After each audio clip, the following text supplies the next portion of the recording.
Winds howled along with the passing cold breeze. At the time of midnight, in the glitter of lights from skyscrapers, va malls along with multiple vibrant neon signs. The city life kept running as usual. Amongst these sky-touching buildings, va millions of people going about their lives, stood a man at the edge of the highest roof in one of such office buildings. He heaved a sigh, looked towards the bright moon, va closed his eyes. Thinh và con thêm Linh Hao và why his life came to be this way. Thinking to himself, Elric asked, "Man, why am I the only one living so miserably? Will anything for once go the right way for me? Why am I the only one always getting short end of the stick? It's as if the world itself is trying to tell me that I really don't matter at all." Reminiscing about his childhood, Elric remembered the young him when he was 12 years old. He was a good kid with a great talent for reading among other kids in his class. The teachers would always praise him for being quick to answers. He was always good at getting the pronunciation of words correct. Va could read a chapter from the book without running out of breath easily. But this made his fellow students dislike him at the same time. Some started bullying him as the days went on. Va, even when Elric asked for help from his teachers, no one helped him. Some saying it's just a small quarrel between children, while some intentionally trying to smother the incidents to avoid being accused of neglecting the students of their class by school management. So Elric never got the help he deserved. When he told his father about how the kids at his school were bullying him, and even beating him on some occasions, instead of consoling his youngest son, his father reprimanded him to not bring such small matters into the house. His father worked in a manufacturing company for household appliances and had to spend many hours per day in the office as he was the manager of the department. So naturally, he was always tired. Va tensed up when he returned home. After holding his sobs somehow, Elric told his mother, Sophia, about the incidents. She told him that she would talk to his teachers. Elric believed her. Va decided to wait for tomorrow. But the next day, nothing happened. He still got beat up again. His parents had no time to listen to him. Even his older brother, David, whom Elric looked up to, told him to man the hell up. David was 17 years old, va part of his school's baseball team. And due to his growth spurt kicking in, he often tended to be physical with his body, va rash with his mind. He paid no attention to his younger brother as if it didn't concern him. Elric couldn't ask his elder sister Jessica, as she would get mad at him, even if he mistakenly entered her room. She was very peculiar with her things, clothes, va looks, and always spent a lot of time in front of the mirror for God knows what reasons. Author. Let's call her someone with princess syndrome. So after both his family, va school staff failed to help him, Elric had no choice but to endure the harassment at school. Hoping that his bullies would get bored, va not target him any longer. He even stopped being active with his studies, va interacting with other students, va teachers alike, to not stand out. And later, when he went to high school, he adapted the same approach. But during these times, Elric did find something to keep himself busy with. He no longer held love for historical figures or whatever they taught in schools, rather in comics that he often read at the comic store a couple of streets away from his house. Somehow, these heroes from comics gave him a huge sense of belonging, va an urge to be a better person. His favorites were Spider-Man, va Batman. He would often imagine if getting bit by a radioactive spider will give him powers like Peter Parker, or whether he could find a mysterious clan of ninjas, va martial artists, who could teach him how to fight like Batman. But as all things come to end, so did his interests in comics. As Elric hit puberty, he became engrossed with the culture of anime, which was reaching a new horizon of popularity throughout the world. He would spend most time of his day watching them, then studying for his class test tomorrow.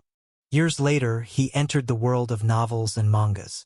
And like there are no exceptions, he got entangled in the web of addictive cultivation stories, Korean hunter manhwas, RPG, va virtual reality game stories, and the ones where a good-for-nothing otaku gets hit by truck Kuin and gets reincarnated or transmigrated into another world.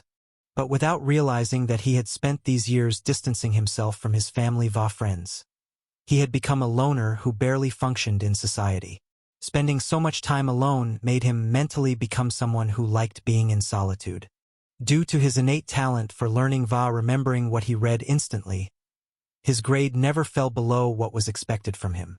Elric had realized to this point that he had the rare case of having what we call eidetic or photographic memory. He had the potential to become much more in terms of academic skills, but he simply had no interest in them at this point. His parents didn't care much for him anyway, only providing food va shelter out of obligation. He disliked both his elder brother va sister, who always had the halo of entitlement around them. He didn't have anyone he could call a friend at this point. As compared to his brother va sister, Elric was someone without great ambitions and only good enough to live a mediocre life. In the upcoming years, Elric finally landed a job as an accountant in a big-name company. Va got a good income salary job. He finally left his house and started living alone. Even when he had any conversations with his family over the phone, it'd be him who initiated the call most of the time. 4 years later, Elric was 30 years old today. He stood in a line inside a coffee shop to get his morning dose of cocaine. Caffeine. Today was his birthday, yet not a single person had wished him happy birthday. No one from his family called. He had no friends even in the workplace he was heading off to. There wasn't anyone who he interacted much with if not out of necessity, and barely anyone he could even express his thoughts to. Not even a friend online or a group of fellow nerds or otakus. He had outgrown all of them. His current state of life was completely stagnant va uneventful in the last couple of years. This hit Elric really hard. For the first time in his life, Elric had found himself completely alone. Both in body và spirit. This was something he yearned for during his teenage days. But now it suddenly felt terrifying and as if he really had nobody in his life. He didn't have a pet because they needed a lot of care. Va Elric was indeed a man-child when it came to the responsibility of taking care of someone else. At the same time in the coffee shop, his turn came. Va he reached his hand out to grab the coffee cup. But he suddenly felt a warm touch in his palm. Excuse me. The coffee is in my other hand. A girl with bright blue eyes, blonde hair and a very slim-built body looked at Elric and signaled him to remove his hand. Ah, my bad. I was lost in thoughts. Elric said. Hurry up now. Other people are standing in the line. Elric came back to reality for real at this moment. Va quickly got to the side. He soon left for the office. He did notice the name on the girl's uniform before leaving. Catherine.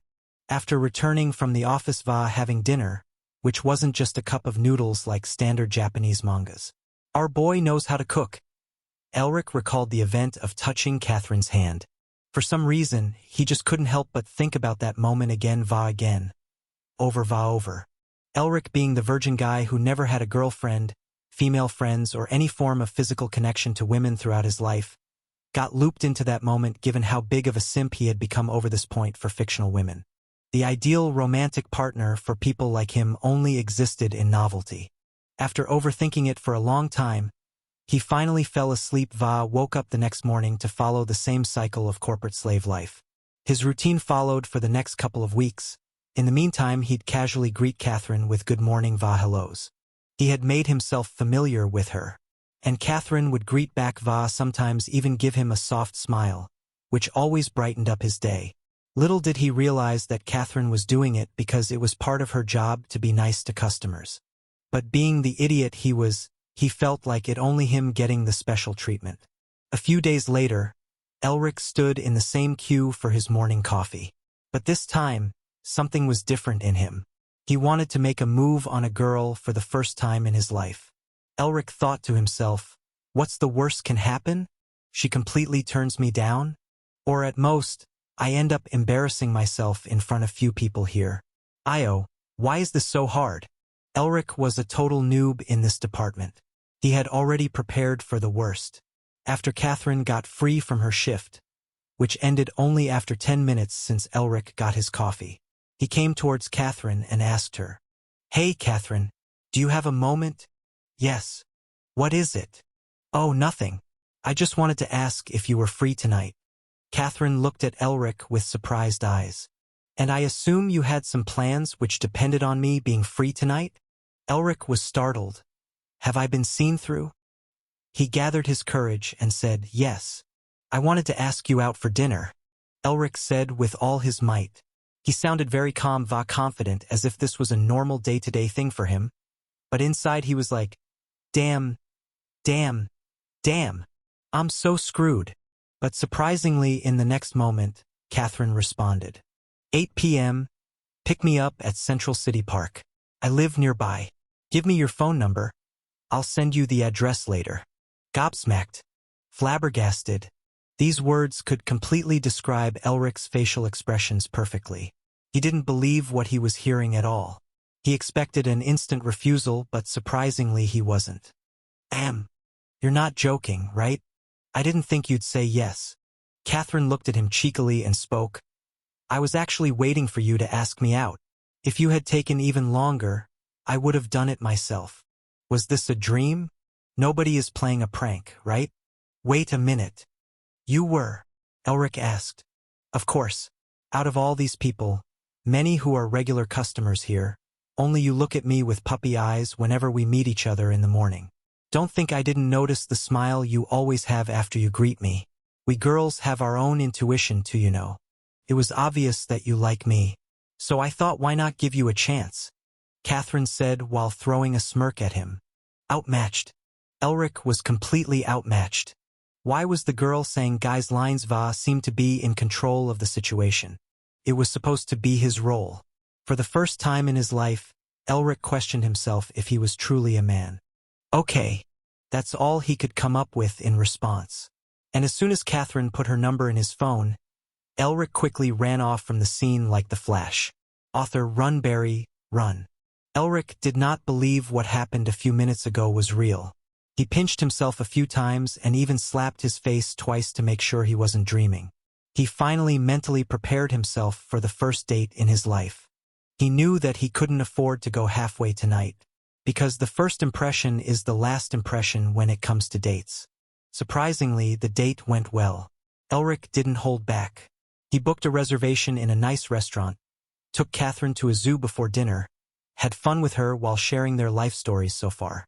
To his surprise, Catherine came from a poor family. She got the job in a coffee shop to support her expenses. Va was also taking some acting classes. Currently, she lived in a shared apartment with a few of her college friends. Catherine was 3 years younger than Elric, who lived alone. Va supported himself. So this earned his respect for Catherine. As to some men, self-dependent and hardworking women are much for reliable. Va have a strong character than daddy's little princesses on social media these days. After this date, things kept progressing between Elric and Catherine over the next few weeks. But one day, Catherine suddenly disappeared. She didn't pick up Elric's calls, and even her roommates didn't know where she went. Elric, who was infatuated with Catherine at this point, felt like something was missing inside of him, for the first time in the past 2 decades. He felt lost và hopeless. Do I really care about her that much? Why do I feel so empty suddenly? Elric thought, but he couldn't put his finger on what was irking him so much. Obviously, he had fallen in love. 3 days later, he finally received a call from Catherine at night. Hey, it's me. Where are you? What happened? Why didn't you pick up any of my calls? Elric asked. I'm sorry. It's been hectic recently. I just didn't have time to explain. Catherine replied. Now tell me exactly what happened? I at least deserve to know that, right? Elric said. Well, it's my dad. He. Catherine suddenly started sobbing. Va her words stopped coming out of her mouth. You can tell me. I'm always here for you. Elric said out of genuine worry. My dad has been diagnosed with stage 3 cancer. We just found out. He didn't tell me. Va my mom because he didn't want to worry us. And we don't have enough money for the treatment either. That's why he hid his illness. Catherine said and started crying loudly this time. I don't know what to do, Elric. My dad is dying and I really can't do anything to help him. I have no money, no insurance. Nothing. Catherine's sobs didn't stop. Elric was listening to this on the other side of his phone, felt as if his father was dying at this moment. Due to his attachment towards Catherine, he felt her pain as his own. He quickly replied. How much do you need? Elric asked. What do you mean? Catherine replied. I meant how much money do you need for your father's treatment? I can arrange for it. I'm an accountant, remember? He said with worry care in his voice. Around $30,000. Don't worry. I have some savings. I can help. Elric said with a resolute voice. No, I really can't ask you to help me. We haven't known each other for that long. Even our relatives won't give us that much money even if we begged them. And I have no way to pay you back even in the next couple of years. Catherine said hurriedly. It's okay. The truth is I really like you, Kate. I know this is coming out of the blue and at the wrong time, but hear me. It's okay. I trust you enough to know that you won't cheat me. And I won't be able to sleep knowing what you're going through and I could have helped. So please don't refuse. Elric said in a soft and gentle voice. After a few moments of silence, Catherine spoke again. Elric, thank you. I mean truly thank you. I had no way to get out of this. I knew you felt about me this way. The truth is that I really like you as well. But I never thought we'd be confessing our feelings this way. Yeah, we'll have that talk again when you're in a better position. Now send me your bank account. I'll send the money, Elric said. He wasn't a dumb guy when it came to money. Aside from his groceries, rent, and other taxes, he never actually had to spend much on anything. So in the past 2 years, he certainly made up some dough and did some side hustles for some private customers as well. If it was someone else, he'd go deep in first to see where his money was going. But for Catherine, blinded by his feelings and given the fact that she was the only person he actually felt a connection to in such a long time, he didn't think much of it and wanted to help her in her worst scenario. And appearing out as a hero who helped her family would also leave a deep impression on her parents if there came a day to meet them. Catherine sent him an account number registered in her name. Elric transferred the money without a second thought. Over the next week, he didn't get any calls from Catherine. He thought it'd be bad to disturb her in such time. On the 9th day, he finally decided to call her again to check up on her dad's condition. The number you have dialed does not exist. Suddenly, the network voice call lady responded after he tried to call. Elric got curious and tried again. But still nothing. He found it odd and tried from his other number which he barely used. So nobody knew his other number. But the same response came. He didn't know exactly which hospital Catherine was at, so he could only go to her apartment he once visited. But after talking with the landlord and her roommates, he found out that Catherine came to her apartment the very next day after he sent her the money, paid her 3-month overdue rent, packed all of her stuff and left for good. Elric didn't believe what was happening around him. He chose not to believe it. He had been duped. He asked for an address to the landlord, and later he searched that address on maps only to find it non-existent. Her other information was obscure as well. Also, he found that her roommates weren't her friends from college. Rather, they met through an app used to search for renting apartments. There was really no other way to look for Catherine any longer. He quickly took a cab and went to the coffee shop he always went in. The owner was already familiar with Elric, so he offered all the information they had on Catherine. But to no avail, this was bogus information as well. Where the hell did she go? Elric shouted. He found it unbelievable that he was conned. It was one thing if she ran off out of fear of not being able to pay him back. But everything he came to know about her seemed to be a lie. Probably, Catherine wasn't even her real name. Nor did she have a dad with cancer. She seemed more of a professional than someone who did such a thing for the first time. He was nothing but a mark for her. After spending an entire day trying to find a clue for Catherine, Elric was exhausted and finally came back to his apartment. He was drained both physically and mentally. He was hungry but didn't have the willpower to eat something. He was still in shock. For the first time in a long time, he actually felt connected to someone. He'd go as far as to say he had fallen for her. And yet, in the blink of an eye, everything before him crumbled to dust. Everything was a lie to begin with. Finally, he fell asleep due to exhaustion. The next day, Elric didn't leave the house. He was still not over what happened yesterday. All his hard-earned money from the past 2 years was gone. And don't even talk about the emotional trauma that incident left on him. He called in sick leave for the next few days and contacted the police and filed a case. But there was barely anything he could offer up for investigation.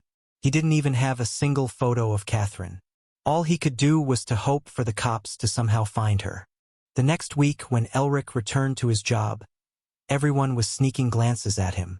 One of his colleagues came to him and said in a low voice, "Didn't take you for such a fool, Johnson. Ha ha ha." With a smug smile on the face, his colleague made the last part very loud for others around them to clearly hear it. "What do you mean?" Elric asked, astonished. He found that one of his colleagues was present at the coffee shop when Elric asked the owner about Catherine. And later news spread about how she was a con, which surprised many people including the coffee shop staff. But to have cherry on the top, her scamming Elric for $30K also got leaked. It didn't take much time for the news to reach his office. And literally, everyone in his department knew about his unlucky story. This put a lot of shame va mockery on his head. This was their chance to berate Elric with an excuse. Because Elric had always been a guy who got the job done at right time va never actually refused a major task. He did win the hearts of upper management based on his track record alone va they found him as a promising person to promote in the future. In a dog-eating dog world, even a simple rumor is enough to drag down your name in the mud. And the truth doesn't even matter when that happens. Elric never entangled himself in these office shenanigans, but he too had his pride. He barely made it till the working hours ended. Every breath he took felt like an eternity. After the shift ended, he didn't immediately leave. He went to the uppermost rooftop of their building, which was around 32 floors tall, to get a fresh breath and cool his mind. The past week gave him the worst experience of his entire life. This hurt more than the beatings he got from the kids who bullied him in school. This hurt more than the look of disappointment his parents gave him. Never was his mental fortitude va his pride was tested up to this extent. Tears dripped down across his cheeks like a river. He had finally broken down. He could no longer tolerate how messed up, lonely and pitiful his life had become. He knew very well that his own actions played a very big part in it as well. He wasn't a hypocrite to blame it all on the world and play as the victim. But at this moment he was simply clueless. He was lost, helpless, alone, desperate, yearning for someone to put a hand on his shoulder and tell him that it was going to be okay. But there really wasn't anyone who'd come for him at this moment. Who'd he call? His parents he hadn't talked with in the past 3 months? His siblings who never actually had any form of bond with him since childhood? His fictional characters va idols he looked up to in his teenage days? Friends. What are those mythical creatures? A man, no matter where he fits inside a society, from someone working as a janitor to a multinational company's CEO, had their own self-respect va pride. But today all of it was shattered for Elric. And he asked himself, "Man, why am I the only one living so miserably? Will anything for once go the right way for me? Why am I the only one always getting the short end of the stick? It's as if the world itself is trying to tell me that I really don't matter at all." At this very moment, he walked towards the edge of the rooftop and looked down. Author, now we're at the exact moment where the first chapter started. Is my life worth living at all?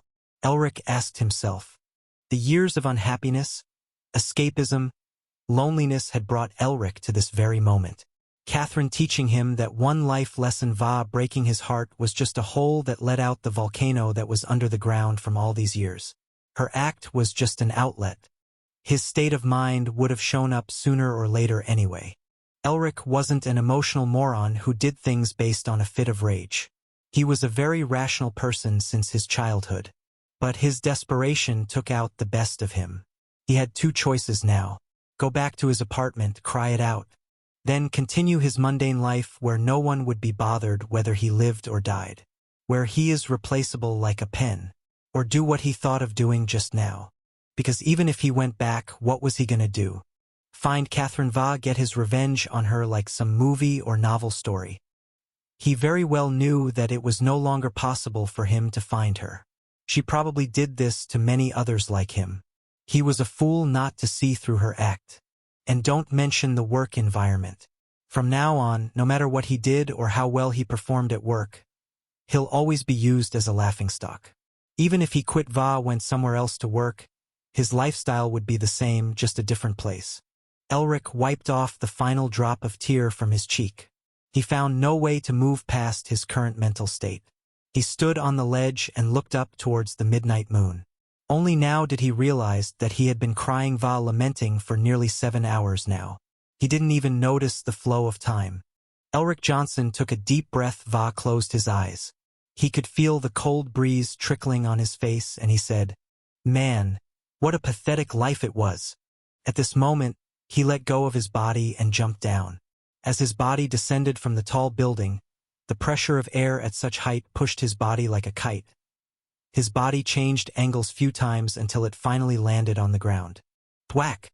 Blood, guts, bones, va eyeballs splattered on the side of the street. A completely gory scene that even horror movies can't imitate came to be. Dozens of people who were walking across the same lane of the street were shuddering in fear va shock. Some women among the crowd started vomiting the moment they saw what was next to them. An old man among the crowd started calling 911. Quickly, the cops patrolling across the street saw the commotion and started running towards the scene.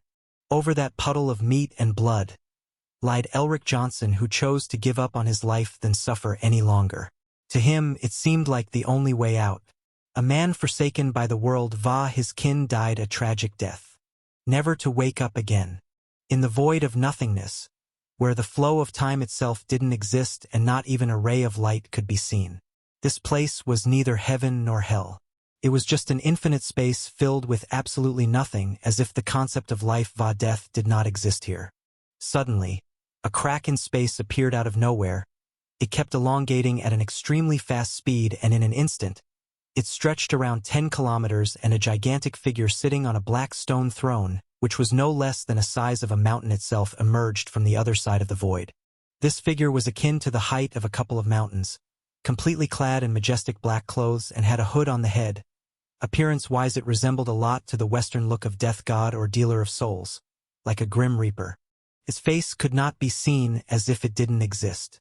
It looked around for a moment and waved its right hand and created a space of its own, widening for a dozen kilometers and stabilizing itself like forming a gigantic barrier. An ancient voice, so deep that it could reach thousands of miles, va decimate cities into dust, filled that entire space. "Who should I pick this time?"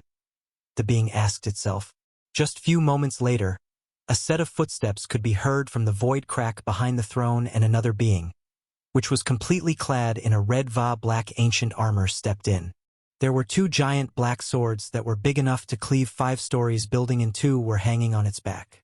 The warrior-looking being's head was covered by a spiky and horned helmet, so whether it was a living being, an undead, or a specter could not be guessed. The other being was half the size of the former, who was sitting on the throne. It came in the front and kneeled in front of the gigantic being on its left knee, like how a knight would in front of their king. It spoke in a hoarse yet very authoritative tone. "My liege, it's about time, but I hope you reconsider your decision. We cannot make a mistake this time. Cravel, I know what worries you. We can't afford to have someone like the previously summoned humans like we did so many centuries ago. But do not worry. I have already decided upon a suitable kind of person for this task.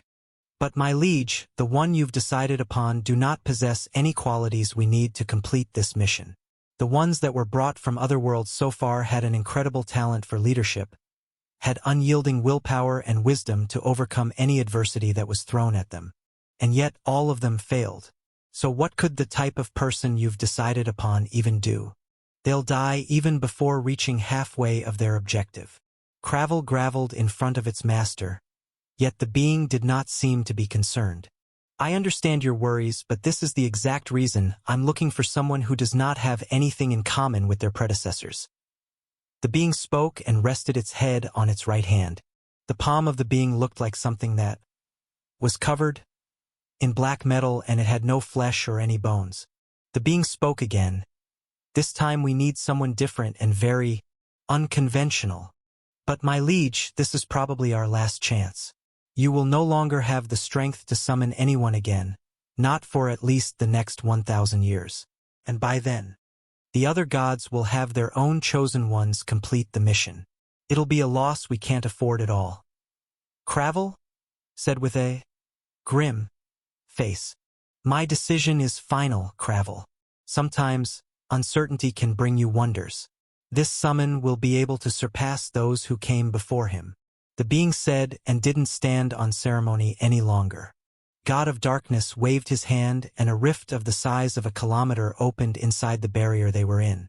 And suddenly millions of bright spherical white orbs with a blue hue around them rushed out from that rift. The ancient being simply glanced at all these orbs of light and its eyes shone. And a reddish wave of light swam across all the orbs and the being closed its eyes. After few moments, it opened its eyes and waved its left hand again. Now let's see the most miserable ones with enough knowledge va experience to do our bidding. The being spoke again. In the next instant, only around 5,000 of these bright orbs were left. The eyes of this being flickered again as if it was trying to read va understand what was inside of these orbs. When it opened its eyes again, only around 100 orbs were left. My, so pitiable. Not a single one of these people ever accomplished anything in their lives. Well, good for me. Now let's see if I can find the most suitable person. The ancient being pulled these remaining orbs in its palm and kept staring at them as if it was analyzing something. A dozen seconds later, the being seemed surprised and exclaimed in joy. I found him. I found the perfect match. Cravel, who was still kneeling, sighed and shook his head. It's the end for us, he spoke to himself. The ancient being looked at the tiny orb which looked like a tiny molecule compared to its size. He waved his hand again. The rest of the white orbs that came through the rift started, returning at an unimaginable speed, and in just 10 seconds, only this one orb was left. I hope you don't regret this, my liege. Cravel said and looked at his master. Haha, you have no idea? Cravel, we've struck gold, the being said, and suddenly an archaic pentagram appeared below the white orb, and the white orb shone brighter and started expanding until it was of the size of a man. And it started shrinking in a vertical direction, for limbs started forming from it. 2 hands, 2 legs, a head, and a #censored hashtag came to be. There was a human-looking face, but the outlines hadn't formed completely. The facial structure differed from a normal human face and looked more like a mannequin face. This human-looking figure started opening his eyes. Wake up, Elric. I'm the God of Darkness, and I'm here to give you another chance at life. The ancient being declared its identity. It was the God of Darkness who ruled over death and eternal abyss. The human finally opened his eyes. It was none other than Elric, who had committed suicide and ended his own life after suffering through many traumatic, heartbreaking experiences and one big betrayal throughout his life. The memories of all the noteworthy and memorable experiences of his previous life started coming back to Elric, and he didn't move a single bit. His bright body was currently floating in the air by force unknown. He clearly remembered that he died because the unimaginable pain he experienced when his body finally hit the ground was still completely fresh in his memory. He looked in front of him and saw a towering figure his eyesight could not grasp completely. The being calling itself the God of Darkness was so gigantic, huge and vast that even 100 Elric count not even amount to its fingernail.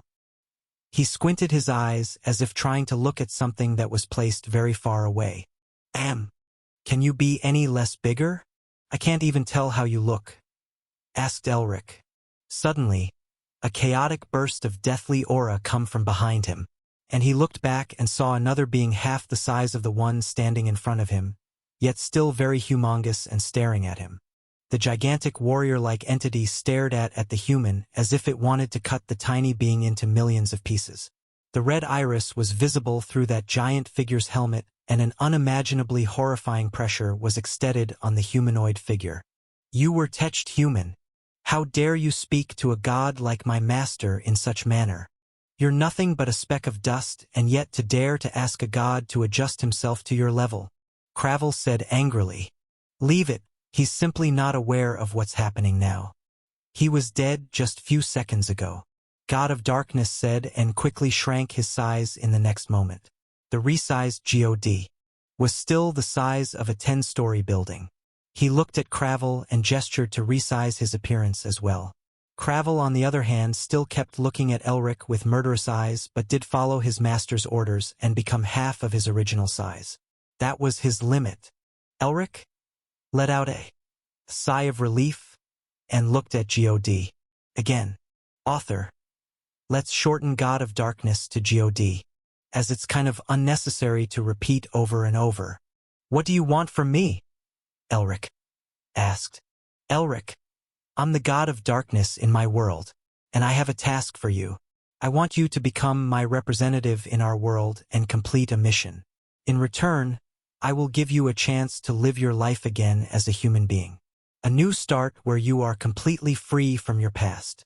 God said as if he was bestowing the world's greatest honor on Elric and appeared very godly and magnanimous in his tone.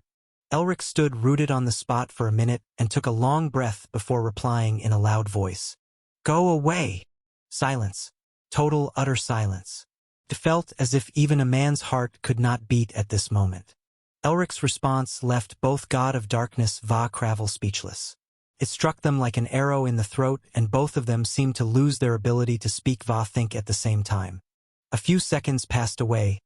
God of Darkness stared at Elric with a gaze so deep and full of wrath, enough to kill anyone just by looking at them. Suddenly, an extremely horrifying aura exuded out of both God of Darkness Va Cravel's bodies. Bang! Unimaginably horrendous killing intent filled the surrounding atmosphere and covered a radius of few dozen kilometers. Even diamonds would be reduced to nothing but small granules under this pressure. Elric, the one being who was actually at the receiving end of it all, shuddered. His soul form flickered again and again as if his current form was simply getting wiped out of existence and brought back to life. To Elric, it felt like he had gone through thousands of deaths. This pressure he was enduring had destroyed his current form. Rebuilt him again in a nanosecond, only to carry out the process indefinitely. After a minute of such heart-wrenching scenario, God of Darkness Va Cravel finally stopped excluding their killing intent and looked at Elric, who was barely keeping up his screams in. He just didn't get time to open his mouth. Va scream or wail. To be precise, he had indeed died few thousand times again in that 1 minute. But an unknown force kept bringing him back to his previous state. Elric had a hint of exactly what this was. It was the God of Darkness using his powers on Elric after his extremely rude disrespectful response. God of Darkness retracted his gaze from Elric. It appeared to become extremely dim compared to before. God ruled over death infinite abyss. He was a true god who controlled an aspect of reality. Then God gazed at Elric with a look of disappointment and spoke again. Never had I ever seen such an extremely impetuous human before. Even the other gods do not dare to talk to me in such a vile disrespectful manner. Tell me, mortal, what makes you think I really won't wipe you out of existence or torture you for the end of time? God questioned Elric. Elric, who had finally gained control over his consciousness, looked back at God and responded, Then why don't you do it? What makes you think I want to be alive? Just finish the job and end me already. Elric's answer left both God và Cravel Spichel had their act of trying to put Elric into submission by making him experience death over a few thousand times turned him into a fool? Or had he gone senile from the pain suffering to become a suicidal maniac? Cravel, who was rendered speechless by Elric since he had said, Go away to God, looked at his master as if he was looking at someone who broke their favorite toy. My liege, are you sure you haven't destroyed his consciousness completely? Cravel asked. God was startled at this point and refused by flexing his hands around. Oi, what are you waiting for? Just kill me already. I don't want to spend another second looking at your ugly faces. Elric grumbled in a discontent tone. Ugly your mother. Both God và Cravel Psych in Rebuto. Both of them looked at Elric as if he just killed their dog. Elric, on the other end, was surprised. These two ultimate beings killed him over a few thousand times for being disrespectful, but now they were suddenly throwing rude comments at him for calling them ugly like little girls? Why was this happening? He just wanted to die again, be done with it. At the next second, however, God decided to end the charade and get back to business. Why do you not want to live again? Is it because of your past life experiences? He asked Elric. Yes. Who wants a second chance at life just to get used up by someone else again? I mean, whatever you want me to do comes with a price which definitely won't be beneficial to me at all. And why should I believe in anything you say? Let's save us all the trouble. Send me back to being dead and find someone else who actually wants to live, Elric said with a bored expression. Od. Va Cravel were taken aback again. So you don't want to live again, mortal? Do you not understand the opportunity my liege is offering you? Not everyone gets such a miraculous chance. Cravel, who refrained to be part of this conversation, decided to meddle in. Are you two morons dumb? Didn't you hear me the first time? Let me die, you bastards. Pick someone else. Why do you even need to listen to me? Just send me back. Elric gave his discontent. I can't. Od. Finally spoke up. He shook his head and was trying to avoid direct eye contact. My powers allow me to control death via things that have no place in existence. I am a being born out of that very aspect of reality in our world. At most, I can summon the dead souls from other worlds like yours inside this world boundary, and only keep just one of such souls in my possession, as the dead of other worlds are bound to their respective worlds' laws of reality. And even keeping one soul here takes an immense amount of my power. Od. Explained the whole process. Elric looked at God, as if he was looking at a liar, not satisfied with his answer at all. But then he looked at Cravel, who was standing beside God's throne, and he too looked like that was indeed the truth. And what if I refused to do whatever you said you wanted me to do? You'll at least kill me, right? Elric asked with an expectant expression. No. Both God. Va Cravel shouted at the same time. Why? Elric asked. Because you're the only one we can rely upon now, and I can no longer summon anyone again for next few thousand years. Od. Said. And why should I care? From the looks of it, it looks like some impossible job for a normal office worker guy like me. I didn't live a life of wonders va heroic deeds, you know. Why would you even pick me of all the people you could have picked? Elric asked curiously. This didn't make sense to him, as God could have easily brought someone more capable va experienced for whatever job they had to be done. So why him? Od. However, stayed silent for dozen seconds and finally heaved a sigh. He looked at Elric and said, because the task we're going to give you demands one being extremely aware and not trust anyone. Because currently all my representatives and anyone who was allied to me has been marked as someone who must be killed in the entire world of Vantria, including those who once served or worshipped me in the form of cults, temples, and churches, said God, in a very disheartened tone. I wasn't even supposed to summon you myself. Normally, whenever a chosen one is brought from a different world into ours, they are summoned by the churches va the empire who worship a particular god va follows their doctrine at the expanse of hundreds of mages working together. But all my followers va anyone who had worshipped me were wiped out completely more than 200 years ago. And now no one even knows that I exist. My name is nothing but a myth in our world at this point. Od. Explained. Elric, who looked at both the beings in front of him with a suspecting gaze, still appeared to be uncertain and asked. So what do you want me to do? Build churches va temples for you? Spread your divine teachings to the masses and bring you back to your glory days? Sorry, but I'm not a religious guy. Od.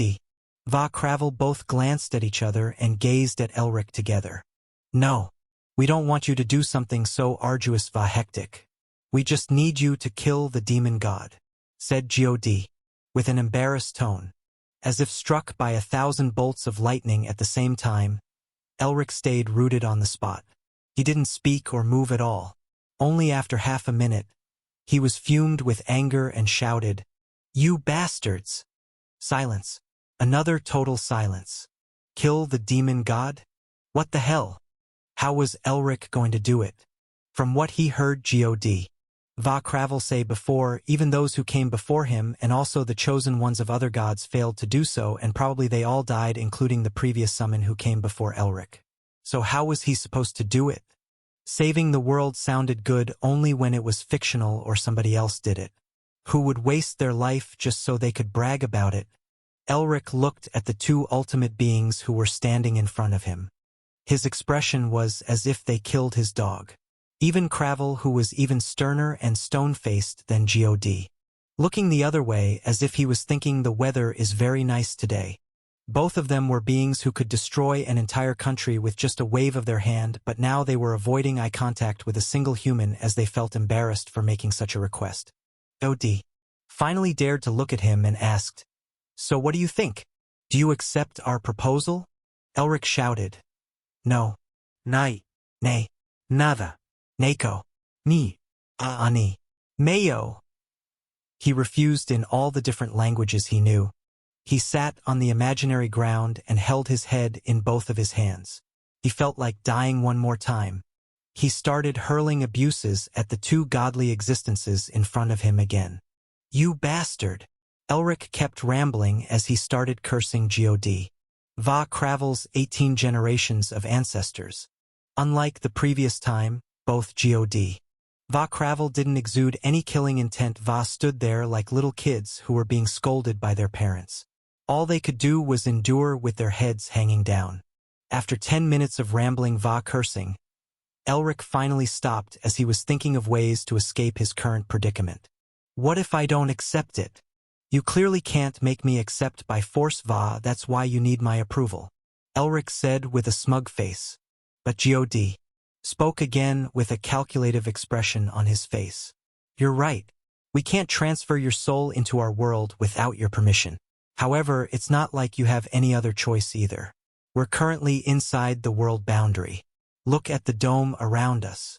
It's a personal space I created when I summoned the souls from your world. Without it, nothing is supposed to exist in this place," Od said in a smug tone. "Doesn't that mean I'll die if I exit out of this dome?" "Works for me." Elric said joyfully that was his main objective for now. To die for good. The next second, God shook his head and replied, "That's not how it works. Nothing is supposed to exist inside this place. If you exit the dome, you'll become part of the world boundary itself. And you'll be tied to it forever. You won't be able to leave, and you certainly won't die either. You'll be simply bound to this place for the end of time. Why do you think even a god like me had to create this barrier to protect myself?" Elric finally came to a realization. It all made sense.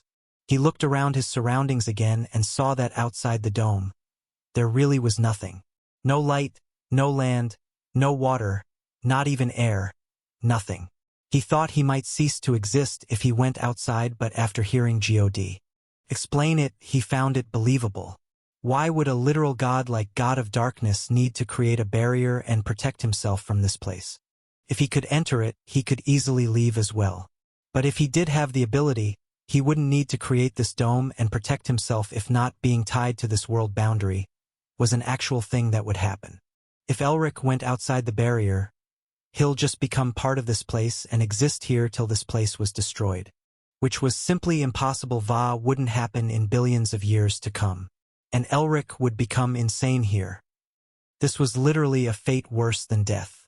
Even the core of his soul shuddered with just a thought of it. He heaved a long sigh and came to terms with his current situation. He can't die and can't leave this place either. The only way out was with God sending him to their world called Vantria. It seemed like he really did not have any other choice but to accept their proposal. "Fine, I'll do it.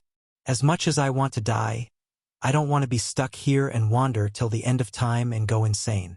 Elric with discomfort spilling out in his voice. "Great.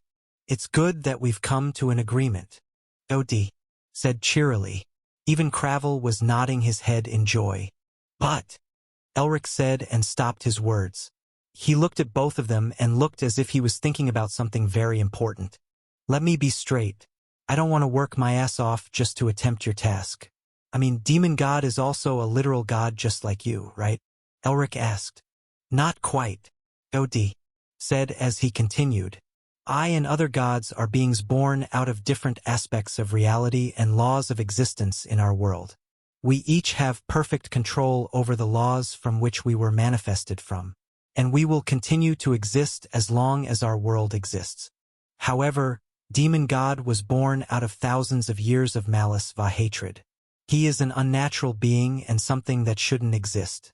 If not for the past 10,000 years of wars and bloodshed that kept happening in our world, something like him wouldn't even come to manifest.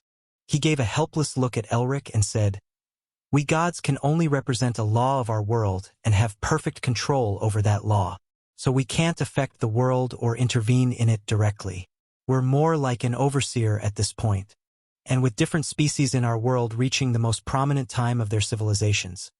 Something like wars for survival, for resources for the beliefs that were instilled in them by the gods they've worshipped till now, conflict was bound to occur. The past 5,000 years were a testament to its greatest impact in the history of our world. And the demon god, who was born as nothing but an anomaly in our world, kept feeding over it and is becoming stronger and stronger again. Even though he is still not even half as strong as any of the 12 gods. At this rate, we think it won't take him even next 100 years before he reaches to our level and establishes his law of existence into our world." Od finally stopped explaining. Elric, who was a person with actual brains in his previous life, quickly understood what God was implying.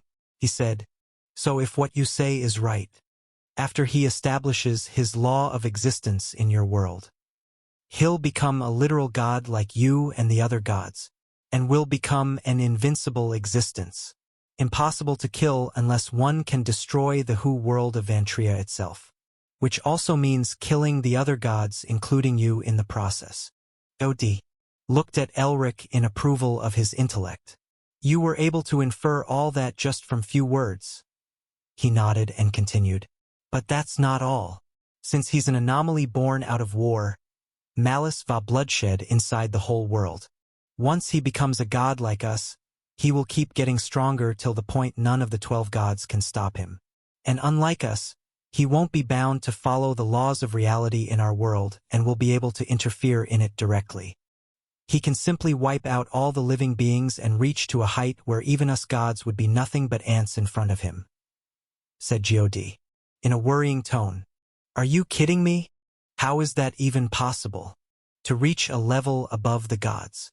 "You're lying," Elric said with a curious manner.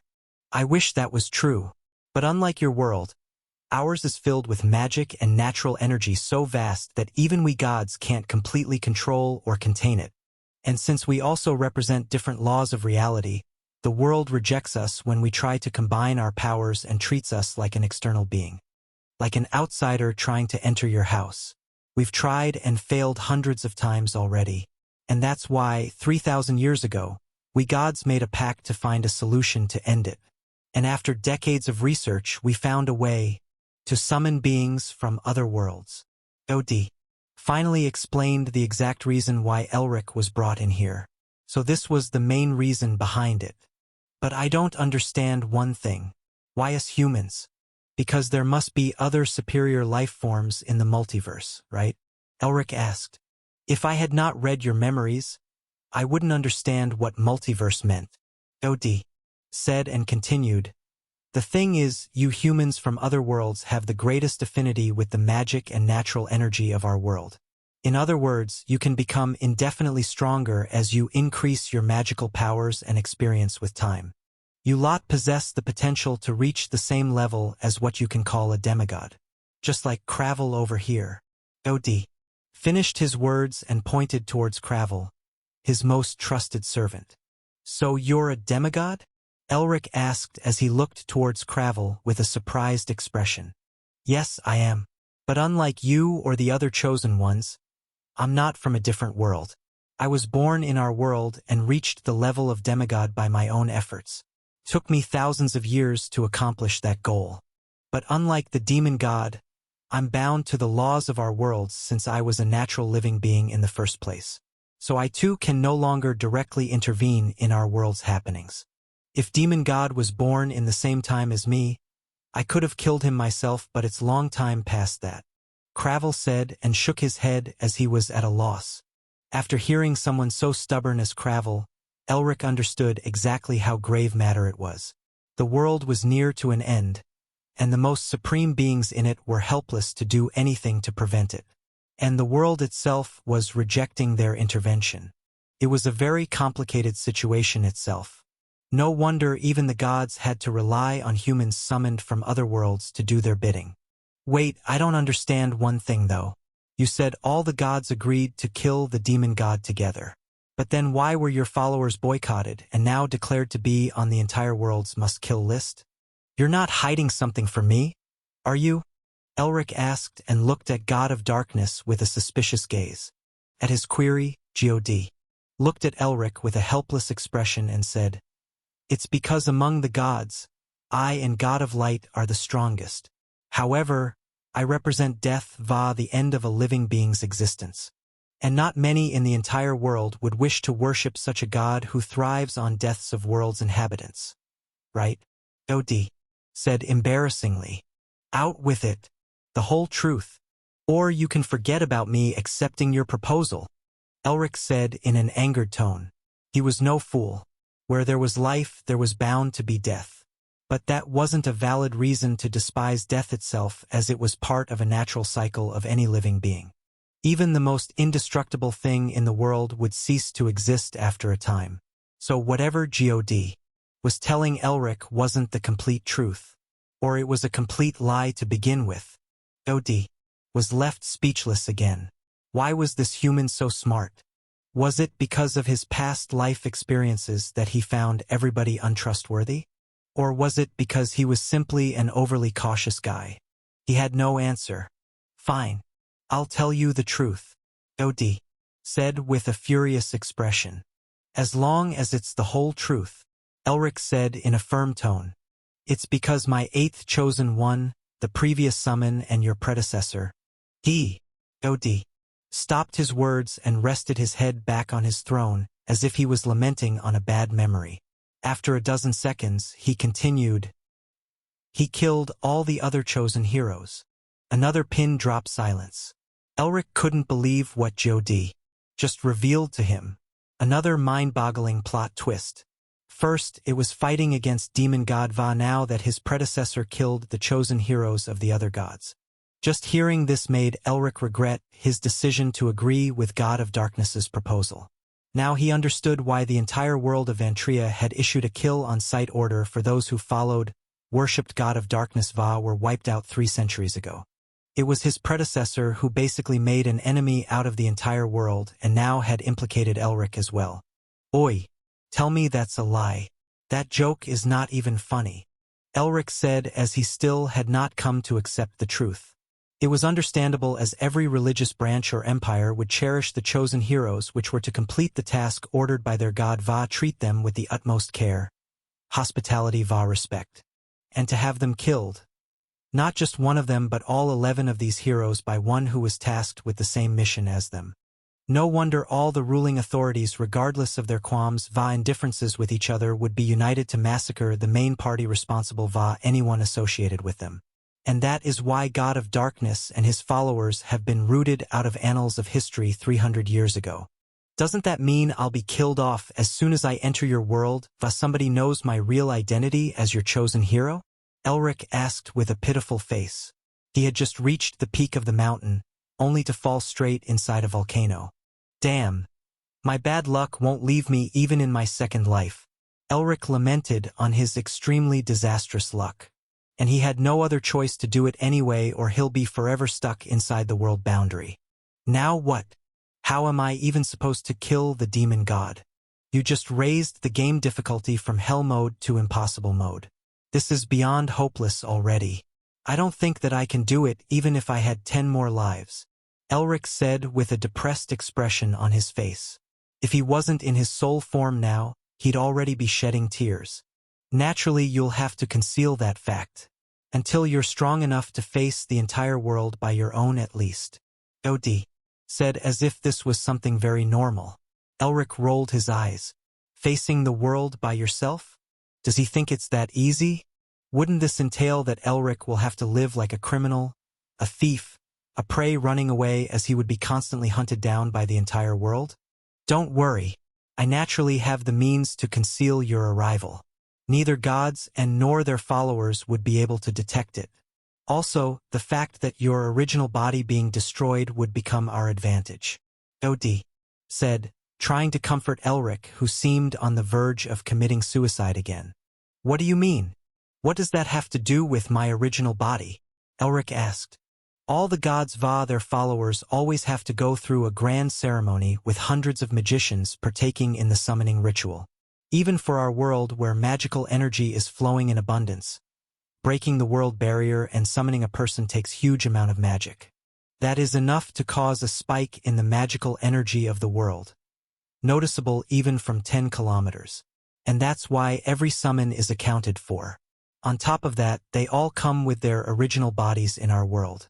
Unlike you, whose body was reduced to dust after your death. OD explained the whole ordeal as Elric didn't have any knowledge or information on how things worked in the world of Vantria. OD then continued, and me being the one summoning you is also the major factor. Other gods can't summon the souls of the dead from other worlds at all. I'm the only one who can do it since I'm the manifestation of death Va darkness. Bringing something like a soul of someone deceased is not even worth mentioning. Other gods can at most open the world boundary Va take a peek at the world they intend to summon a chosen hero from. OD said with a smug smile as he reveled in the sense of superiority he was feeling because of his specialty. Then how do I enter your world without a body? Don't tell me I'm going there in this form. Like a ghost or a wraith? Elric wondered and asked. Naturally, we'll have to construct a new body for you. Or I can simply put your soul inside of someone who died just a few hours ago. Take your pick. OD spoke like a true professional and flicked his imaginary glasses with his forefinger. Author inserts Subarashi meme. Wait, you said before that we humans have the highest affinity with magic in your world. Even if I were to go in a new body or transferred inside someone else's body, wouldn't I be just a normal person Va weaker compared to other heroes? Elric asked, making a valid point. Not exactly. I've done my research over decades about this matter, and I found that it's not the physical body but your soul. Compared to the inhabitants of our world, your souls are brighter like a midday sun. And not only that, they can also absorb and accumulate magical Va natural energy over time, and hence you can become as strong as a demigod. The physical body is just a convenient medium. OD explained, revealing his knowledge-seeking mind when it came to death Va souls.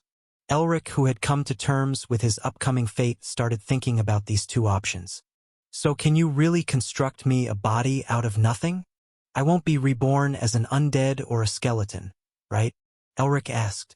He had to be cautious here, otherwise who knows if he'd become undead or a walking, talking skeleton who would be killed at first sight by anyone he met. That death won't even be worth pitying. Rather, anyone who heard about it would roll on the floor laughing their ass off. Who do you think you're talking to?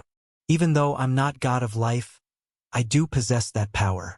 And not only that, I can make you a body of your specifications, no matter what color, height, or build you want. I am an expert at that. OD started flexing about his useless talent as if he was doing a great honor to Elric. In the next moment, however, Elric, who had been mostly curious till now, looked extremely shocked, and suddenly there was a greedy and evil grin on his face. This whole thing meant that he could finally achieve that ideal body he always dreamt of in his previous life. The body of a Greek god or one of those superhero movie actors he looked up to for body aesthetics. But Elric didn't show the excitement on his face. Instead, he appeared as if he was giving it a good thought, and asked again, "And what about the second option? Would I have the memories of the person I'm transmigrated in?" At this query, God responded quickly, "No. Something like possessing someone's memories is tied to their soul. Once you die Va, your soul leaves the mortal body. There is no connection of consciousness left. So you won't inherit the memories of the previous occupant. However, I don't think I need to remind you about how you'll be tied to that person's past and people they once knew. And since you can't reveal that you're no longer that person and someone else, you'll have to play the part. But this does have its advantages. I can transfer you inside the body of someone who was a very influential person in our world, like a royalty or even an emperor if we have the options available. So think about it carefully," OD said, and left Elric to think about it alone. A dozen minutes passed. Elric was lost in his thoughts, continuously thinking about the pros and cons of both scenarios. If he chose to go with a newly made body of his choosing, He will not have any ties to anyone and would be free to do anything he wanted. He won't have to answer to anyone. Va could easily fake out his background as well if someone asked him. This could help him in the long run, aside from the most obvious advantage of having a perfectly made body of his own. But on the other hand, he'd be penniless. There would be no one he knows or have any means to get settled quickly. He'd be homeless, backgroundless, would know nothing about the world, and nobody to help him in his journey to do the impossible task of killing the demon god. The other option, however, gave him a lot of advantages. Like if he chose the body of someone very influential or someone who had the access to a lot of resources at their beck and call, that'd save him tons of trouble. He could simply be reborn in the body of some prince who died, an emperor who was close to death, or a great general or an aristocrat who was respected by everybody. If these choices were available to them, that is. This would enable him to adjust himself very quickly inside the world of Vantria and also let him focus on his main goal without having to struggle just to establish himself in the world. But just like the first option, this one also had a lot of disadvantages of its own. For example, if he were to be transmigrated inside someone who once held a huge authority before their death, naturally there would be a lot of explaining to do about how he came back to life. And since he wouldn't inherit the memories of the previous owner, he won't know anyone except the people the original owner was close to. And if he feigned some lie or something like losing his memories, that'd also mean that the new body of that person will hold no power for the time being. Rather, others would try to get rid of him on the accords of having him lost all his memories, or even claim that he made a deal with the devil. What's next will be a grand crucifixion in the central street of the city. Plus, there would be issues regarding the health state of the original body, such as old age or any former disease or illness or the body being too weak. Also, the connection with other people. Like if he were to be born in the body of an old man, he'd have a wife, children, and grandchildren to deal with. If he was born as a kid or a teen, even if that was a prince of a country, the actual power he'd hold will be in the name only. And naturally, Elric will have to deal with the hassle of political issues and drama as the heir or a scion of a king/emperor. There was too much unnecessary burden that will be thrown at him. And because of these advantages disadvantages, Elric was thinking very carefully about what would be the best choice. And at the same time, he was thankful to God of Darkness for at least offering him the choice. Otherwise, he had read plenty of mangas, novels, and manhwas where the main character just gets thrown inside the body of someone else and has no other choice but to live like them or suffer through the problems they've been going through. Elric straight up hated that scenario, even in stories where you just suddenly wake up as someone else and find yourself at odds and have to go through a lot of nonsense. Elric, who also had once fallen in this cycle, knew the story-setting patterns well. He had come to realize them after years of voraciously feeding his brain about these stories. Like hell, he was going to live one of those loosely based storylines only appealing to little children and newbies who just entered the world of fantasy fictional stories. To put it in a word, Elric was a goddamn war veteran compared to these people. He had the experience of a decade and a half living that very life. He had seen through it all, he had lived through it all. Let it be TV shows, superhero movies, reading mangas, manhwas, novels, and other stuff. He had an eidetic memory, so he was a walking, talking ancient archive of all of these stories and the information. What he knew was just beyond comprehension. After overthinking all the possible scenarios their consequences, Elric finally made up his mind. He looked towards God of Darkness with a resolute gaze and said, "First choice," Elric said and folded his arms together. "Really? Why not the second? It is the most beneficial and will save you the hassle. Didn't you say that you don't want to work too much and waste your life on it?" Od asked as he was puzzled by Elric's choice. He too was new at this because his previous chosen heroes were summoned exactly the same way as the heroes of the other gods. Although he had the ability to personally summon someone from another world, he never actually had a need or a reason to. So he assumed that Elric would decide on the easy smoother way.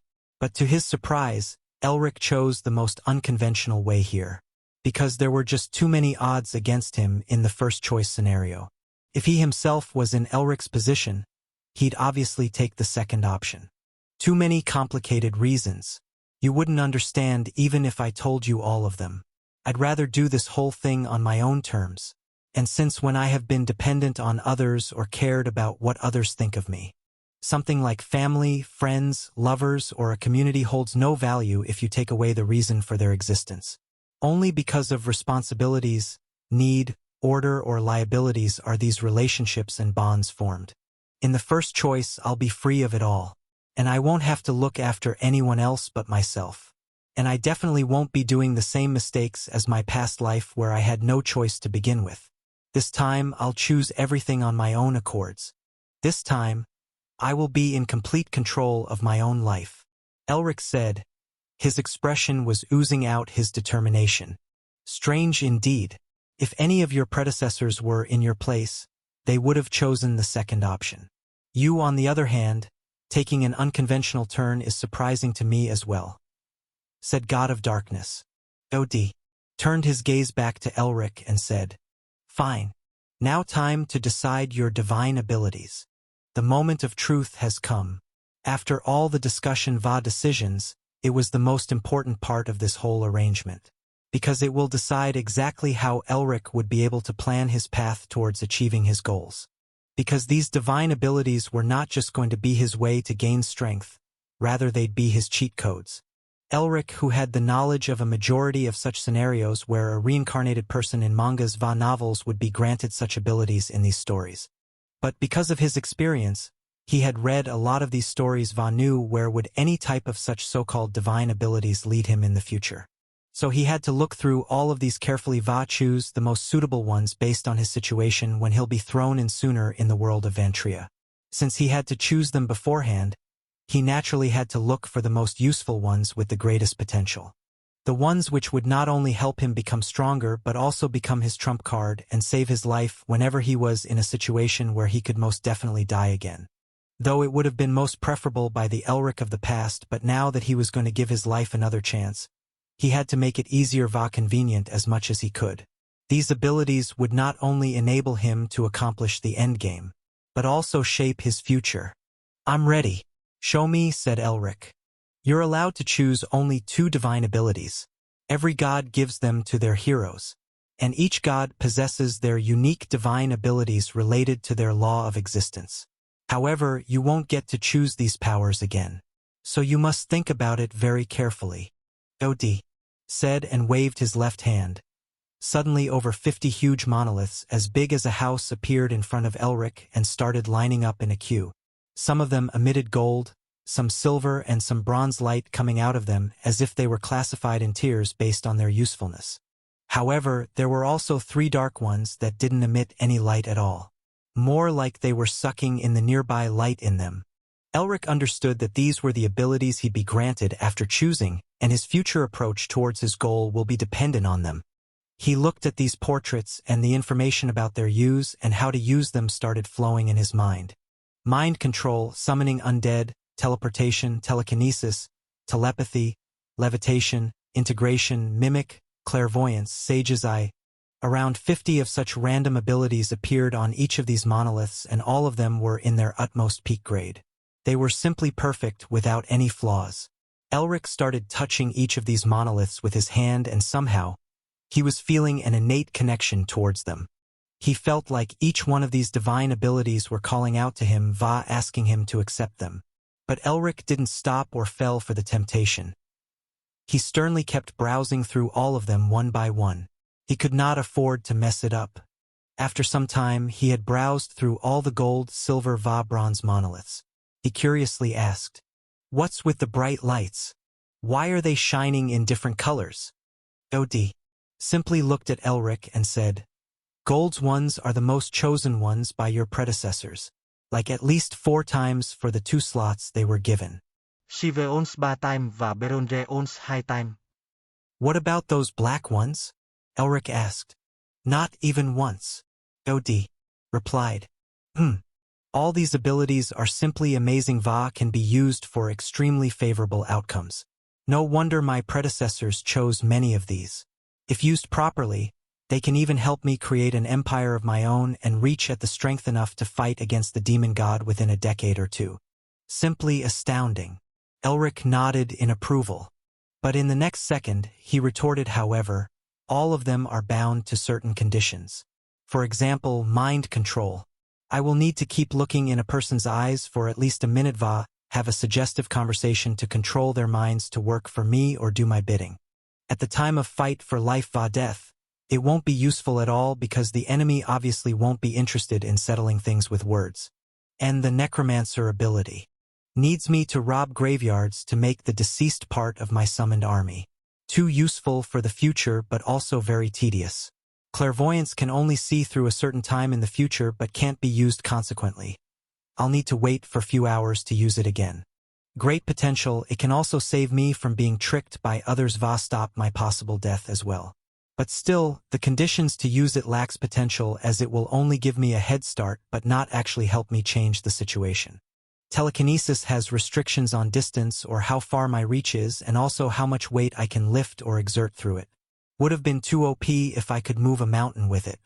Sage's Eye only gives out information about everything as long as it's not of divine rank or the information is sealed by the gods themselves. But what use could I make of it if I don't have enough skills or means to use such information to get an upper hand? Telepathy needs me to at least once touch the person I want to read minds of or establish a mind link. Will definitely help me look like a creep a pervert for sure. Elric gave a thumb up to God. And then he started listing out all the bothersome terms conditions of these divine abilities which were subject to market risks. God, who once had a prideful face when he showed these abilities to Elric expected a face of awe worship was left speechless. These were the goddamn divine abilities for God's sake. Author, see what I did there? LOL. And this guy was complaining how they were inconvenient only useful for certain situations with no flexible uses. He had indirectly flipped a middle finger to God himself, who once presented all these abilities to all his summons that came before Elric. God, for the first time in his billions of years of existence, felt like crying. Elric was basically kicking him in the face over and over, and each time the intensity was increasing more than before. Even Cravel gave God a look full of pity.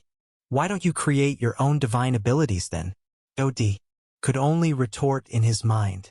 Saying it out loud would only diminish his image as an almighty god who was triggered just by few words of a dead man's soul. Just as he was about to speak, Elric turned his gaze to the three dark monoliths and started checking them out.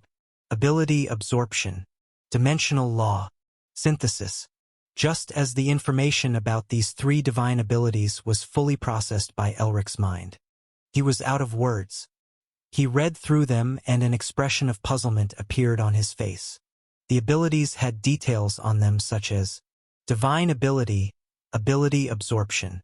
Allows the owner of the divine ability to absorb the physical and magical abilities of the targeted being without any complications or side effects to the owner. However, the owner will still have to follow through with the restrictions terms of use for these individual abilities. Condition. The target whose abilities are to be absorbed must be dead before using this ability on them. Otherwise, the absorption will be a failure. And the target must not have been dead for too long, and the physical body must be in a shape enough to completely extract these abilities should they entail having something such as blood requirements or body parts. There will be a failure if the target's body is destroyed beyond measure or the required quantity needed for ability absorption is inadequate. Then he read the second divine ability. Divine ability, dimensional law. The owner of this divine ability has access to all the space void around them. They can open the void enter it without any harm to the physical body. Also allows a part of the body to be placed inside the void at the same time while the rest of the body exists in the real world without harming the original body. The distance of travel time user can stay inside the void increases with the increase in mastery of the law. Condition. The owner must be extremely efficient in the space magic law. This divine ability is only accessible when the owner has met the prerequisite conditions. Then he moved to the third divine ability. Divine ability, synthesis, allows the owner to recreate two different physical abilities and magic skills to form a new variant based on the working principles of the abilities skills in the synthesis procedure. Abilities created will have no side effects on the owner's body or mental condition. This ability can also be used to create creatures by mixing different sets of beings and abilities. Condition.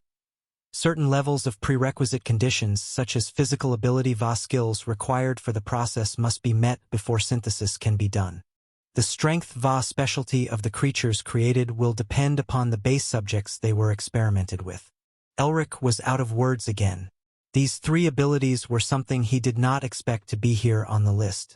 He understood why his predecessors didn't choose these 3 divine abilities even once. The required conditions for them were indeed very troublesome and hard to achieve. But Elric was different from all of them. Unlike those who came before him, they were all either great tacticians, great leaders, or generals of their respective countries and their era. But none of them had the experience of being an otaku, a nerd Va geek. So naturally, they found these 3 abilities extremely useless and hard to cultivate.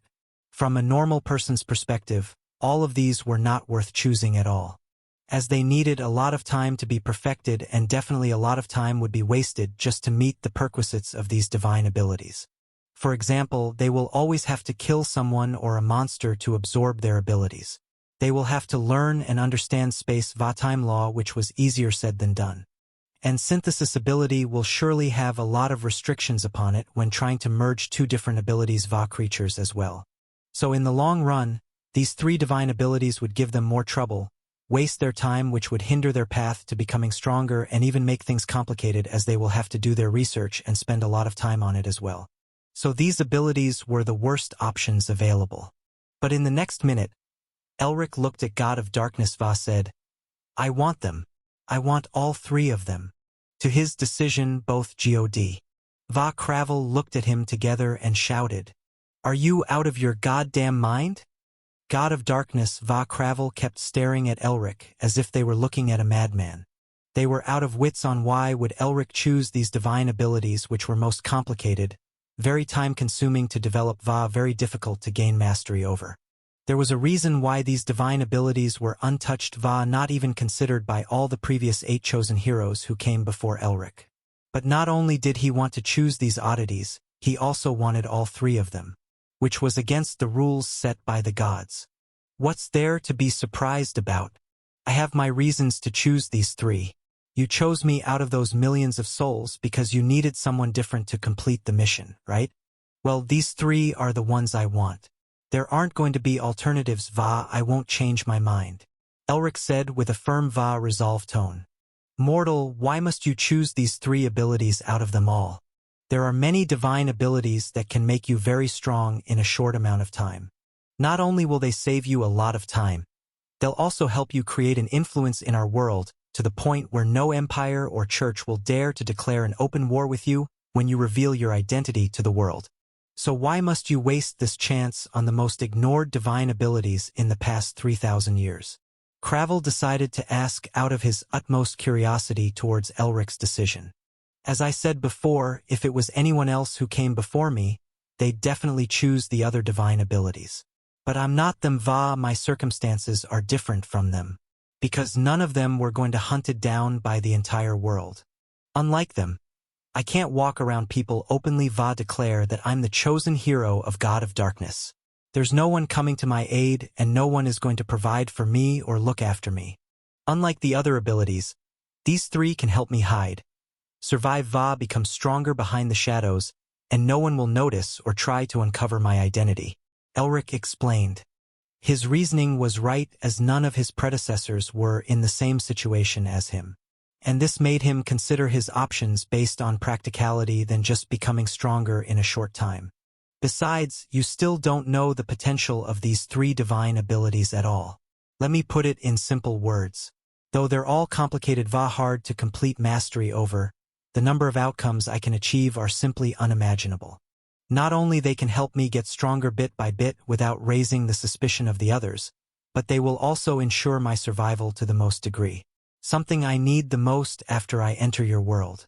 Trust me, I know what I'm doing," Elric replied, refusing to go into too many details. Only he knew exactly what potential did these 3 divine abilities had. Ability absorption was one of the most meta abilities he had seen in hundreds of novels, mangas, Va animes. Of course, Who didn't know about a 35-year-old guy getting reincarnated as a slime in another world with a similar ability, just like ability absorption, which helped him get stronger by devouring his enemies' Va monsters and reach to a level where even the strongest beings in that new world had to acknowledge him, Va, even slightly be wary of him. Of course, he was thinking about Rimuru Tempest from that time I got reincarnated as a slime. So when he saw ability absorption, the first thing Elric thought was how lucky he was and he had already hit the jackpot. But to put an icing on the cake, he saw the second divine ability, Dimensional Law. Any anime fan who watched Naruto Va had enough information about it knew of one guy who put the entire world at a war just by himself. And he possessed the same ability similar to Dimensional Law, which would allow him to have one part of his body exist in a separate dimension, so when his enemies attacked him, he'd simply face them head-on and take hits even straight at his heart just to have enemies' weapon pass right through him, while he used that opportunity to kill his enemies by catching them off guard. Elric thought of none other than Obito Uchiha from Naruto Shippuden. But the awesomeness of Dimensional Law didn't end here. This divine ability allowed him to open a crack in the void and hide in it for the time being. And with time, as his mastery progressed, he could also travel inside the void and exit out of it somewhere else. So in simple words, there was no actual place that could completely trap him or a place he couldn't enter with this divine ability.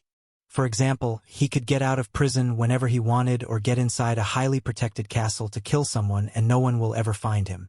Obviously, Elric won't be able to achieve such results with his non-existent mastery over space Va time law, but with time he could envision himself achieve that feat as well. And to fill your stomach with delicious food, there was the third divine ability, Synthesis. Since Elric wasn't going to have an OP system like many protagonists who get reincarnated in another world which would guide them, help them become stronger and give them rewards like epic swords or equipment, create stuff out of nowhere and things that shouldn't belong in that world based on its settings such as culture, technology, va scientific advancement, he needed a way to ensure his safety and find a reliable way that won't just help him become stronger but rather way too OP. And Synthesis was offering him just that. By using ability absorption, he could gain both physical abilities and magical skills of his targets. But that's all there ever will be. He will naturally have to look for way too stronger enemies to learn badass abilities va skills.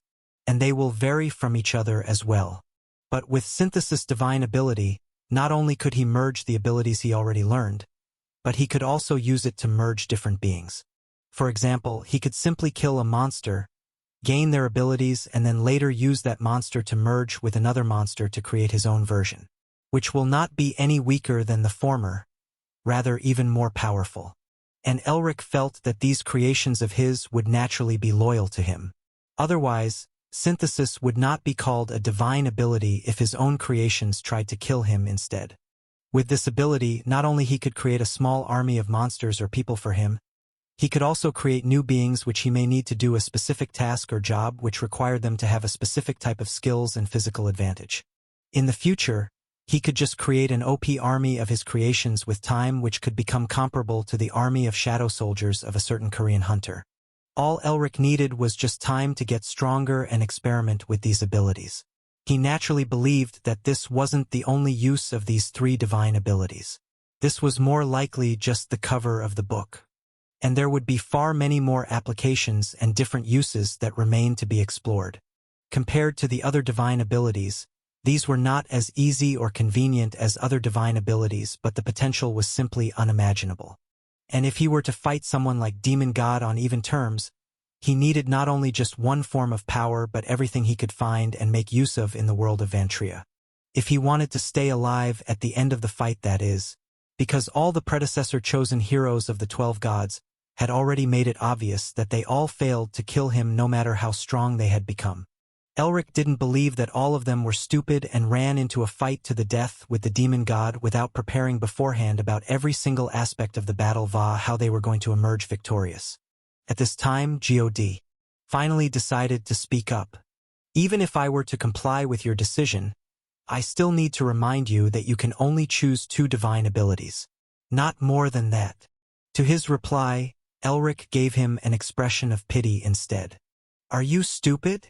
God was startled, and then the next second he was enraged. What did you just say? Do you think I won't torture you for the end of time just because I have no choice but to choose you as my chosen hero? Od spoke angrily. To his spine-chilling voice, Elric replied, "Think about it. You said that this is probably going to be the last chance the gods have to kill the demon god before he becomes a full-fledged god like you.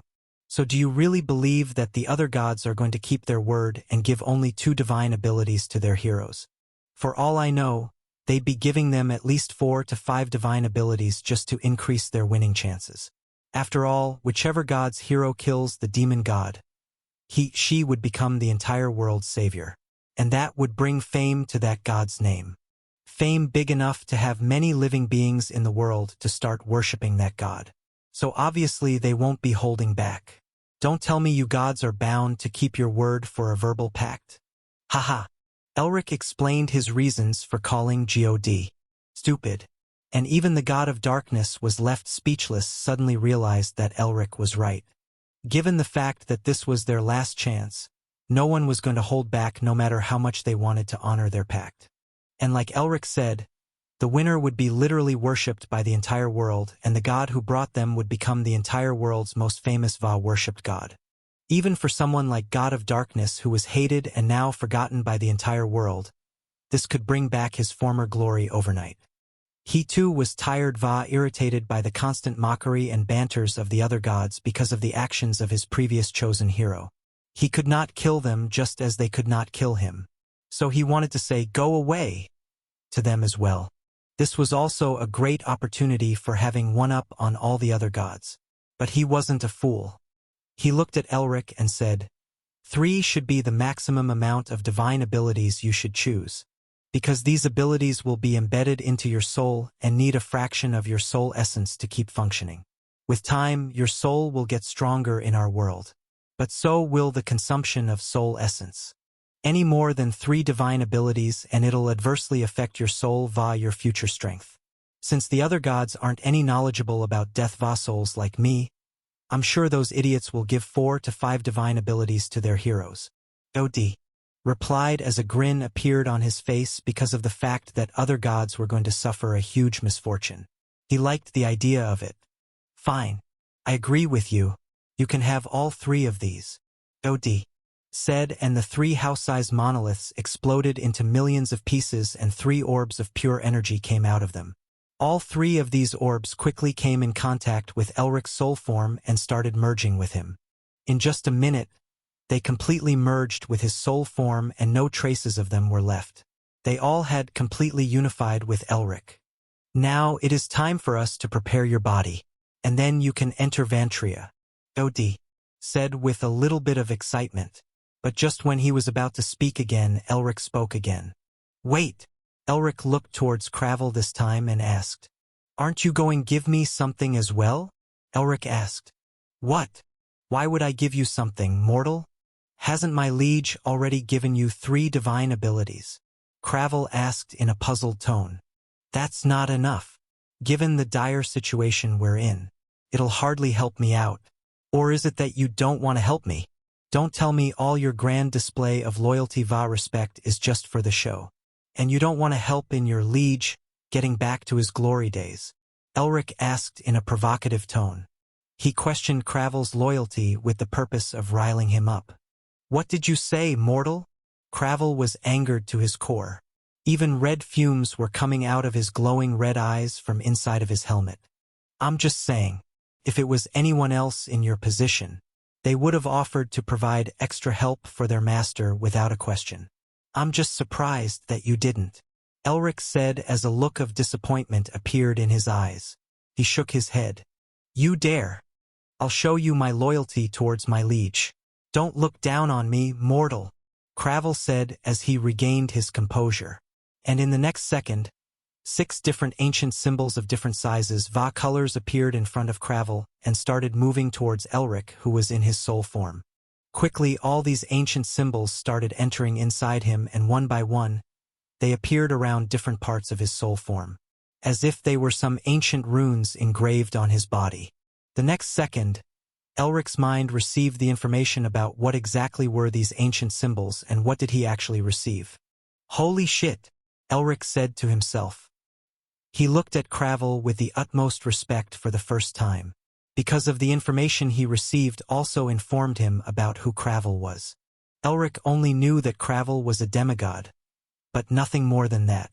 But after he received the information in his head, he finally found out the true title of Cravel. Elric now finally understood that the being wasn't just some lackey of God of Darkness, but a being who would be respected and feared from no matter where he went. The ancient symbols were actually blessings that were bestowed upon Elric, and through their description he saw the name. Cravel, the war deity. Yes, the war deity. The goddamn mutafriggin war deity.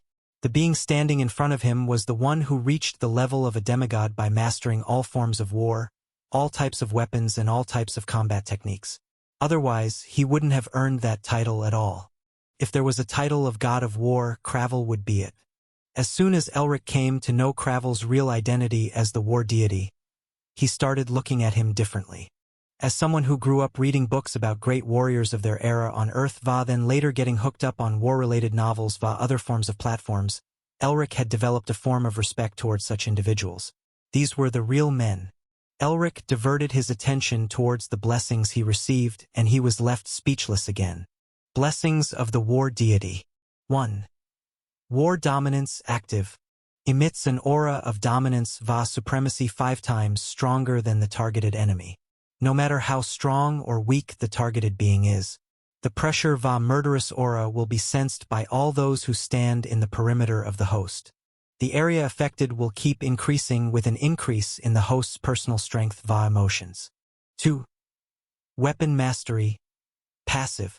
Mastery over all weapons and things that could be used as a weapon. The mastery over all weapons existing in the world keeps increasing with the level of host strength. Current level, a rank, master level. Passive, example, for swordsmanship, the host is already at a level of a swordmaster. Mastery levels, amateur, intermediate, expert, master, grandmaster, saint, deity. 3. Combat techniques mastery, passive, grants the user knowledge and experience over all forms of close combat techniques. Also allows user to understand copy any target's combat techniques after practicing them. Current rank, Master, in all known combat techniques by the war deity. Mastery increases only when the user practices performs these techniques to meet certain understanding experience. 4. Survival instinct, passive, grants the ability to sense extreme danger killing intent directed towards the user. The range of this ability will keep increasing as the user gets stronger. Note: ability is upgradable can be merged with other similar abilities. 5. Berserk God mode active. Allows user to achieve 5 times the physical strength stamina for a short time.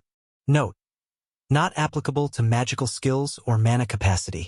The host will be in a weakened state, only having 30% of the user's strength, for the next 24 hours after the activation period ends. 6. War deity body, passive, grants a body capable of becoming 2 times stronger than the previous stage every time the user goes through long tiring battles and breaks the threshold of his capabilities. After going through the blessings he received, Elric simply forgot how to speak, because what Cravel gave him wasn't just mastery of weapons or abilities to dominate his enemies in battle. What he gave him was the biggest head start anyone will ever get if they were thrown into an unknown world. Elric was born with a weak body never had physical training at anything. Not even normal sports or self-defense techniques. He could hold a sword in a video game or in his dreams only. Hell, he didn't even know how to properly hold a sword either without looking like an idiot or ending up hurting himself instead. Unlike what God of Darkness gave him through the 3 divine abilities he chose. These blessings wouldn't just help him become stronger or help him survive. Rather, they'd be far more useful than just gaining abilities or creating his army who will serve him. With these blessings, he'd save years of time spent on learning practicing different types of weapons how best to use them. Also, learning combat techniques was no joke. It took many people dozens of years to perfect them or reach just the rank of a master. But not only Elric would already have built-in knowledge understanding of these, but he'd also be proficient right when he entered Vantria. He was already at master rank, which was way just unbelievable for a guy like him, who never had an actual combat experience or killed anyone in his life. Survival instinct would help him sense if someone was targeting him from behind or following him from the shadows. That way he could be prepared to face a sudden attack or an ambush and might as well dodge a sudden arrow shot at his head. This was just too useful in his opinion. Survival instinct was something developed only by people with decades of experience in hunting or someone who had been through thousands of battles in their life. For someone like Elric, who would be hunted down sooner or later if the word of his true identity as chosen hero of God of Darkness were to be leaked, survival instinct would save his life on many occasions. Not on just the battlefield, but it will also alert him in random normal places if someone far stronger than him was targeting or wanted to harm him based on their killing intent. He'd know whom not to fight with and simply need to run away for his life. And there was also Berserk God mode. Like the description implied, he'd be 5 times stronger for a short time and it could save his life when he was truly in a pinch. Let's say somehow his dimensional law ability didn't work or he couldn't escape inside the void for some reason, such as the surrounding area being sealed by spatial law or some type of barrier or formation. Elric would be left at the mercy of fate. But with Berserk God mode, he'd receive a huge spike in his strength. It could be helpful enough to let him escape or even face his enemy head-on, who could be much stronger than him. This was a life-saving cheat code indeed. And let's not even talk about War Deity Body. This thing would just make him a total T-Rex compared to other heroes of the other gods. Because whether he liked it or not, Elric would be put in situations where he'd need to fight someone in authority, like forces of the Empire or even people from the Church operating in that empire given his identity. He could see himself clashing against the other chosen heroes in the future because they too would be well informed about the act of his predecessor, the 8th chosen hero of God of Darkness. So these heroes will naturally think of him as someone serving the evil or someone they had to exact revenge upon for their predecessors. So, with the War Deity Body, he'd become twice as stronger every time he went past his limits, which naturally will require him to fight a lot of battles and go beyond his capabilities, and also will be on very rare occasions, most likely in the battle for life death. But this can give him an upper hand over the other heroes in terms of physical strength alone. So it will also be extremely helpful in the near future. Elric finally broke out of his phased state and looked at Cravel again. He didn't hold any of his mocking or disappointed expression and said, "I take my words back." After saying so, he bowed towards Cravel with utmost sincere expression. Cravel was left with a puzzled expression again, inside his helmet. This mortal was questioning his loyalty towards his liege not a minute ago and now retracted his statement and bowed half his body in front of him. Cravel, who was of the size of 5 stories building at the moment, could see Elric's way of showing respect. God of Darkness humphed slightly without showing the jealousy he was feeling, because Elric didn't do that to him so far at all. Instead, he said, "Go away, bastard, stupid, moron, many things he forgot to count." And because of this, Cravel was happy with Elric again. He said, "Stand up. No need for such formalities. Anyway, did you like my blessings?" Cravel asked without masking the smugness in his tone. Elric simply nodded like a puppy in response. "Well then, here's something else. It's not a blessing, but some of my knowledge you will find very useful while venturing inside Vantria," Cravel said. Soon, a divine formation appeared over Elric's soul form, and light made of different bright colors descended towards his head. Elric started processing the gift he received. As he opened his eyes, he was again left with a joyful expression on his face. What he received wasn't any ability or skills. For the first time, he received a form of information, knowledge that he would be needing no matter where he went. Knowledge of all languages in the world of Vantria. Elric had worries about this from the beginning, just that he didn't speak about it at all. He was going into a different world, where existed different cultures, races, species, different regions, things he didn't even know about yet. So naturally, this world wasn't going to be someplace where everybody for some reason spoke in English. He was certain that God of Darkness Cravel weren't talking with him in English either, as their gestures body language acted very differently in accordance with their words tone. They were using some type of magic or conversed with him using a telepathic connection. Many manga novel authors always skipped this part in their work. In their stories, even the most ancient civilizations which existed tens of thousands of years ago also spoke in English. As if this wasn't a different world but a Hollywood movie where even Wakandans spoke in English despite having their own mother tongue. What Cravel gifted him had saved tons of trouble, as not only he would be able to converse with people inside Vantria, he'd be able to communicate with, understand all the residents Va species existing that resided in those regions. This also included understanding various types of languages, whether in form of verbal speech or writing. So he won't be lost in the world if he went somewhere unknown. After calculating everything that has happened so far ever since his reincarnation, Elric found himself extremely lucky. He was going to get another chance at life despite him refusing Va wanting to die again. Neither was he randomly thrown into a different world without any prior knowledge, nor suddenly woke up inside someone else's body. He was given a choice to even choose in which way he was going to enter inside Vantria.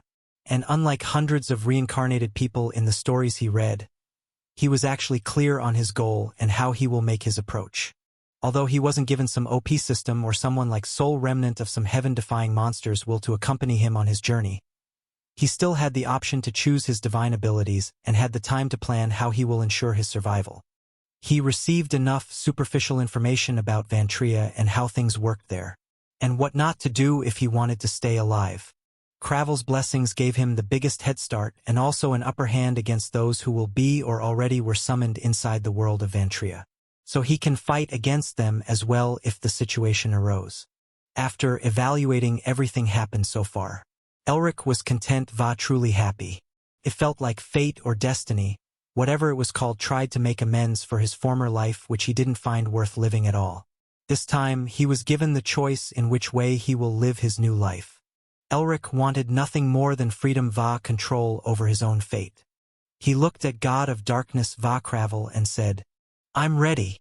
God of Darkness Va Cravel both nodded at him.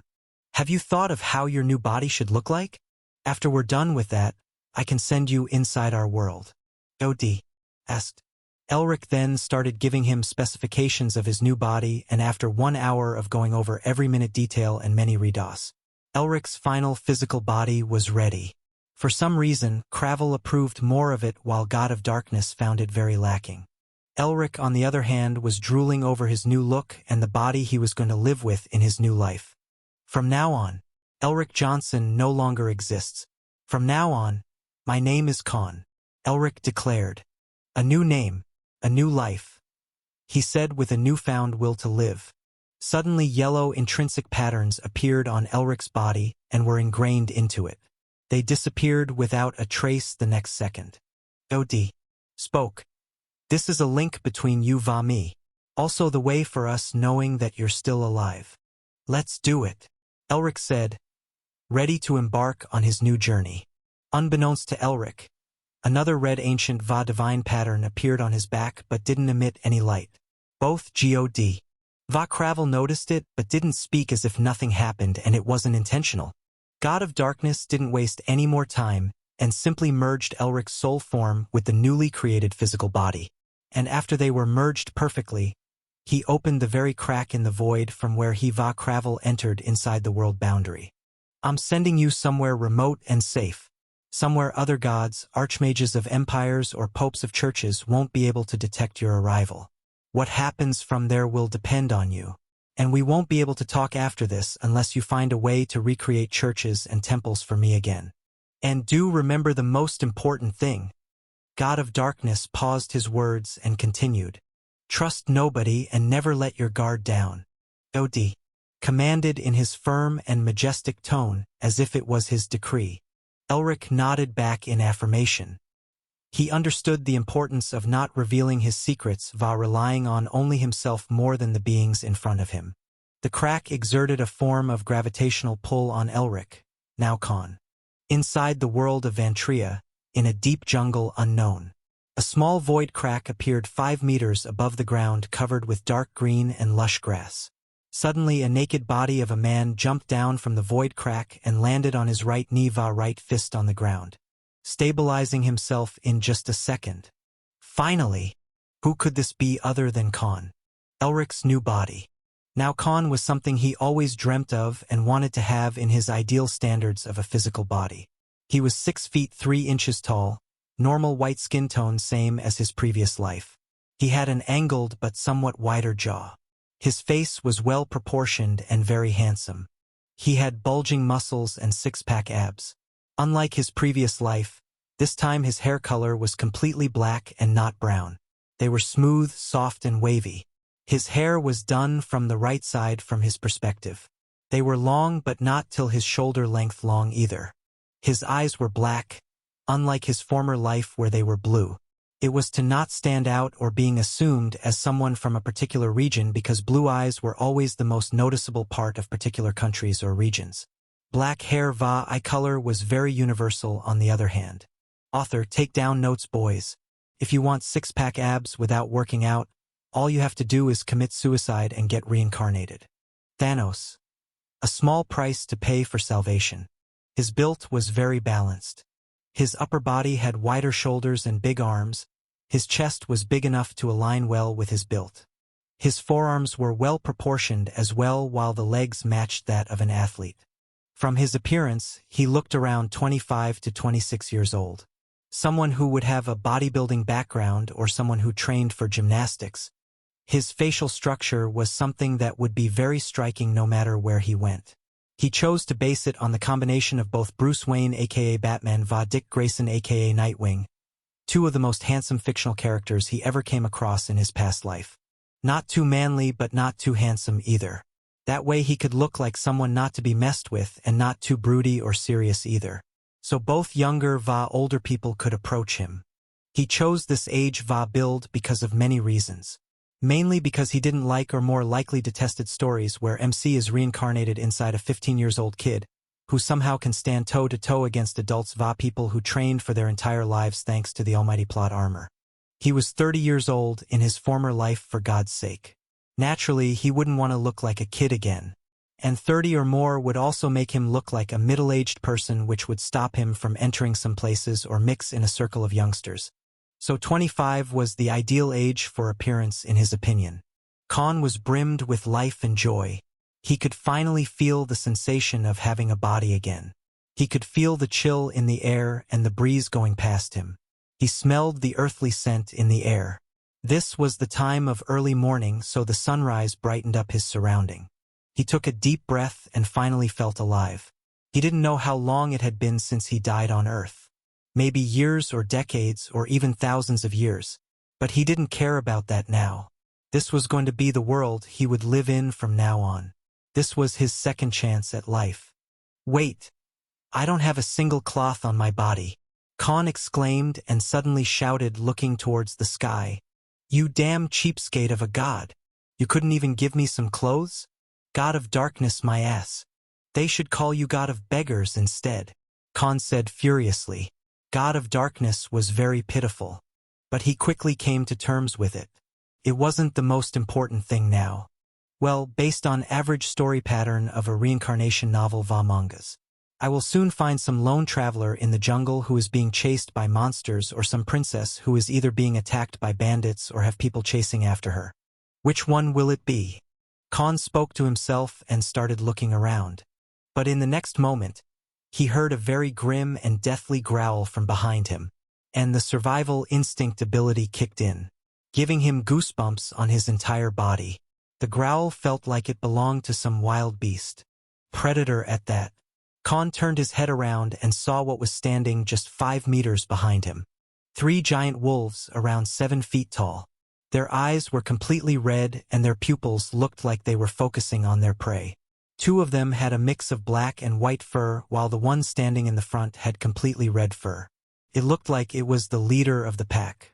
These 3 wolves were prying at Khan, trying to gauge how strong their morning breakfast was.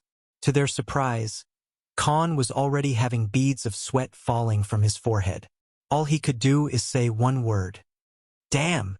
Amidst a vast and dark green forest, a naked man ran without the care of having onlookers like an exhibitionist. It's not like he wanted to, but he simply didn't have time to look for clothes or something to cover him.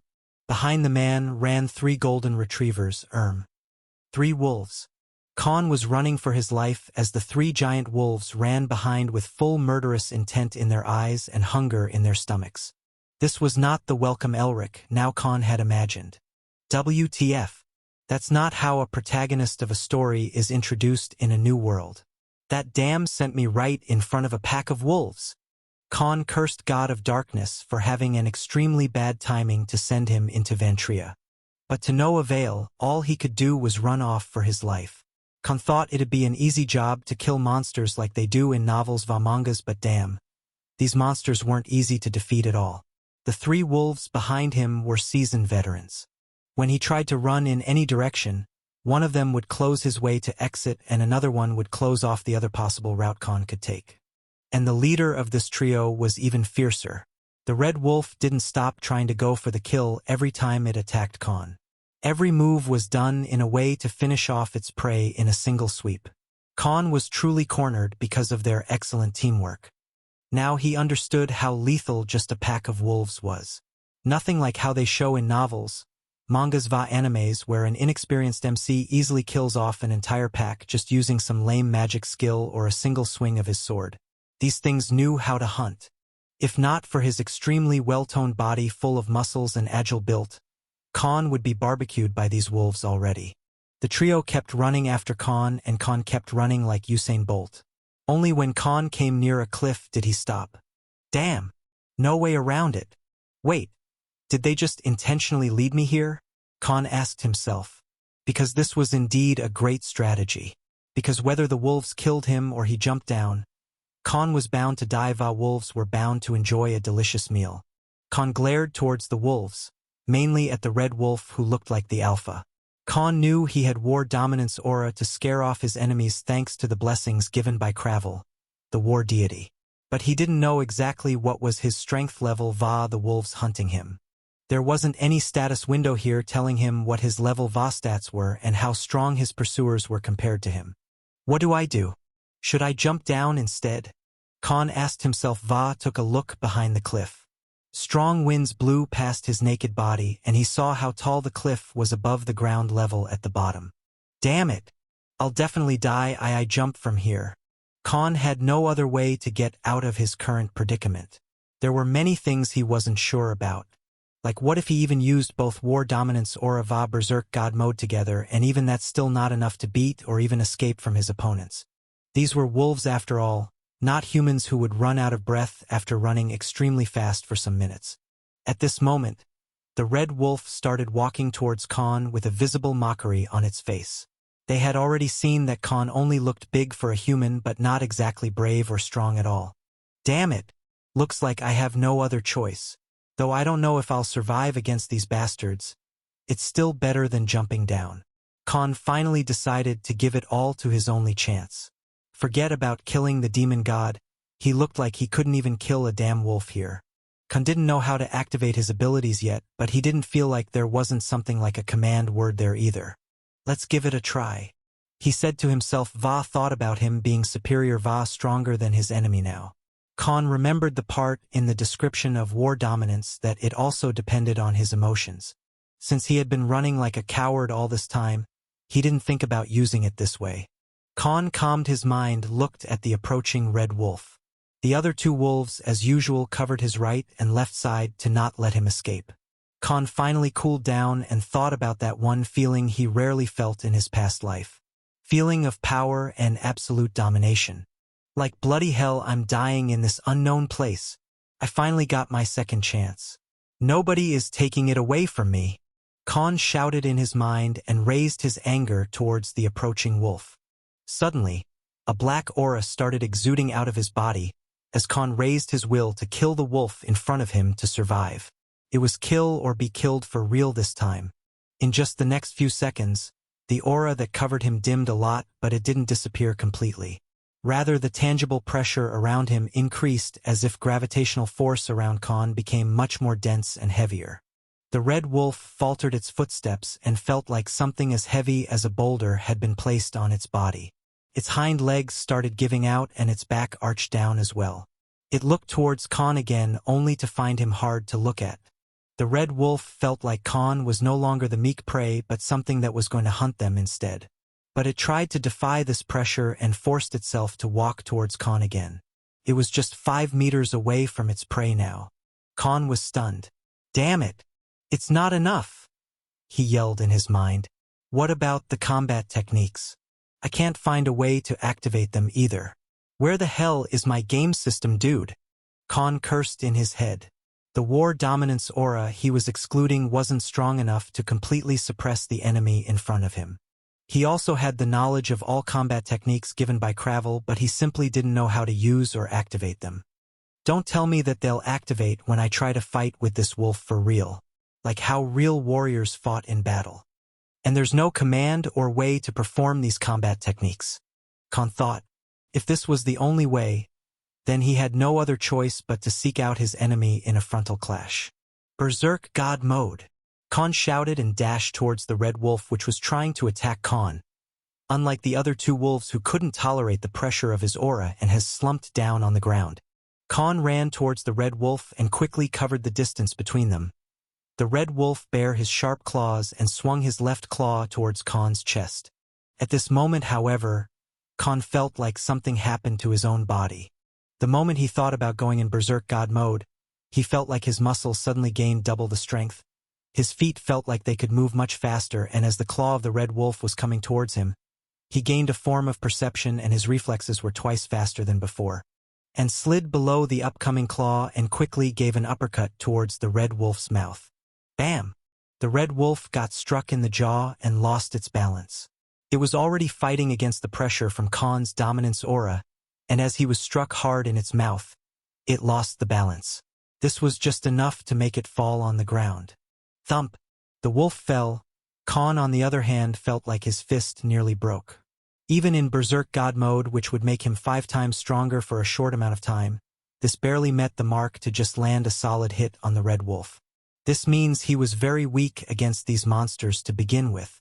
Khan quickly hit the fallen wolf on its head and groped its neck in a chokehold.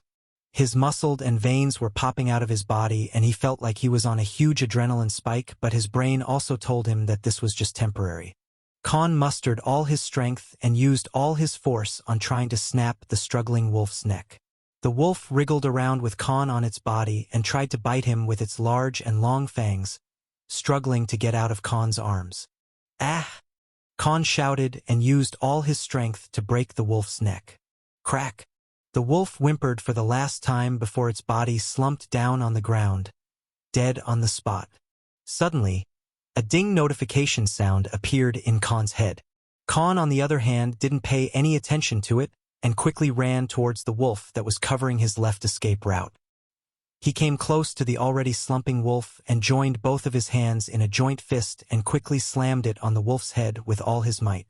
A cracking sound was heard from the wolf's head and blood started leaking out of its ears and mouth. Khan was already on his last arrow. He knew he didn't have any more time. He gathered his remaining strength and ran towards the last remaining wolf which was covering his right exit route. Khan could feel his strength running out already, but he kept running and came close to the wolf which was finally somehow started resisting against Khan's dominance aura. No, you don't! Khan yelled and jumped with all his strength in his legs and performed a downside kick like how they showed in martial arts movies. Bang! The kick landed right between the wolf's skull and broke it in half. Blood splattered on the ground, and Khan, who didn't time his landing footing properly, also lost his balance and fell down. I did it! Khan shouted as his body slumped on the ground and he lost all the strength in his body. Only now did he realize how much toll did the Berserk God mode took on his body. Currently, he didn't even have enough strength to lift his head up or change the side of his body. He was laying down in the grass and soil. He could feel the soil in his face and back as small pebbles were hurting his body. Barely made it. Khan came to realize how big of a close call this was. Any second later and he'd be ripped to shreds by that last wolf which was lying just a meter close to him, its blood still leaking out of its smashed head. Damn! This hurts. Khan could feel his entire body under immense pain.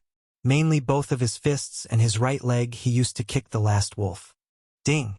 Congratulations to the host for unlocking the following abilities for the first time. War Dominance. Combat Techniques. Berserk God Mode. War Deity Body. The host has learned chokehold, vertical stomp, va joint fist combat techniques. Current mastery for these three the combat techniques, 30% on master rank. War deity body will undergo an upgrade after the host is no longer under weakened state. There you are. Khan heard all the notifications inside his head. He already expected something like this to happen when he killed the red wolf and heard the ding sound in his head. To his surprise, Khan not only learned how to activate War Dominance Aura and Berserk God Mode, but he also broke through the current threshold of his capacity. Va already went past his limits to meet the conditions to unlock his War Deity body.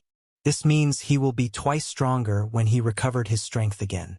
The very first encounter Khan had in Vantria as soon as he entered was a life or death battle, and he barely managed to survive.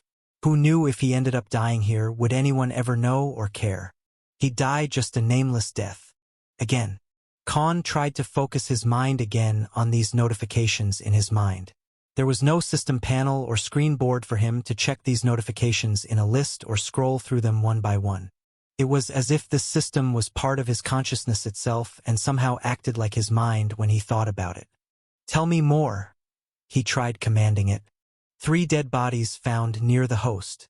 The host is advised to use ability absorption divine ability and raise his strength. Also, the host can use synthesis divine ability to merge 2 of these entities to create a subordinate. The host must salvage va eat the cores situated near the hearts of these 3 entities. The robot-like voice stopped, informing Khan about his accomplishments, va what he could do to recover va get strong. Cool. At least I have some sort of guide for at least basic stuff va reminders. Khan said as he went to sleep due to exhaustion. 6 hours later, Khan opened his eyes and looked around.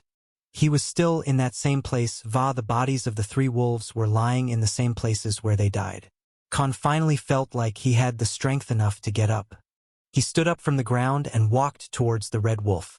He remembered the notifications he had before he fell asleep. He looked towards the body of the red wolf. He still could not believe that happened just this morning. He glanced at the body with a look of exacting his revenge. Well, how the turntables. He smirked. Va gloated about his victory, which he barely achieved by a hair's breadth. Well then, time to eat. He was going to use ability absorption on the red wolf because it felt like the leader of the pack and was obviously much stronger than the others. Absorb, Khan commanded as he mentally thought about acquiring its abilities. Host needs to touch the specimen first, the voice in his mind replied. Ah, my bad. He touched the body of the red wolf and imagined absorbing its abilities. Suddenly, some sort of suction force was exerted from his hand which was touching the red wolf, and in just a matter of seconds, the body of the red wolf looked drained out of the blood and the claws and fangs it had were reduced to nothing as if they were sucked inside something. Ding! Ability absorption divine ability unlocked. The host has acquired the following abilities. Alpha Wolf's Claw, Alpha Wolf's Howl, Long Stride, Hunt Perception, Predator's Eyes. Synthesis divine ability unlocked. Predator's Eyes ability synthesized and merged under War Dominance to increase its effectiveness.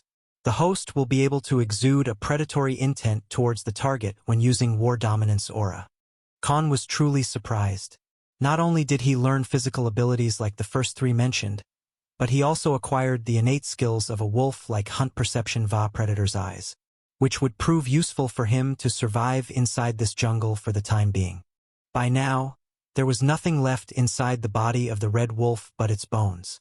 All the meat and blood was gone.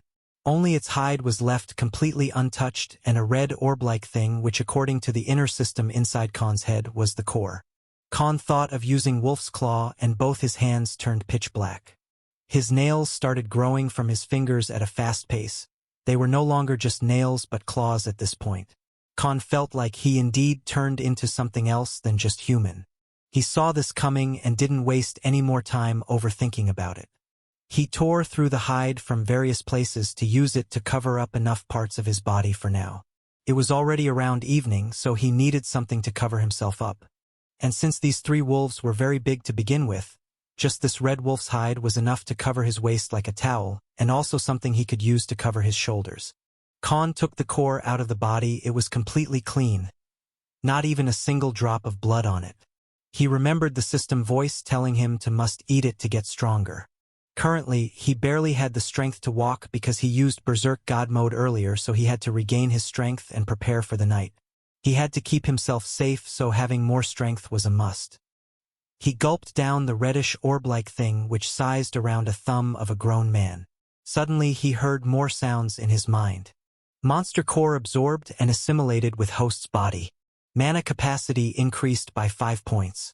All physical attributes raised by 1 point. Khan felt a bit of his strength recovered, just very minute at the moment because he was in a weakened state. He wrapped the hide around his waist and leftover around his shoulders like a scarf.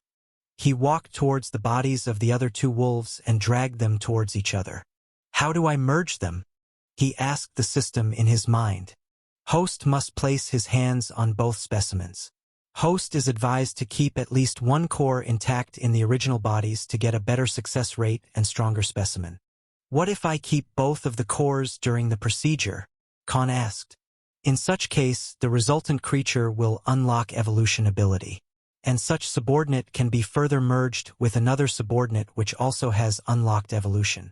Both these entities can be used to create a higher variant species and a more powerful subordinate.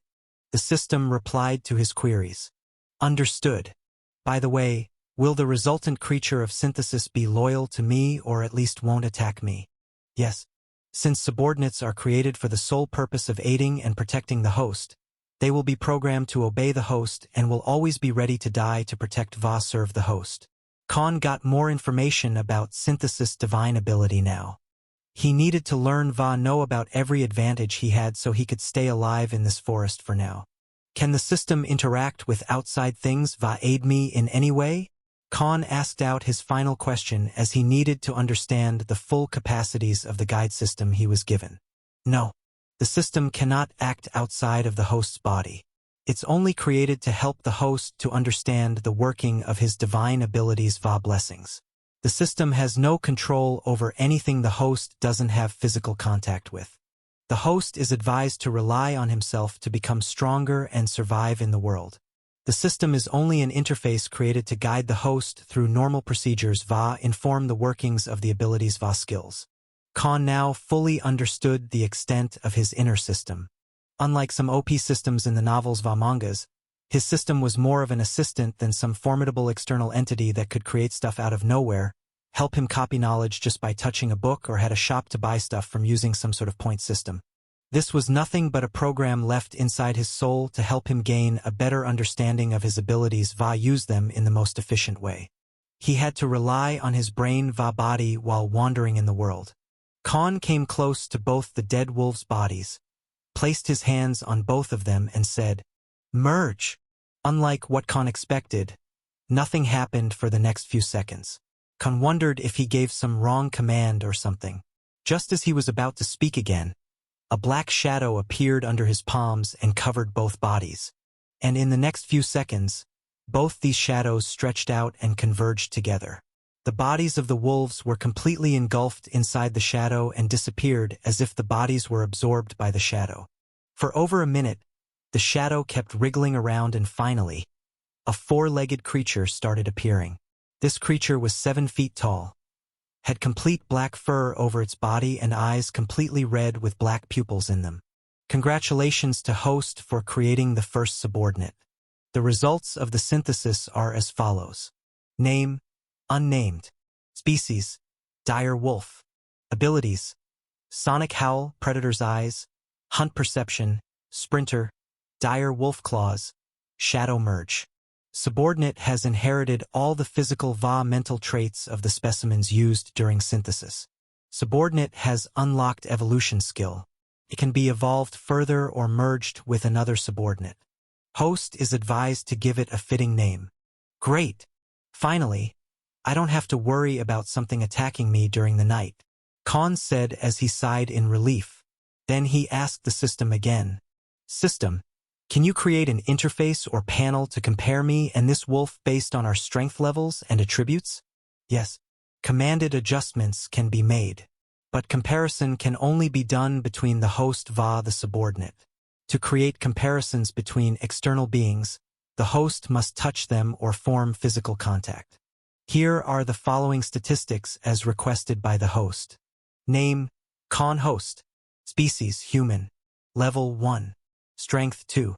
Agility 2. Dexterity 3. Defense 2. Mana 5.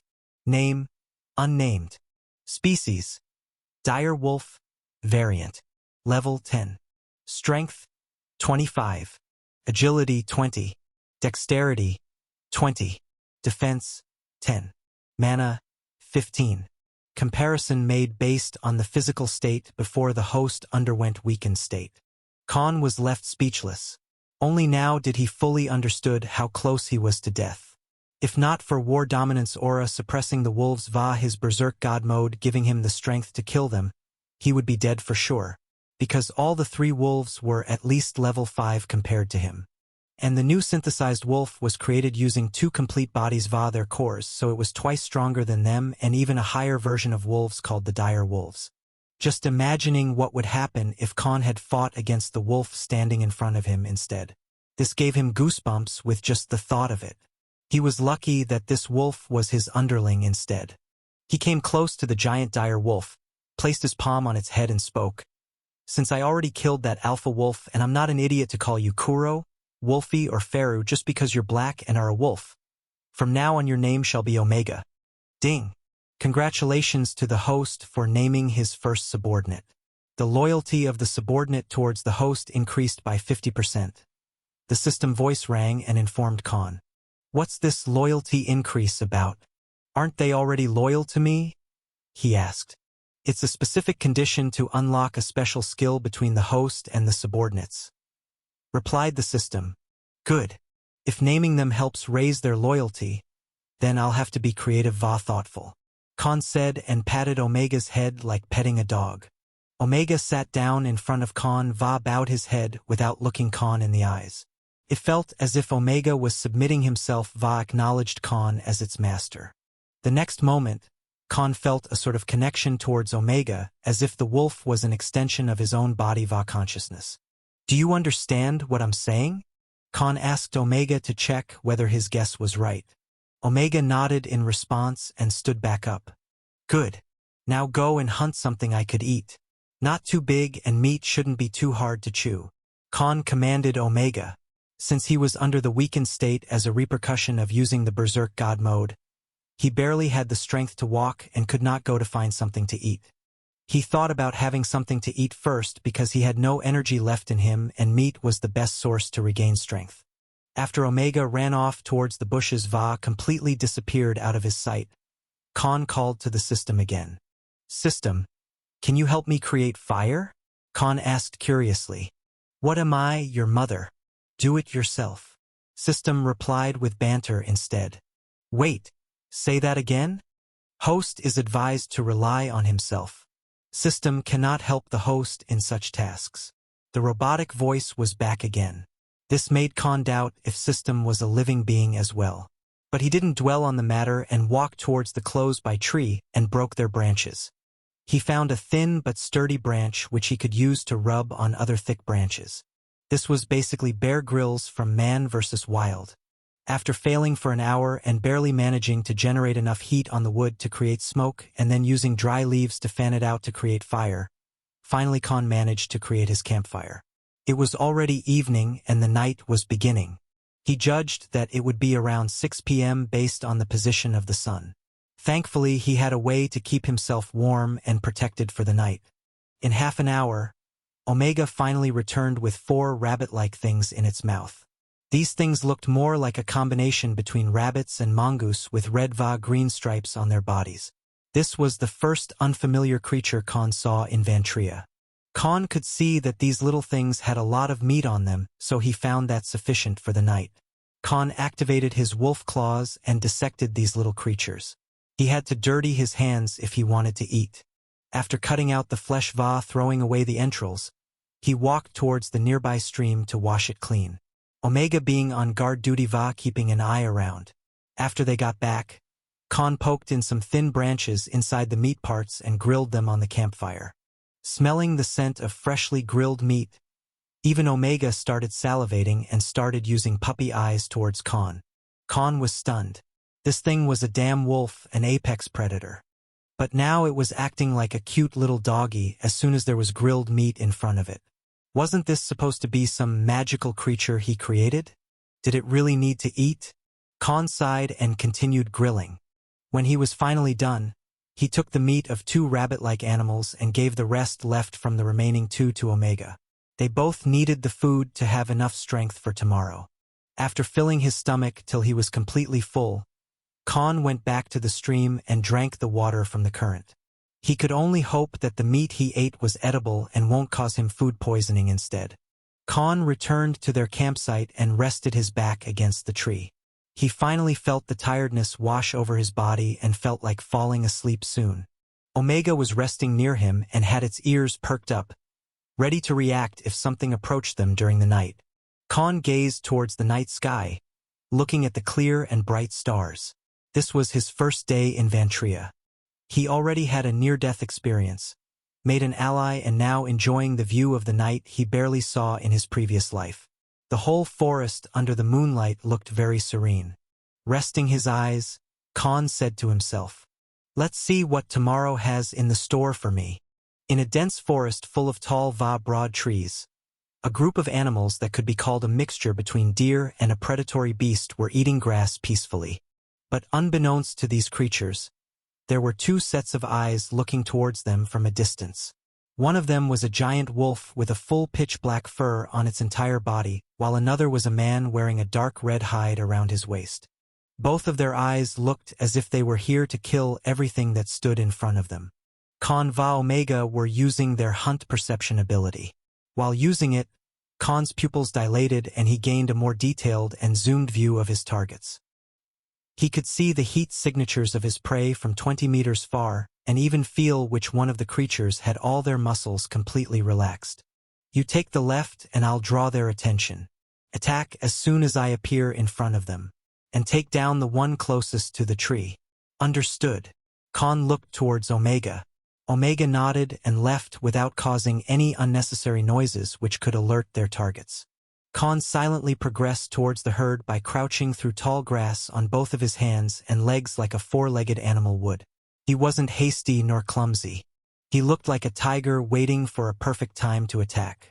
Khan quickly activated his war dominance aura as soon he reached near the herd. Strong pressure of gravity was exerted around a 5-meter radius, and before these creatures could react, Khan pounced towards the nearest creature while activating his alpha wolf's claws and swung his right claw around the nape of the creature, which was caught off guard. Couldn't even move under the pressure of war dominance. Bluish blood started flowing on the ground as soon as his claws pierced through the hide, which felt as tough as leather in a matter of seconds. This sudden attack alerted the other members of the herd, and they tried to run away the very next second. Khan had limited reach on the area he could cover under war dominance aura, so some of them had full control on their bodies and started running off, only to be attacked by a giant dire wolf from the opposite side. Omega was very vicious, unlike Khan. He didn't go for a swift kill, rather plunged his teeth inside their necks and ripped apart the head out of their bodies. Blue blood spurted like a fountain on the green grass, but the massacre didn't stop. Both Khan and Omega dashed towards their respective closer targets and attacked in a pre-planned manner. It was as if they had completely practiced their coordination. The massacre continued until there were 5 dead bodies on the ground. Out of the 9 of these creatures, 4 managed to escape while 5 went to heaven to meet their maker. "Phew, I guess we got lucky," Khan said and put his right hand on one of the dead creatures. "Absorb. Host has acquired the following abilities: Sprinter, Panorama Vision, Wilker Hide." "Oh, so these are called Wilker?" Khan learned the name of the species through the system. He imagined himself having the same tough skin as the Wilkers, and his skin completely turned green like these creatures, and small spikes appeared all over his body. "Ugh, I look like Killer Croc now." Khan deactivated the ability and collected the core. Meanwhile, Omega was tearing out the flesh and entrails of the other bodies with his large fangs as if he had been hungry for years. He only left out the cores for Khan and nothing else. Khan had already recovered, and now he was 4 times stronger than when he entered Vantria through the void. His war deity body had also completed its first transformation and became twice stronger compared to before. And Khan also ate the cores of small animals Omega hunted in the morning. And according to the system, he was now level 2 and his body attributes Va stats had doubled as well. Still, this was no excuse to be laid back and hope things will go in his favor. He still remembered vividly how he barely managed to kill the wolves yesterday and survived by a hair's breadth.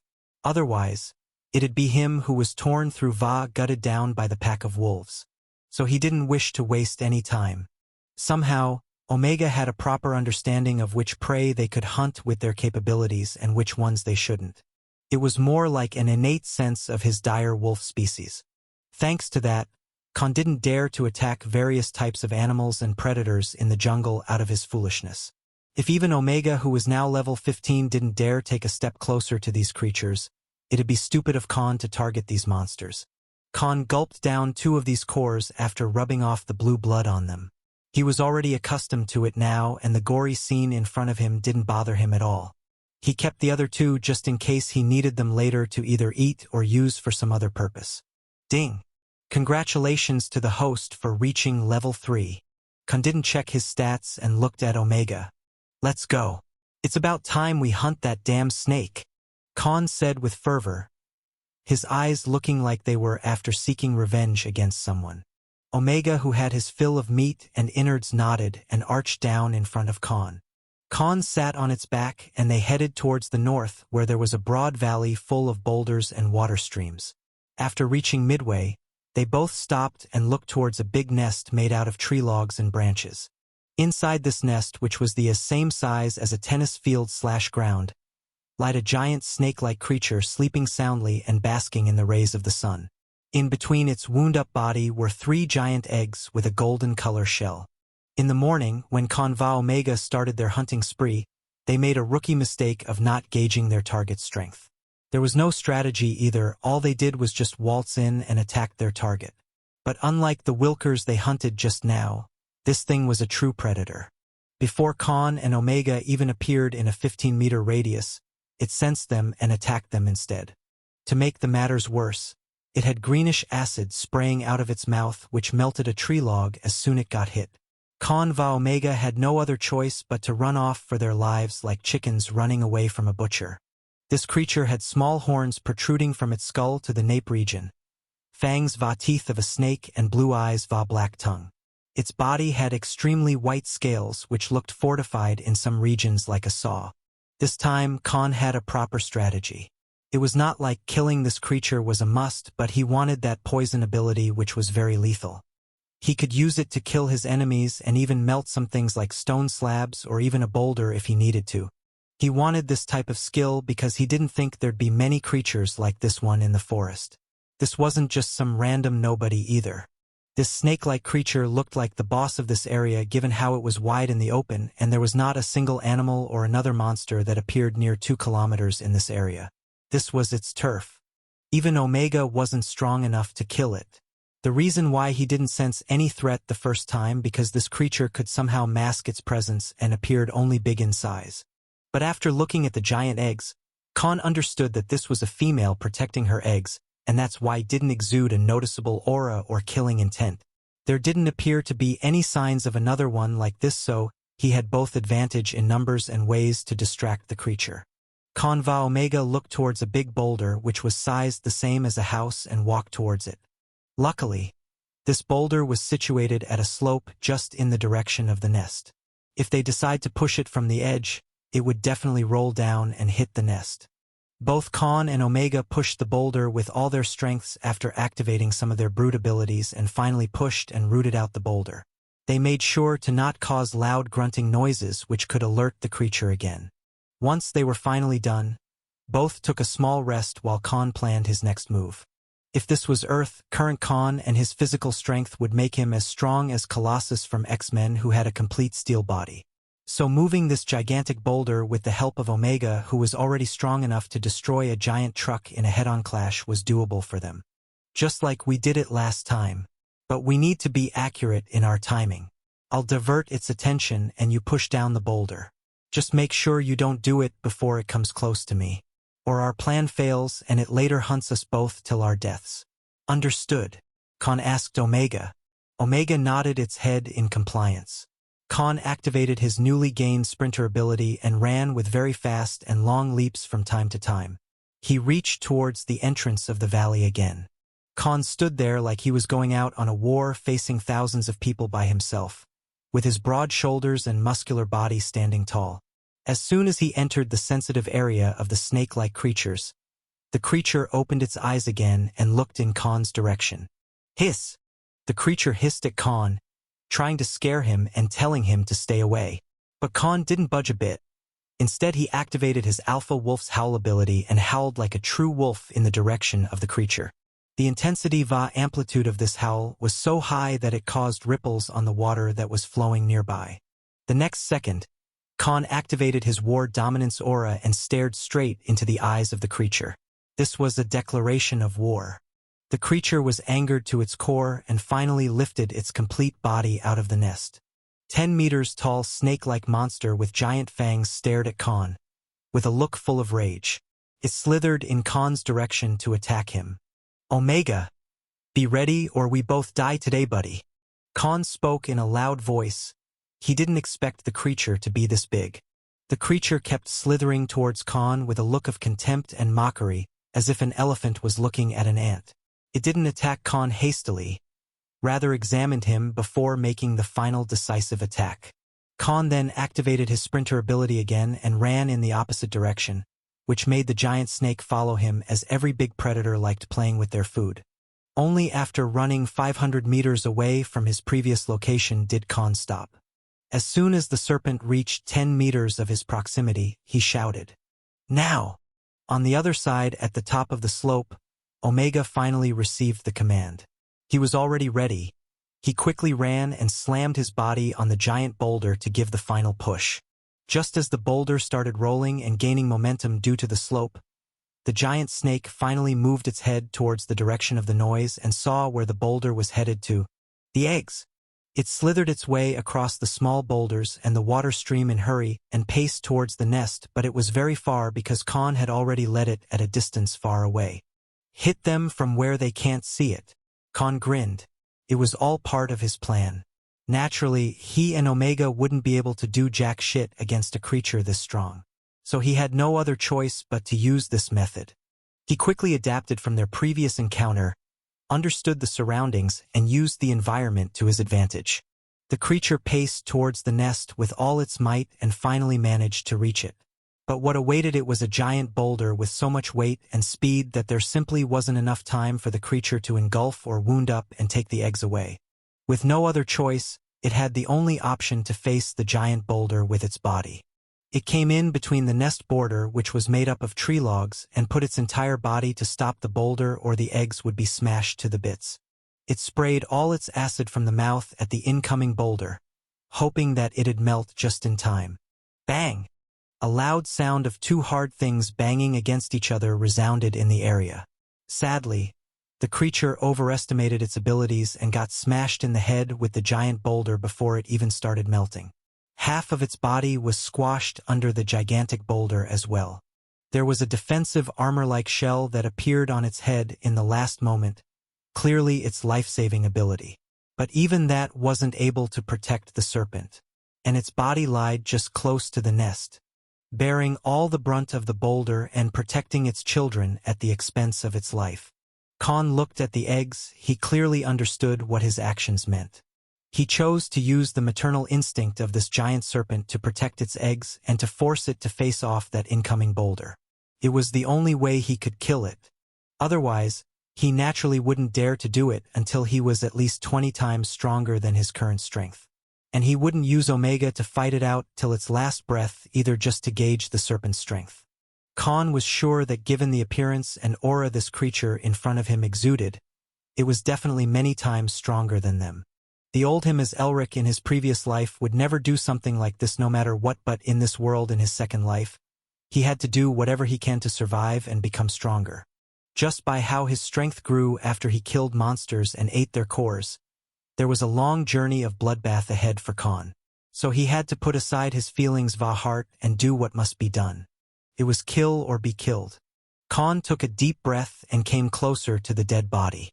Only now did he notice that the creature was around 25 meters long and the body width was that of a small car. This wasn't your average day-to-day monster, rather a rare species. Khan placed both his hands on the ginormous body of the serpent. System, tell me about this creature. Khan commanded his inner system. Scanning completed. Information unlocked. Species, Somir. Description: a descendant species of one of the 5 ancient god beasts, the basilisk. Level 40. Abilities: venom acid, acute sense, paralysis gaze, poison immunity, Grandmaster/S rank. Note: host is advised to absorb the abilities with the bloodline of this monster. Va must eat the core. To this information, Khan only stood still like a stone statue. Only after a dozen seconds he broke out of his shock and shouted, "Holy shit!" Gobsmacked, Khan's jaw hit the ground as soon as he heard the information. This wasn't just some higher version of a species, it was a descendant of an ancient god beast. Although Khan had no idea of what these god beasts were, but given the fact that the word god was in the name, it was enough to give him a clear idea of how strong that mythical creature might be. Even for a descendant, the Somir in front of him was already a very strong creature. If not for Khan using a despicable underhanded method like using the kids to kill the mother, he possibly couldn't have done it unless he had reached the same level as the one lying on the ground. Absorb. Khan spoke the ability absorption divine ability started working, but unlike the previous times, it took around 4 minutes to finally absorb the new abilities. But at the end of it, there was still 80% of the flesh and blood from the original body was left as it is. The system probably absorbed only that was enough. Left the rest. Ding! The host has acquired the following abilities: poison acid, paralysis gaze, poison immunity, Grandmaster rank, acute sense, Somir's scales, basilisk bloodline absorbed, 30% purity. Note: acute sense merged under survival intent blessing. The accuracy of survival intent ability increased by 40% and the range increased to 15 meters. Synthesis divine ability activated. Host can merge predator's eyes paralysis gaze to create a new skill. Would host like to perform the synthesis? Synthesize, Khan said without a hitch. Synthesis complete. Host can now divert his killing intent towards a single target and the target will be paralyzed on the spot, unable to move its body for the next 20 seconds. Works only on target weaker than the host. The host must name this first merged skill. Khan thought for a moment about the most fitting name. With this newly created skill, he could simply make anyone attacking him stop midway through their attack, paralyze them on the spot and simply walk towards them and end their lives under those 20 seconds. This was him simply executing his enemies. Executioner's gaze. Congratulations to the host for creating the first skill. The efficiency of Executioner's gaze increased by 50% and time extended to 30 seconds. Bloody hell! Khan shouted and started laughing like the Joker. This new skill was just too OP. Imagine if he could upgrade this ability in the future and use it on multiple targets at the same time. He'd be able to face any ambush with ease. Even with just a single target, this could save his life if he were to fight someone who's attacking from a long distance like an archer or attacked him from stealth like an assassin. Khan would be able to sense the attacker with his survival intent and then use Executioner's gaze to root them on the spot. This skill will definitely be one of his trump cards. After finally stopping his maniacal laughs, Khan activated and tried out Somir's scales ability. Quickly, black hexagonal skin as hard as an iron shield appeared around all over his body.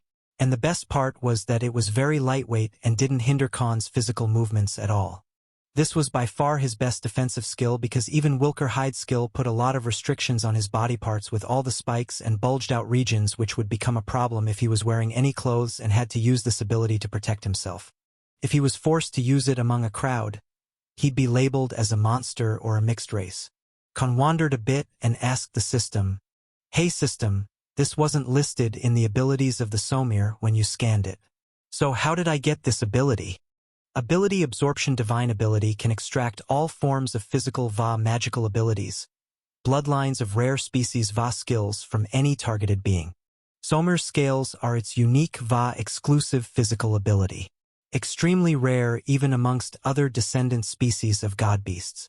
The scales can't be broken through even with Alpha Wolf's Claw's ability the host already has. This gave Khan another revelation.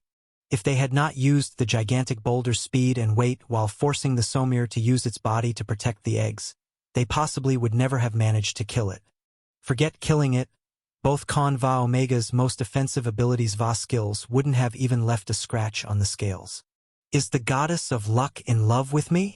Khan asked himself. First, it was the pack of wolves he luckily managed to kill just in time before his berserk god mode ended, and now this terrifying creature which he couldn't have managed to kill even with all his attacking abilities without dying at least 100 times before he could even make it bleed. Oh my god! Is this the legendary plot armor? Khan asked himself, full of awe disbelief. Because given how things were going in his favor, whether it was keeping his life in the last moment or gaining abilities suitable and to his advantage given his current situation, there was definitely someone akin to a god helping him from behind the shadows. Author. Tip's Imaginary Hat Yar Days. Phew. Protagonist Halo Ha. He spoke to himself and then examined his body again. The scales covered many vital organs on his body such as his heart, his abdomen, neck region, and private parts. His shoulders Va arms looked like Batman's batsuit from the Dark Knight only with hexagonal patterns in his case. His entire body had become a walking and breathing armor. Apart from his face, he could cover his entire body in these ink-black yet shiny and lustrous scales which even reflected the sun rays to some degree. Khan finally got a hold on his emotions and tore through the abdomen region of Somir which wasn't covered by these scales, and took the core out of the Somir's heart. But unlike all his previous encounters with the monster, this core wasn't red but violet in color and radiating a faint glow as well. System, what rank would the Somir be at compared to all the monster species in your knowledge? Khan asked. He wanted to grasp exactly what level of monster did they luckily killed. According to System's database, the Somir would be ranked at legendary level, just below the mythical and god-beast level. At this point, Khan grew numb. Va forgot to even breathe. What the hell? Legendary level?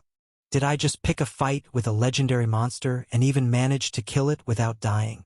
Khan sat on the ground, completely out of his wits. For what it's worth, the Somir in front of the host is only 50 years old. A fully matured Somir would be at least level 200 and around 500 years old. The host has lucked out. The system replied, trying to console Khan. Yes, extreme luck. Otherwise even that boulder wouldn't have managed to kill it. Rather, the boulder would have cracked instead if it was a matured Somir. Khan finally came to terms with his luck. Hey system, will there be any side effects if I eat it in one go? This core looks extremely high-grade Va powerful. I won't explode right after eating it, right? Khan asked. He wasn't stupid to eat out something that looked so powerful Va full of magical energy. No. Ability absorption. Divine ability will control the flow of the mana absorbed and distribute it inside the host without causing any side effects to the host's physical body. System informed Khan. Truly a cheat code. Khan sighed and ate the violet core of Somir.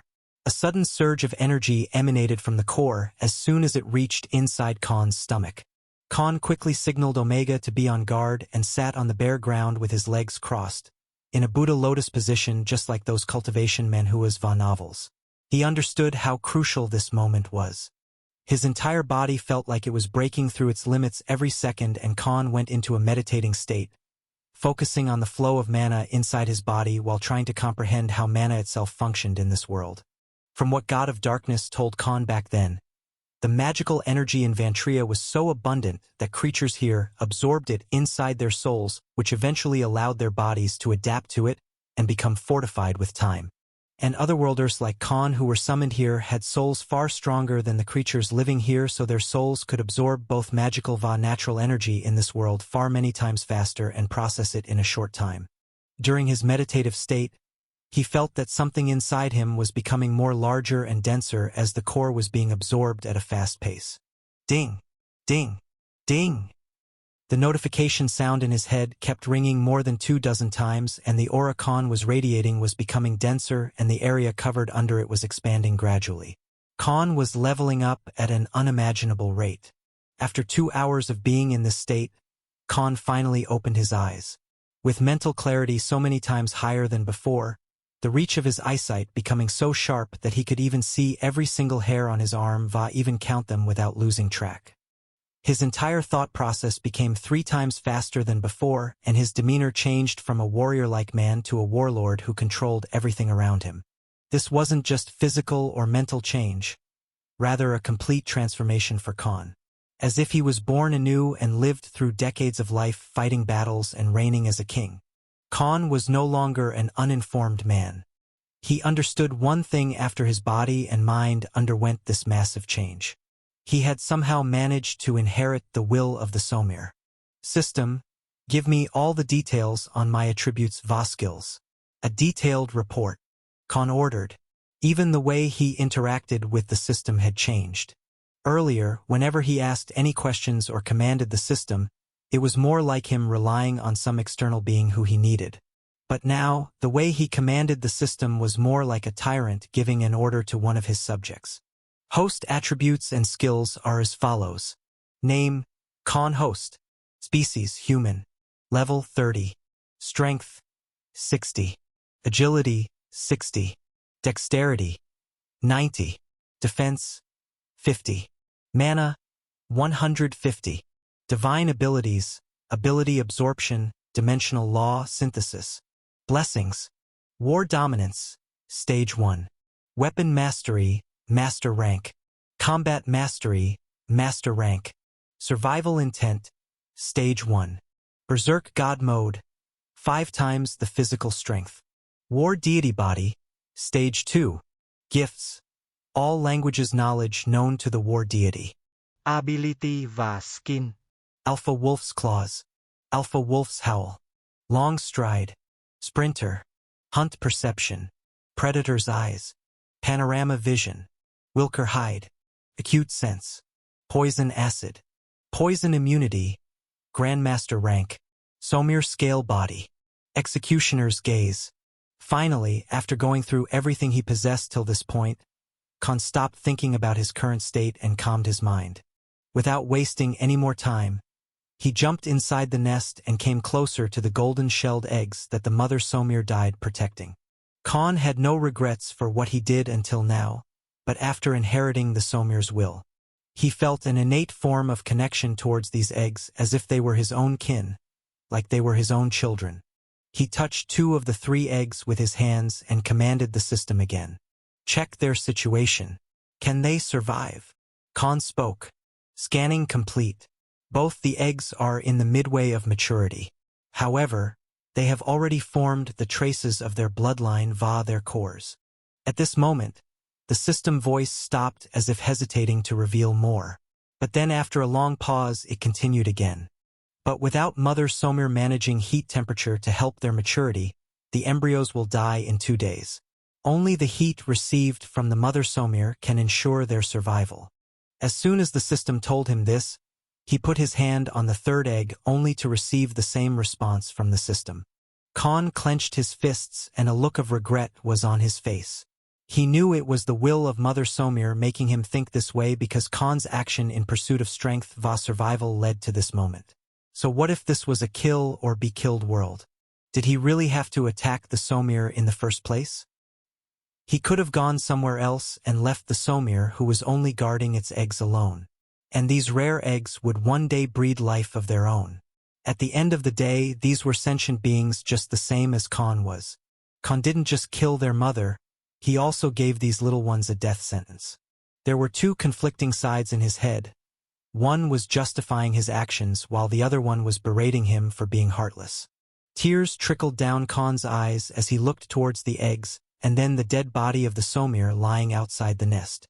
Unlike his own family who were never there for him. This legendary creature, which was a mother itself, gave its life for the children without even flinching twice. This motherly love was something Khan never felt in his previous life. "I'm sorry," Khan said and wiped off the tears. The Somir was indeed a legendary creature to have its core form a will. So naturally, this will was making Khan feel guilty for his actions. Khan understood this as well but couldn't find a way to justify his doing either. System, tell me, is there a way I can save these eggs? Khan asked. With our current situation va abilities at the host's disposal, it's impossible. Damn it! Khan cursed, feeling even more regret than before. System detects that the host's mind is being influenced by the will of the deceased Somir.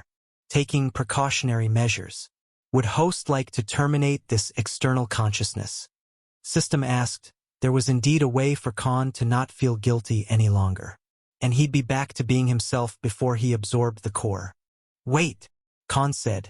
He did not want to run away from his doing. Can I merge them and create a subordinate? Khan asked the system. Yes. Since the embryos haven't formed a full consciousness, they can be considered lifeless beings. But host will need a dead body to merge them with. Or the resultant subordinate will not possess any physical abilities of this species, since the embryos haven't developed any of them at this stage. With multiple cores and bloodlines that are yet to be awakened, the embryos will not yield a proper form of their species either. The system gave all the possible outcomes to Khan should he choose to use them for creating a new subordinate. Khan understood what this would mean. A being that won't be useful to him or won't even have a proper consciousness even after going through his synthesis divine ability. Khan had no options available. But then he suddenly saw the dead body of the mother Somir and had an idea. System. Completely terminate the external consciousness. Khan commanded the system. The next second, Khan felt all the guilt he felt disappear as if nothing happened at all. His innate connection to the eggs was severed as well. And now he was back to his clear focused mind he gained after he absorbed the core of Mother Somir. But this didn't mean that he had forgotten what he felt just a few seconds ago. Khan wrapped his arms around one egg and lifted it, taking it closer to the dead body of Mother Somir. He repeated the same action for the remaining eggs and came close to the head of the Somir. He gently patted on the lifeless head of the Somir and said with eyes full of regret and determination at the same time, "I'm sorry. This is the only I can make sure that your children didn't die in vain.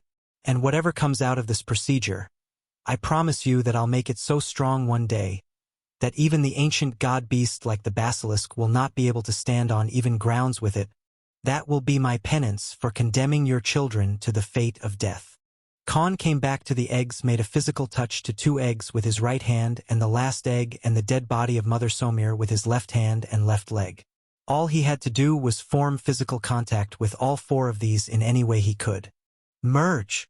Khan activated his synthesis divine ability and began the process of merging the eggs and the body together. Unlike the previous times, something different happened during this creation of a subordinate. Ding! Host has acquired additional 20% basilisk bloodline purity through the 3 eggs. Since all the cores and the bodies belong to the same species, the resultant subordinate will inherit all the physical traits with evolution skill unlocked.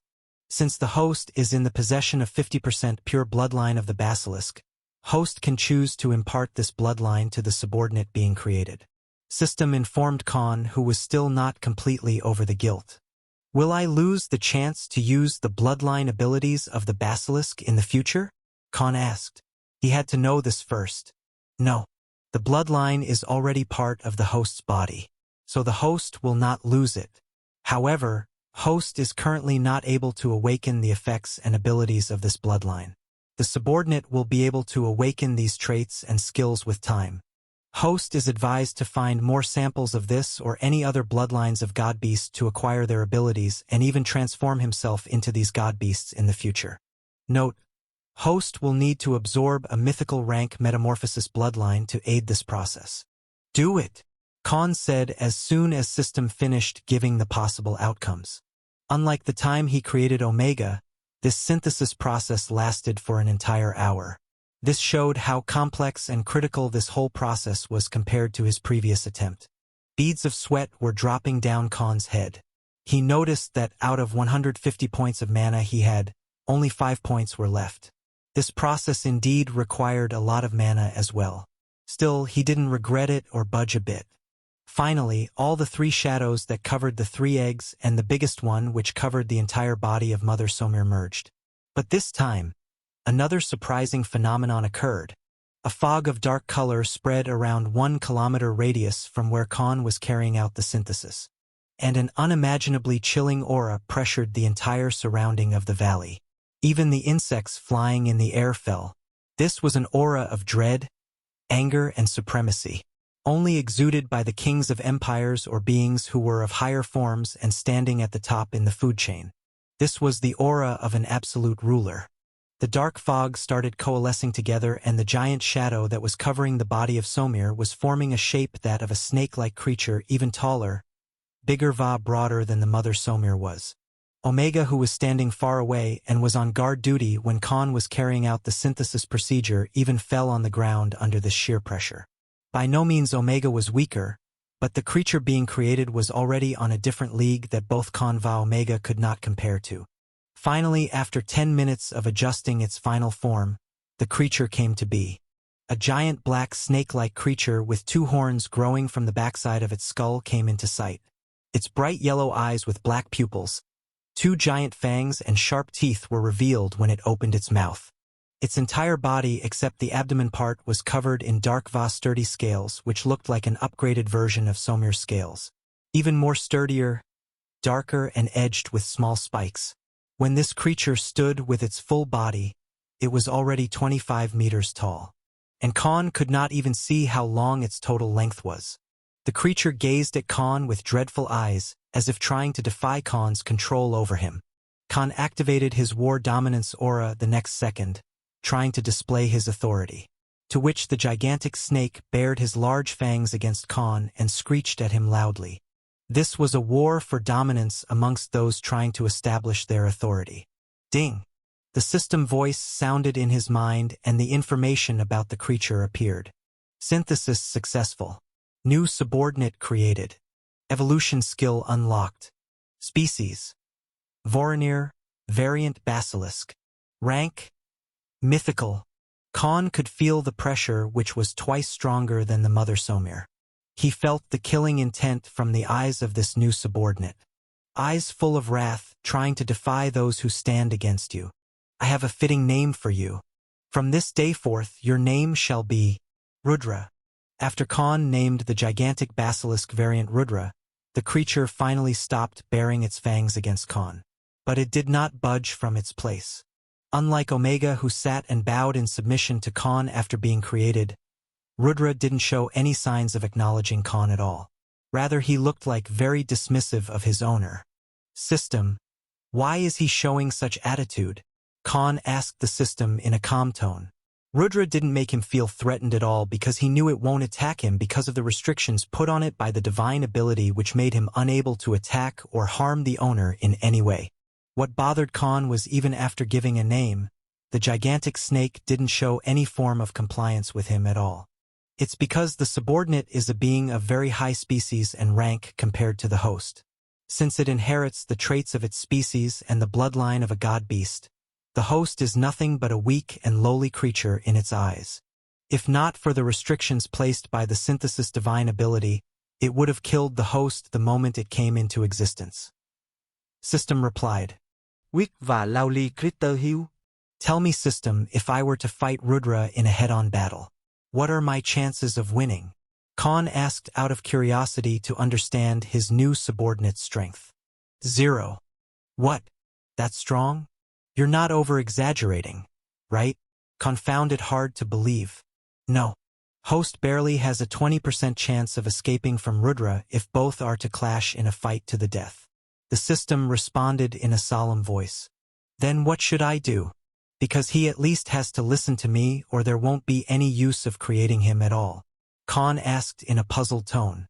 Simple. The host needs to become strong to an extent that not only the subordinate acknowledges but also fears the host. System didn't mingle any words and gave straight-up facts. Damn it. Show me his stats. Statistics for the subordinate Rudra are as follows. Name: Rudra. Species: Voronir, variant basilisk. Evolution skill unlocked. Level can be upgraded through eating other monsters. and rank can be upgraded with higher purer bloodlines of other god beasts or their descendant species. Rank, mythical. Level, 62. Strength, 1,390. Agility, 1,350. Dexterity, 781. Defense, 1,293. Mana, 800. Abilities, Corrosion Acid, upgraded version of Somir's Poison Acid, Hypnosis Gaze, Impenetrable Scales, Shadow Merge, Dominator's Aura, Silence, another moment of silence. Now Khan finally understood why Rudra hadn't acknowledged him as its master. Because compared to Rudra, Khan was nothing but an ant. Even though there was only 20 levels of difference between Khan Rudra. The stats between them were like the distance between heaven earth. There was not even a need for comparison. Every aspect of Rudra was at least 30 to 40 times higher than Khan. Even if he were to be on the same level as the snake in front of him, he still won't be able to cover the distance between their strength even by half. This creature was indeed on a whole level above the legendary rank. Khan felt worried that he won't be able to control Rudra at his will at all. Because only strong acknowledges the strong. Weaklings are not even worth looking at in their opinion. And that's why Rudra had not acknowledged Khan in the slightest. The gigantic snake could just swat its tail and Khan would be turned into meat paste. That was their current situation. Because no matter what, an ant cannot control a full-grown dragon. A newborn baby cannot control an adult king just because they held the leash. If not for the restrictions made by the synthesis divine ability, Rudra could kill Khan with a sneeze. And that's why he had to look for a different approach. Khan deactivated his war dominance aura, giving up on trying to make Rudra submit to him. Rather, he looked at Rudra as an equal. Because even with the difference in strength, Rudra was still bound to him and Khan needed him to gain more strength and kill stronger enemies. Their situation was of being codependent on each other. You understand what I'm saying, right? Khan asked Rudra. To this, Rudra only changed the way he looked at Khan. From hostility to understanding. Listen, I know I'm weak compared to you and maybe won't gain the same strength as you anytime soon. However, you're also bound to me even if you don't like it. You'll have to follow wherever I go and I'll need your aid to kill those who are stronger than me. So I have a proposition for both of us. Khan said as he gazed right in the eyes of the mythical basilisk variant without any hint of fear. Rudra slightly tilted his head as if he was saying, "Tell me more." "Look, I can gain strength by absorbing the abilities of others via eating their cores. In your case, you need to eat their bodies and cores to raise your strength as well. So how about we work as partners on equal footing than a master-servant relationship?" Khan proposed his idea. This was the only available option. Rudra screeched at Khan again with disapproving eyes. He just wanted to kill the human standing in front of him, but something kept stopping him from acting upon his will. He was a highly intelligent being, so he understood that there was no other option available. He had to work together with the human. "Good," Khan said as he understood Rudra accepting the deal through their connection. "System, I have a question. Why are both subordinates black? Even the Somir scales I used were black."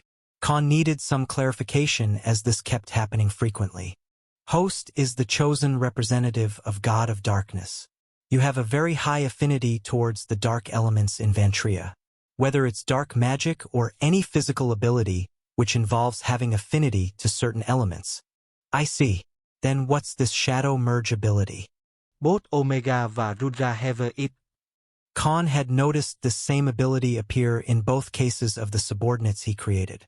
This is an exclusive ability for all the subordinates created by the host, which allows them to merge with host's shadow and be with him no matter where the host goes. Host can use it to carry the subordinate with him to any place.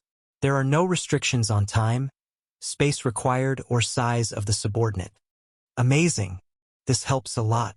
I thought I'd always have to hide them somewhere far from people's eyes. Now I can just carry them with me. And I'll never be alone either. Khan let out a small chuckle. He looked at Rudra again and said, "Want to go and hunt some food and get stronger?" To this question, Rudra only maintained aloofness. Io, it's like I'm asking a girl, where do you want to eat? I wanted an ally, not a teenager throwing tantrums. Khan shook his head helplessly. Come. Hide in my shadow. We can't let your giant body alert our praise. Stronger ones will have wider senses. It'll decrease our rate of hunts. Khan said as this humongous body was indeed easy to detect and cause a commotion. Surprisingly, Rudra didn't hesitate and turned into a black shadow and mixed with Khan's shadow in just a second. Its building toppling body was nowhere to be seen. Khan, with newly acquired mental clarity and mindset, wasn't bewildered by this fact. He ordered Omega to come to him. Then he sat on Omega's back and headed towards other directions where they previously avoided going. What followed for the next 2 days was a grand massacre and a huge change in the ecosystem as well as the food chain of the forest. Khan Omega saw how fierce Rudra was in his combat state. Forget fighting back. Many of the strong monsters, like some hybrid species of tigers lions, some odd-looking species which differed from anything Khan ever imagined, fell one by one in front of this mythical creature. Some even melted on the spot before they could even run or fight back against Rudra. Khan cried tears of regret because sometimes this new subordinate would not even let him absorb the abilities and even melt the cores. He had to constantly remind Rudra to leave the bodies intact first. And Rudra's hypnosis sight was even more frightening than his corrosion acid. Because as soon as the prey fell in eye contact with Rudra for long, the monster would stop fighting and instead come to them like the trio were its lifelong best friends. And some even died with happy expressions on their faces. But thanks to Rudra, they managed to kill monsters who were even at level 65. Strength didn't matter to Rudra because he was in a different league altogether. His stats were far higher for his level because of the bloodline Va species rank. And with Khan Va Omega distracting the prey or goading it into attacking them and release Rudra out of Khan's shadow at crucial moments, they managed to catch their prey off guard and finish the fight in just a single sweep. The cores naturally went to Khan as he needed them the most. He would occasionally let Omega chomp on them as well because currently the dire wolf was the weakest among the Trinity. Rudra only ate the bodies and left small ones for Omega. He found it beneath of him to eat the cores of these weak monsters which barely helped him raise his strength. If not for the Somer's core, Khan would be far weaker. But things turned out in his favor in the past 2 days. The stronger the enemy, the more beneficial the core for him. In just 2 days, Khan went from level 30 to level 35. Omega went from 15 to 25 because he was eating both cores and the leftover bodies of these monsters. And Rudra only raised 2 levels as he needed much stronger enemies' Va cores to raise his strength. And they had killed all the possible candidates. There was nothing left for them in this forest any longer. On the 3rd day, however, they heard a sound of infighting in the west of the forest. Khan and Omega followed the noise while Rudra hid in Khan's shadow. After finally reaching the source of the sound, Khan let out tears of joy. Finally, some humans. There was a grotesque battle happening in front of a cliff. Khan hid among the small trees and bushes and observed the scene in front of him. 2 groups in a battle to the death. One appeared to be normal merchants Va their bodyguards while the other being a group of bandits. And the merchant side at the losing side in this case. Only 2 merchants and 5 bodyguards versus more than 12 bandits surrounding them. Many of the merchants and bodyguards lying on the ground, their bodies lifeless. Khan, who was watching from 30 meters distance from within the plant's Va bushes, could clearly see what was exactly happening. These poor merchants were ambushed in a well-thought trap. Because on bandit group side, there were only 3 casualties and 2 injured. While the merchant side having lost more than a dozen men despite having around the same number of people. Khan rejoiced in his head. He finally found a way to get out of the damn forest and also play the hero part so that the losing side will be indebted to him. Compared to how Rudra and Omega killed their enemies, the scene in front of him was like children playing house. And he too was accustomed to a lot of killing in the week he had spent in the forest. Plus, he had absorbed the abilities of many predators in the forest, and acquired and merged many of their abilities. One being Hunter's Intent he created after absorbing the abilities of a hawk-like bird and a scaly lion-like monster. And this new ability helped him gauge the strength of his enemies, like how survival instinct blessing from Cravel let him feel the killing intent directed at him. And he found that none of the bandits that were attacking the merchants via the bodyguards were nearly half as strong as him. But he decided to wait up a bit more. He had to make his entry in the most crucial moment. Otherwise, his help would go underappreciated. Khan wasn't hasty to help because he knew that he too will be looked at suspiciously after he saved the poor merchants.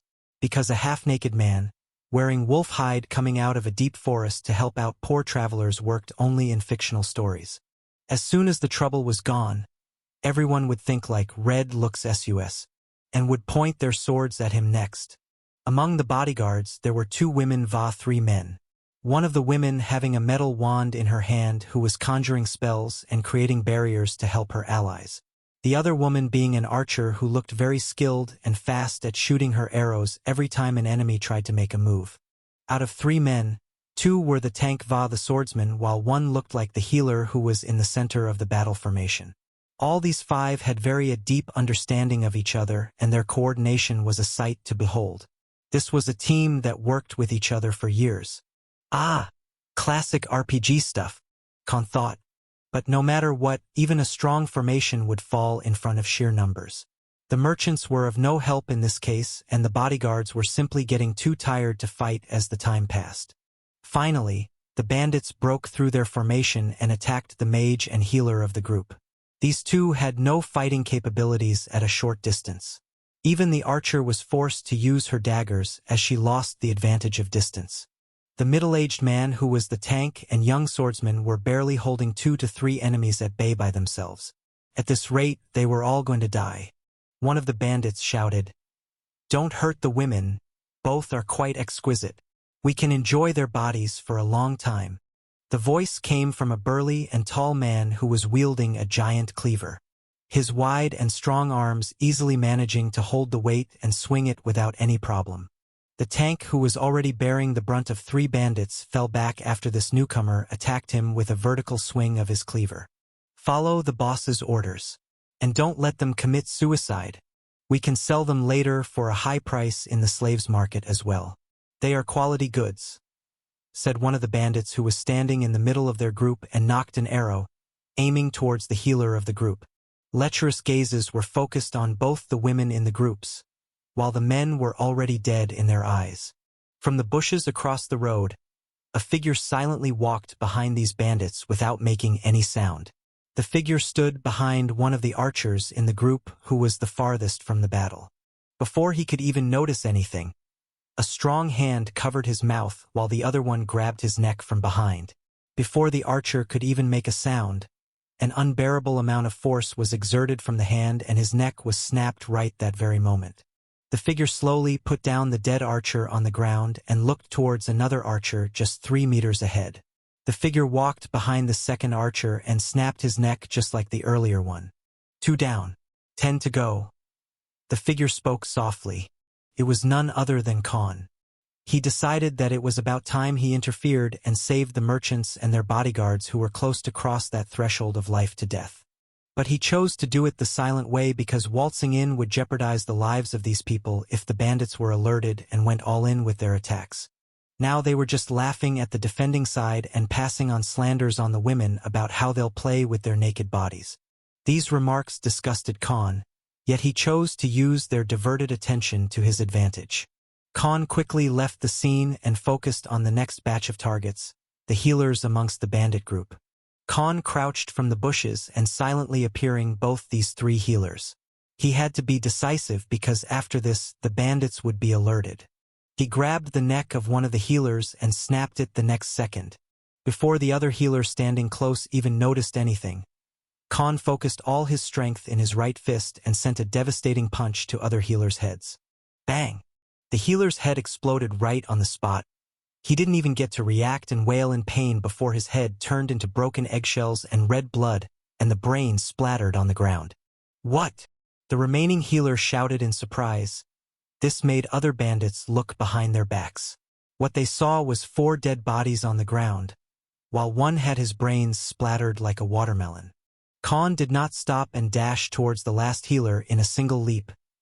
His right knee focused towards the sternum of the healer. The force and momentum were so strong that as soon as Khan's knee touched the rib cage, the sound of bones breaking could be heard. "Eh!" The healer shouted as his body was flung backward by that forceful attack, dropping on the ground the next second. The man spat a big chunk of blood from his mouth and started choking on it. Khan didn't waste any time looking at it, and he ran towards the closest swordsman who was barely processing what just happened. The swordsman grabbed his sword tightly and ran to attack Khan. "You bastard! Die!" he shouted and swung his sword horizontally. To this, instead of running away or trying to dodge the attack, Khan increased his pace, and before the sword could even touch him, he was already in close proximity of this bandit. He quickly grabbed the wrist of this bandit, stopping the sword midway and twisted it forcefully. Khan headbutted the swordsman and kicked him in his sacred temple with all the force in the leg. Crack! 2 walnuts were broken that day.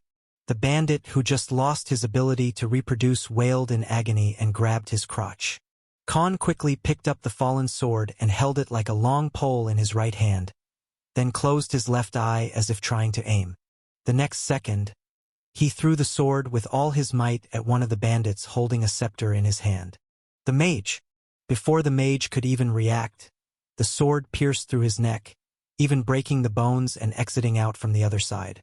Up to now, everything happened within just 20 seconds as soon as Khan was noticed by the bandits. Naturally, they weren't going to stand there and wait for Khan to kill them. "Kill that bastard!" One of the bandits shouted, and several of the bandits charged at Khan, with eyes full of anger and hatred. They wanted to cut him into hundreds of pieces. The closest bandits attacked with his mace and aimed at Khan's head. Khan, who already had his hunter intent va survival instinct blessing active as soon as he entered in this fight, was already moving like a jaguar, too agile and quick to react in just a second. He sidestepped before the swinging mace could even touch him and kneed the bandit in his rib cage. Bones cracked and the bandit caved in, the broken bones piercing his heart. "Who the hell are you?" the boss of the bandits finally shouted. His eyes were full of rage and killing intent. "Your death," Khan replied in a stern tone and picked up the mace. He walked towards the swordsman who was lying on the ground with his hands holding his crotch after that sudden attack. "No! Don't come near me!"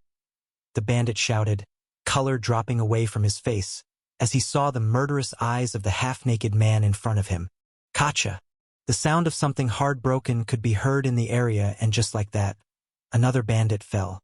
Khan took out the mace from the mushed head which was lying on the ground like a broken watermelon. "Who's next?" Khan asked as he gazed towards the remaining bandits.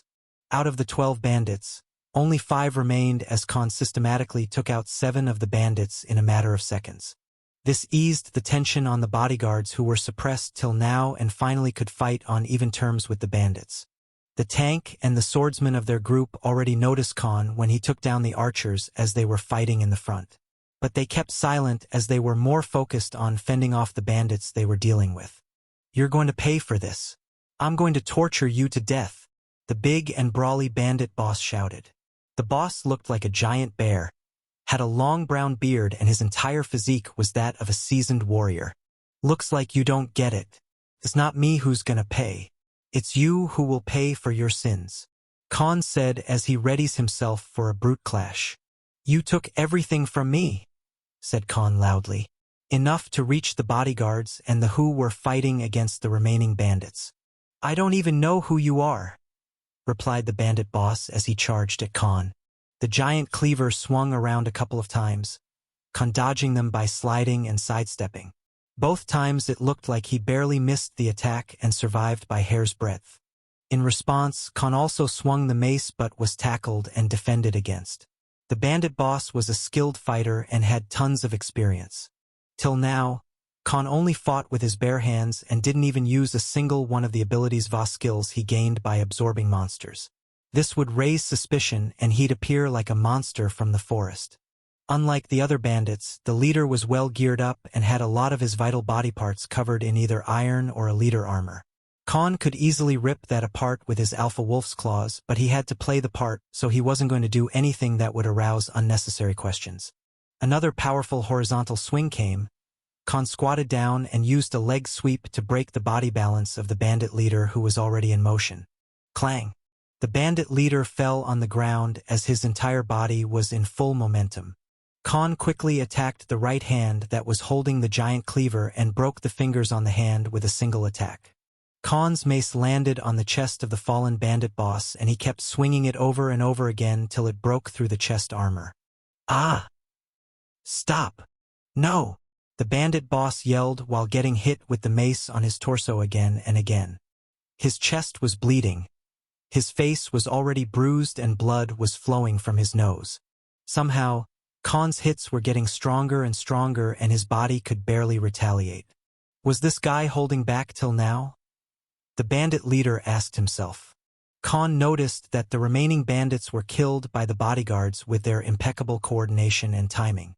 He turned his eyes back to the bandit leader and said, "Look, none of them are left. Shouldn't their leader also join them?" Khan said while acting as he was delivering a death sentence. "Let me go, please. I'll do whatever you want." The bandit boss begged. "Did you let my friends go? Did you let all those women children go?" Khan shouted in an enraged voice, hearable to anyone within half a kilometer. His voice contained wrath and despair at the same time. "What did we ever do to you?" the bandit leader asked in a deathly gasped voice. "The farmers. The mercenaries," Khan said as he ripped apart the chest armor and clenched his fists. He sat on the upper body of the bandit leader and started punching the bandit's face with only enough force to let the sound reach everyone's ears. "Who the hell are you even talking about?" the bandit boss said as he was barely able to stand these punches. "You don't even remember them? You bastard! Were they just nobodies you killed for fun? Your mistake was letting me escape that time." Surprised, the bandit leader asked, "Are you one of those guys?" Khan had no idea what this guy was talking about but played along. Splat! The head was cut in two and the blood and brains were out in the open. The bad guy had played his part. There was no more need of him. Khan didn't stop here. He looked towards the sky as if trying to remember something. "Yah!" Khan roared with all his might. His head held towards the open sky as he started sobbing on the place. His voice trembling with pain and sadness. "Elena, Stephen, Pavel, Uncle Vasimir. I've avenged you. I've finally avenged you," Khan said as tears trickled down from his eyes. Khan got off from the dead bandit leader's body and fell on his knees as if a dam of hidden grief had finally broken down. He kept crying and wiping off tears from his face. The angle was good enough to get noticed by everyone from the merchants and the bodyguard's side. This was a very touching scene for anyone who lost a family member or someone they loved. Finally, after staying silent for a while, an elderly man who was one of the merchants and the middle-aged man from the bodyguards walked in close to Khan. The elderly man spoke in a soft and gentle tone. "Thank you, young man. You saved all of our lives today. If not for you, none of us would be alive at this moment. Yes, we would be dead men and the women in our group would be left to a fate controlled by these bastards. And we would never be able to avenge our fallen comrades either," said the middle-aged man who had a giant shield on his back.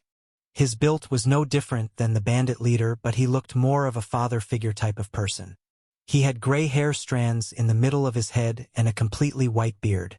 The elderly man was scrawny, but had an appearance of a well-off businessman just by looking at his clothes. Khan replied with a solemn voice, maintaining his previous demeanor. "I didn't do it for you." Khan stared at the two old men standing in front of him. "These bastards attacking you and me finally finding them at the same time is just a coincidence. Nothing more," Khan said as he got up on his feet. The next moment, the elderly took out a pouch full of coins that were bulging out of it. He said, "Lad, take this as a gratitude for saving our lives. I don't have any other way to thank you at the moment, so please accept this." The elderly man pushed forward the pouch full of coins. "Keep it. I don't want your money," Khan declined. This raised the opinion of him in the eyes of both the men in front of him. Not only did he came in the last moment and save their lives, even though he did it to avenge his comrades, it was still an unforgettable deed. And then he declined the money as well. In their line of work, just hiring a bodyguard demanded an exorbitant price, and many merchants won't do it unless the profits were extremely well-paying. But when faced with life-and-death situation, many of these hired experts often chose to run instead of honoring their deal to protect the employer. Khan's gesture made it sure that he didn't appear in the last second just to fork out more money from them as a form of compensation. The middle-aged man nodded at his conduct. "Tell me, lad, what's your name?" the middle-aged man asked. "Khan," replied Khan with no other emotions on his face. This helped him maintain his image of someone grieving but trying to control it on the surface. "I'm Marcus, leader of the Diamond Adventurer team." "Well, what's left of it anyway?" The middle-aged man, Marcus, gazed back at the dead bodies of his fallen comrades. His eyes were wavering with grief, but he was maintaining a calm and patient look on his face, like a true leader who must be able to control himself in any situation. His comrades, however, shedding tears at the bodies of their dead friends and team members. I'm sorry for your loss. Maybe if I reached here any sooner, some of your comrades could have survived," Khan said with an empathizing tone, as if he too understood the loss. "Not your fault. You've already helped us enough," said Marcus. The elderly man decided to introduce himself as well. "My name is Nicola, leader of Black Griffin Merchant Enterprise." He reached his hand to shake. Khan shook his hand and nodded. "Do you have a place to go? Why not come with us?" Nicola asked. "Where's the nearest town from here?" "I have been in this forest for weeks now," said Khan candidly. "To survive in this dense forest for weeks on your own. No wonder you're so strong and good at killing," Marcus said. He already had judged Khan to be a trustworthy person, and he gave a side glance to the elderly man. "If you don't mind, you can come with us. I can help you get back to your home," said the old merchant. I don't have a home. Not anymore," said Khan with a crestfallen look, as if remembering his fallen family again. "Accompany us. Then decide what you want to do next. Staying here is not safe," Nicola said with a caring voice. If not for Khan, none of them would be breathing now. He wanted to repay this favor in any way he could, and they too had their fair share of people to mourn. Khan nodded and joined the team. After clearing the battlefield and putting all their dead colleagues and comrades in different carts, the team of remaining survivors finally left off. For the next 2 days, they traveled without a problem. Khan kept it to himself and didn't converse with anyone much, including the old man Nicola, maintaining his image of someone grieving. The whole mood of the caravan was of loss and suffering, everyone grieving in their own ways except this guy who was just keeping up an act. Finally, after they reached well-paved stone roads and saw a giant city gate, only then did Khan's eyes showed some interest. As he looked towards the giant city gates full of people going in va out, many demi-humans va the type of people he didn't even read about in any fantasy-related novel or story among them, Khan got curious. There were 3 things on his priority list now. Khan spoke to himself. Money, information, authority. The giant gates of the city were full of the crowd running to and fro, going in and out without stopping. A huge plaque was nailed on the top of the city gates. The first city Khan came to see in Vantria ever since he entered was called Flavit. "Stop! Identification first," said the guard on duty, who was donned in a well-fit armor suitable for a gatekeeper. "Let me handle this," said the elderly merchant Nicola.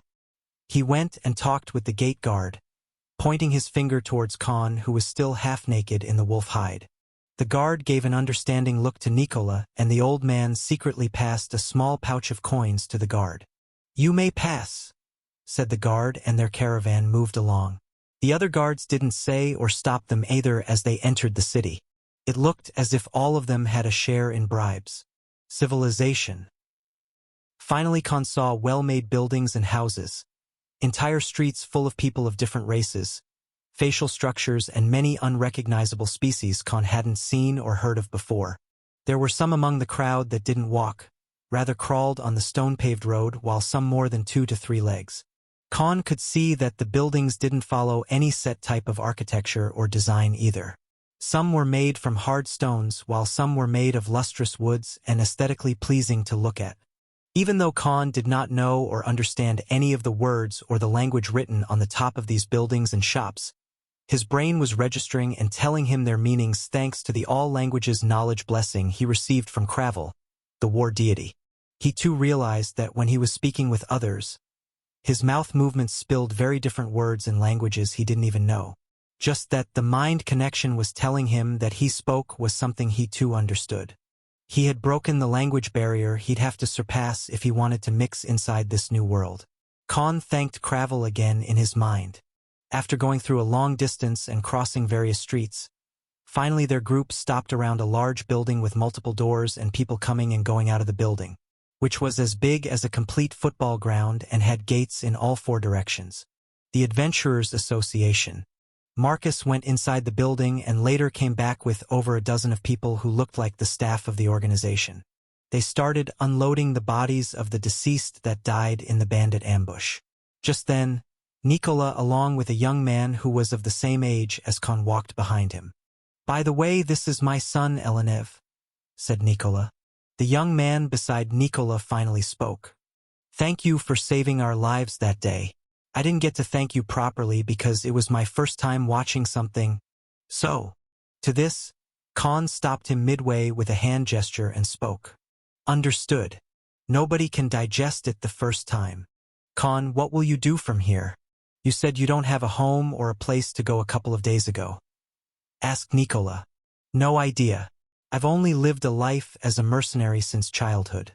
The only thing I'm good at is killing people and monsters alike. Khan said in a worn-out manner. He was faking his background right on the spot, which would also justify how he was really good and organized while killing those bandits one by one. Why don't you come with us for now? I can offer you a place to stay and get used to this place. I still haven't repaid you for saving our lives. Nicola reminded again about his previous proposal. Thank you. I really appreciate it. Nodded Khan. This was what he needed the most right now. A place to stay and make his future plans. Great. This way we'll get to know each other better as well, said Elenev. He too was very thankful to Khan and wanted to help him out after hearing from his father that Khan was alone and lost all his friends and family to the bandit attack. By the way, what does your merchant enterprise sell? Khan asked as the dozen of carts they rode until now were big enough to carry a lot of goods, and apart from the 2 they used for the dead bodies, the rest were completely full. We dabble in all of them. Food, weapons, medicine, and rations. We even have our own blacksmith shops in the city. The carts have resources and even weapons we bought from small villages which we'll sell in our shops later, replied Nicola with a proud expression. Wow! That must have taken years to build and solidify your enterprise, Khan said in admiration. He was an accountant in his previous life. He knew how hard it was to open a business and keeping it afloat, let alone making profits out of it. And to manage all these different sectors in the business, one had to work very hard and very efficiently. Just one wrong move was enough to ruin it all. We have to bring some people to carry the carts back to our warehouses, so it will take some time. Why don't you take a look around the Adventurers Association till then? Said Elenev. I was already planning to do that. I have some monster cores to sell. I'll make some money there as well. Clothes can come later, said Khan. Okay, we'll see you later, said Nicola and left with his son. Khan entered through the giant door and surprisingly nobody stopped him. As soon as he entered the inside of the Adventurers Association, he looked towards the crowd sitting inside the huge hall. At the end of it were receptionists engaged with various adventurers. Amongst the crowd, Khan saw some werewolf beastmen, elves, some who looked like lizard men, and even a guy with nothing but a giant eye in the middle of his face, like a cyclops. Khan walked towards one of the vacant counters, where there was an old man around his 60s. I have some monster cores to sell. What's the procedure? Asked Khan. The old man looked at Khan and his attire, surprised. Sorry, but we only deal with registered adventurers, said the old man who resembled Alfred from Batman movies a lot. How do I sign up? Asked Khan. Identification, and you'll have to go through our assessment first. If you pass, you'll be officially registered as part of Adventurers Association," replied the man with no expression on his face, as if he had uttered the same line millions of times. "I don't have any. Never needed it before. Is there any other way?"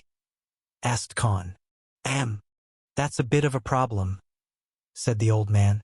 Just then, a voice rang from behind Khan. "Oi, get out of the way. I'm in a hurry." Khan turned his head to his back and saw a blonde girl clad in full-body armor resembling that of a knight. "Can't you see I'm talking here? Besides, I came here first," Khan replied and turned his head back toward the old man. "What important things a barbarian like you have to do? Just do them later after I'm done, you disgusting caveman," said the girl again. Khan rolled his eyes and didn't mind the banter as he continued to talk with the receptionist.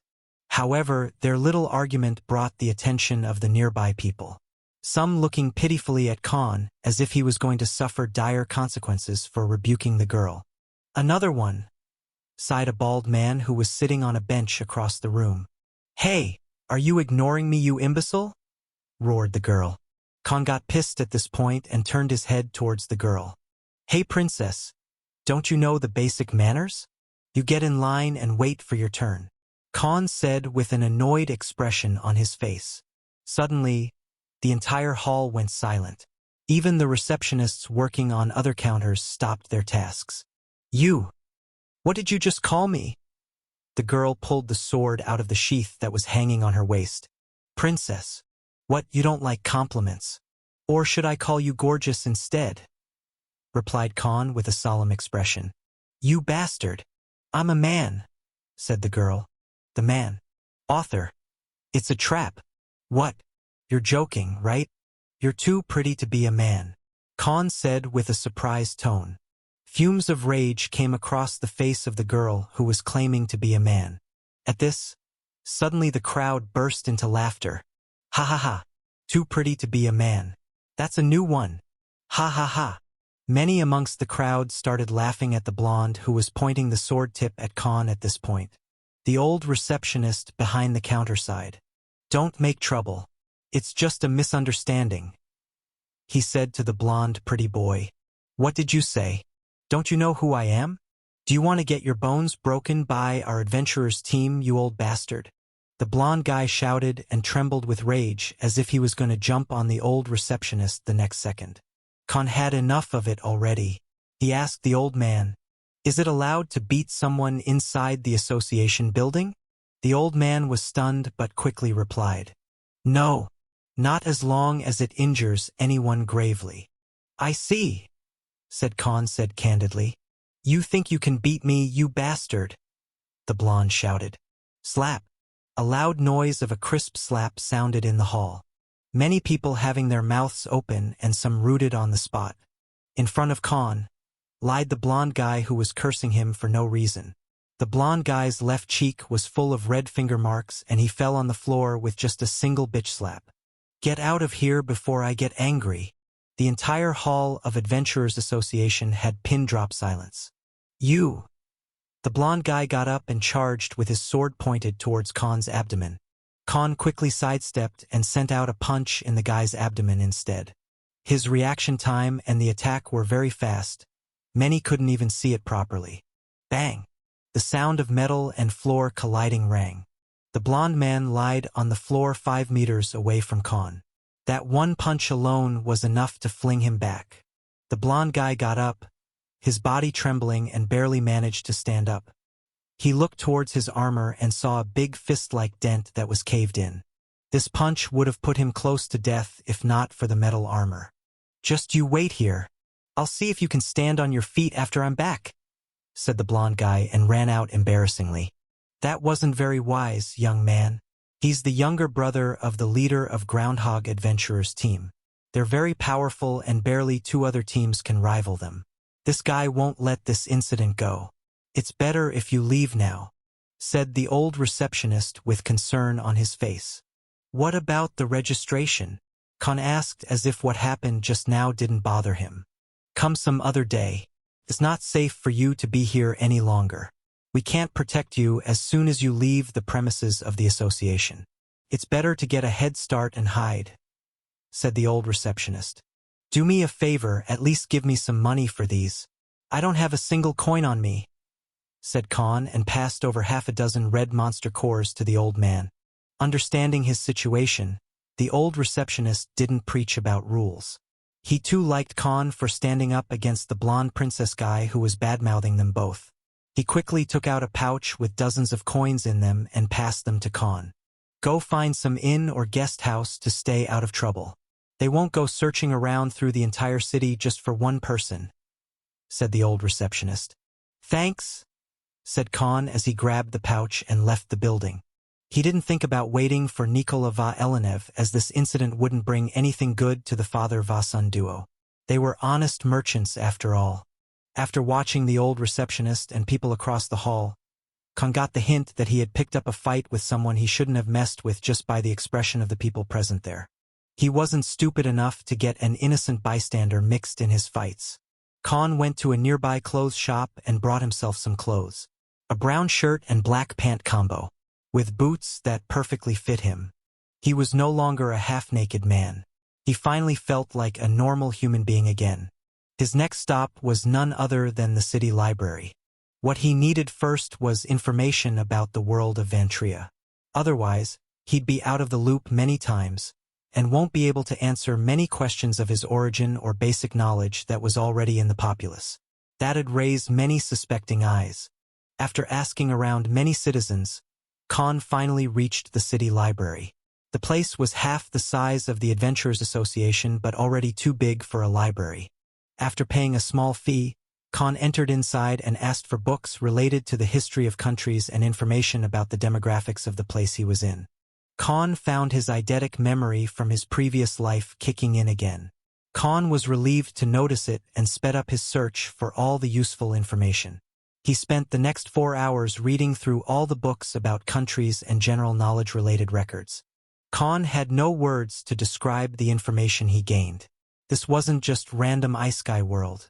It transcended beyond anything Khan had heard or read in his previous life. Vantria had a total of 15 empires. Each one was as big as a continent on Earth. 11 of these empires worshipped different gods, none worshipping God of darkness at all. All these empires were ruled by different species and had the doctrine of these gods practiced throughout their history va cultures. Elven Empire worshipped God of life, Dwarven Empire worshipped God of fire, Beast Empire served God of earth, etc. The remaining 4 empires did not worship or serve any god on the paper. One empire was ruled by the mythical and mountain-sized dragons who were the strongest beings in the entire world. They did not get mixed in with other empires and didn't allow any form of contact with outsider species as well. One empire was literally underwater as it was the sea itself. No different than Atlantis from the Aquaman movie. The most recently formed empire was none other than the Demon Empire, which served and worshipped the demon god. It was formed around 500 years ago. However, Khan did not find any detailed information on it. This empire was currently at war with 4 neighboring empires. And then the last one was none other than the empire Khan was sent to by God of Darkness. The Rocco's Empire. Even in the Rocco's Empire, Khan was currently situated at the edge of the empire. And what Khan found about the history of his current whereabouts surprised him even more. The forest he was sent in was the biggest forest in the entire world, spanning more than 80,000 kilometers. Yet no empire dared to take control of it, as it had too many monsters and, according to some rumors, few god-beasts living in it. The Rocco's Empire wasn't ruled by any particular race or had no royal family controlling it. It was based on a democratic structure for governing similar to many countries on Earth. And that's why there were no limitations on any particular race, species, and ethnicity. God of Darkness indeed sent him to a place he could gradually fit in and grow stronger. In Rocco's, preaching or creating any religious organization such as churches and temples were prohibited and punishable by death. There were no exceptions, as the empire believed in equality regardless of origins, and bringing in factors such as religious views and beliefs regarding the supremacy of a particular species or class of people would breed nothing but chaos. The empire had gone through many wars and coups to reach where it was now.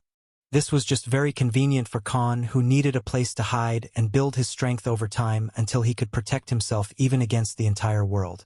The language they spoke in Rocco's empire was Flavin, a language derived from the first-ever empire that existed in the world of Vantria but now forgotten by history. And the established currency was Dramus. As the sunset fell, Khan finally left the library and decided to look for Nicola's Black Griffin Merchant Enterprise. He needed a place to stay after all. But after walking few miles, he suddenly stopped, his expression turning somber and his eyes turning wary on the spot.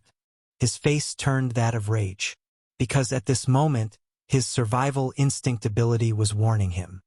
He had a couple of eyes looking at him from the shadows, full of killing intent. Khan could not see anyone in his surrounding that exuded any malicious intent towards him. Yet he couldn't afford to be careless either. Khan changed his direction and headed towards the outer areas of the city. After finally exiting the city from one of the gates, Khan started running towards the dense tree lines and grounds that weren't occupied and were out of reach for city security to interfere. He finally stopped amidst these tall trees as he found a suitable place big enough to contain a fight. As soon as he stopped, several footsteps could be heard from behind him. A couple of people appeared out of nowhere as if they were invisible before. Assassins! These people took out daggers and surrounded Khan, not letting him escape. Khan, on the other hand, simply waited as if he was expecting someone. Just a couple of minutes later, more than 10 people joined the assassins. All of them looked just like the adventurers he saw earlier today. Master Ilya, bringing so many people just for one guy. Don't you think that's a bit of a stretch?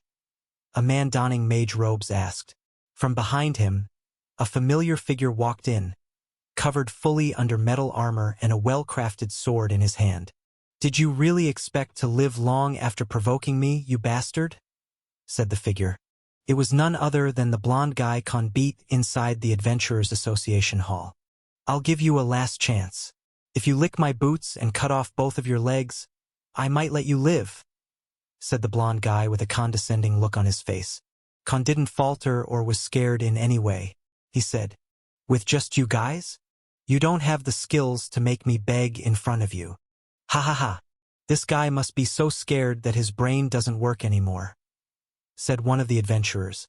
The other armed men started circling Khan and took out their weapons. Khan, however, stood firm and had no hesitation in his eyes.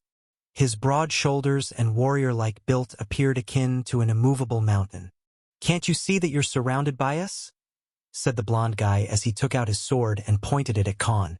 Khan only smirked, his eyes full of murderous intent as if he had already declared these people surrounding him as dead. Since he was out of the sight of public eyes, he had no reason to hold back anymore. War dominance. Khan released his war dominance aura and covered everyone in his 20-meter radius. A pressure strong enough to make a grown man fall on his knees was released from his body. Every single one of these men started shuddering in fear, their bodies barely managing to stand up. Some already fell on their knees and started looking at Khan as if they saw a monster. "You don't get it, son.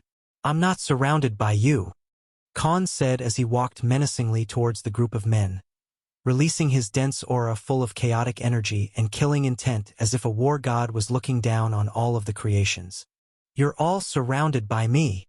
In a desolate area surrounded by the dense tree line, a man was facing a group of people pointing their weapons at him. However, instead of running away and cowering in fear, the man walked towards this hostile group with an overbearing demeanor. Khan stared at the group that was surrounding him from all directions, but none of them dared to move a single step forward. Under Khan's war dominance aura, the group of Groundhog Adventurer team members shuddered in fear, and many had beads of sweat dripping from their foreheads. "Now, which one of you wants to die first?" Khan said as he kept releasing his chaotic and deathly aura. Khan's war dominance aura had undergone many qualitative changes after he hunted down many powerful monsters and absorbed their physical and innate skills. He had already merged few abilities under the war dominance blessing given to him by the war deity himself. The current extent of this ability was far beyond when he hunted the pack of wolves and almost died on his first day in the forest. And Khan had also leveled up by many levels after eating the core of the legendary Somir. He was no longer a man who'd get surprised easily or react hastily, rather someone who always maintained a calm and calculative mind. That's why he lured these people outside of the city when they were pursuing him. This way, there would be no witnesses. No one? I guess I should go by my personal preference, Khan said as he gave a small smirk and looking around. Fireball! Shouted the mage in the group and sent out a giant fireball at Khan. Khan, who had both his survival intent va hunter's intent active at the moment, sensed it as soon as the mage started casting the spell. Khan quickly used the sidehopper ability he created after he combined the long stride va sprinter ability during the previous 2 days when he was traveling towards the Flavit city with the caravan. Bang! The giant fireball finally hit a human body. Just not Khan, but the man that was standing behind him. What the? Said the mage. His spell was really fast and his aim was accurate, but he hit his comrade instead of Khan. Nice. Casting time is short and accuracy is very good as well. It'll be useful for me. Suddenly the mage heard a voice that came from his right side. The man who spoke was none other than Khan. Ah! Help me! Shouted the man who was hit by the fireball as his entire body started burning on the spot. Wails of a man being burned alive resounded in the middle of the dense tree line. Everyone present had an ashen expression on their face. You bastard! Shouted Ilya, the blonde man who brought these people to kill Khan. Suddenly, the locket he was wearing let out a blast of energy, and the blonde man finally broke through the pressure of war dominance aura and charged at Khan. Some people just don't learn, do they? Sighed Khan. As soon as Ilya came in Khan's proximity, he swung his sword right at Khan's neck. Swoosh! Suddenly, the tall figure disappeared right in front of his eyes. I already told you, you don't have the skills. A voice came from behind Ilya's back. At this time, the mage finished chanting some kind of spell and created a flower-shaped magical formation that spread around the surrounding area and nullified Khan's war dominance aura. Khan, who felt his war dominance aura suddenly fading, gave a surprised look. All the people who were rooted on the spot under the immense pressure finally felt their bodies become light and able to move again. Terrifying. The man in front of them was terrifying. Oh, so it can be countered? Or am I not strong enough to maintain it when someone interferes? The war dominance blessing only works at the physical bodies of the targets. But if the targeted individual has an object with magical skill or an innate ability to break the pressure exerted, then the ability will not work on that individual. The system, which had been silent in the past 3 days, finally spoke again. I see. So that's how the mage escaped. Khan spoke to himself and started running towards the recovering as he activated his newly synthesized defensive ability after mixing Alpha Wolf's Claws and Blue Lion's Claws, one of the monsters he hunted in the forest with the help of Rudra. Khan's hand turned into a black and blue patterned claw, and a layer of hard metal-like skin covered his entire arm. Khan named this ability Ripper Claw, simply because it was enough to rip through any steel or metal armor easily. As both his arms turned to that of a monster, the surrounding adventurers who were just about to start running at him stopped midway. What the hell? Is he some kind of monster? Yelled one of the people. Don't keep staring at him. Attack him together! Shouted Ilya as he fully released some kind of offensive ability that made his sword and his entire body glow red. The archers in the group took out their arrows dipped in some type of green poison and started shooting at Khan. Khan, who was already expecting such attacks, hopped from one side to another and evaded these arrows without a problem. His survival instinct blessing was acting as his own spidey sense, letting him feel the oncoming attack and murderous intent directed at him. Swish! Khan disappeared from his position and appeared right next to the mage who broke through his war dominance aura first. Let's start with you. Khan dashed at the mage and put his claws through the man's chest and ripped his heart out. Mages truly have no defense, said Khan and charged towards the close-by swordsman who was just taking his sword out of his sheath. Rip! Before the man could even take out the sword completely, Khan appeared in front of him and swung his left claw at the man's neck, taking out a chunk of meat from his neck as he swept past the man without even looking. A small spray of red blood gushed out of the man's throat as he fell on the ground. Completely horrified and surprised to even register how quickly Khan sliced through his neck without even giving the man a chance to defend. Clang, clang, clang. Sound of metal and something extremely hard clashing together rang, and one by one, the bodies of these adventurers who had planned to ambush Khan fell on the ground. In just 20 breaths since the mage broke through the war dominance pressure, more than 8 people died at the hands of Khan, who looked like a ferocious beast hunting them one by one. His movements were no different than a predator beast taking out his prey one by one with its swift dashes and deadly claws. Every hit was aimed at a vital point, and he'd make sure that his claws hit deep enough to kill the man on the spot. The remaining 5 people were so scared that their bodies were shivering with fear, and their hands trembled so much to even hold their weapons properly. A monster. The man they thought was a weak nobody turned out to be a monster.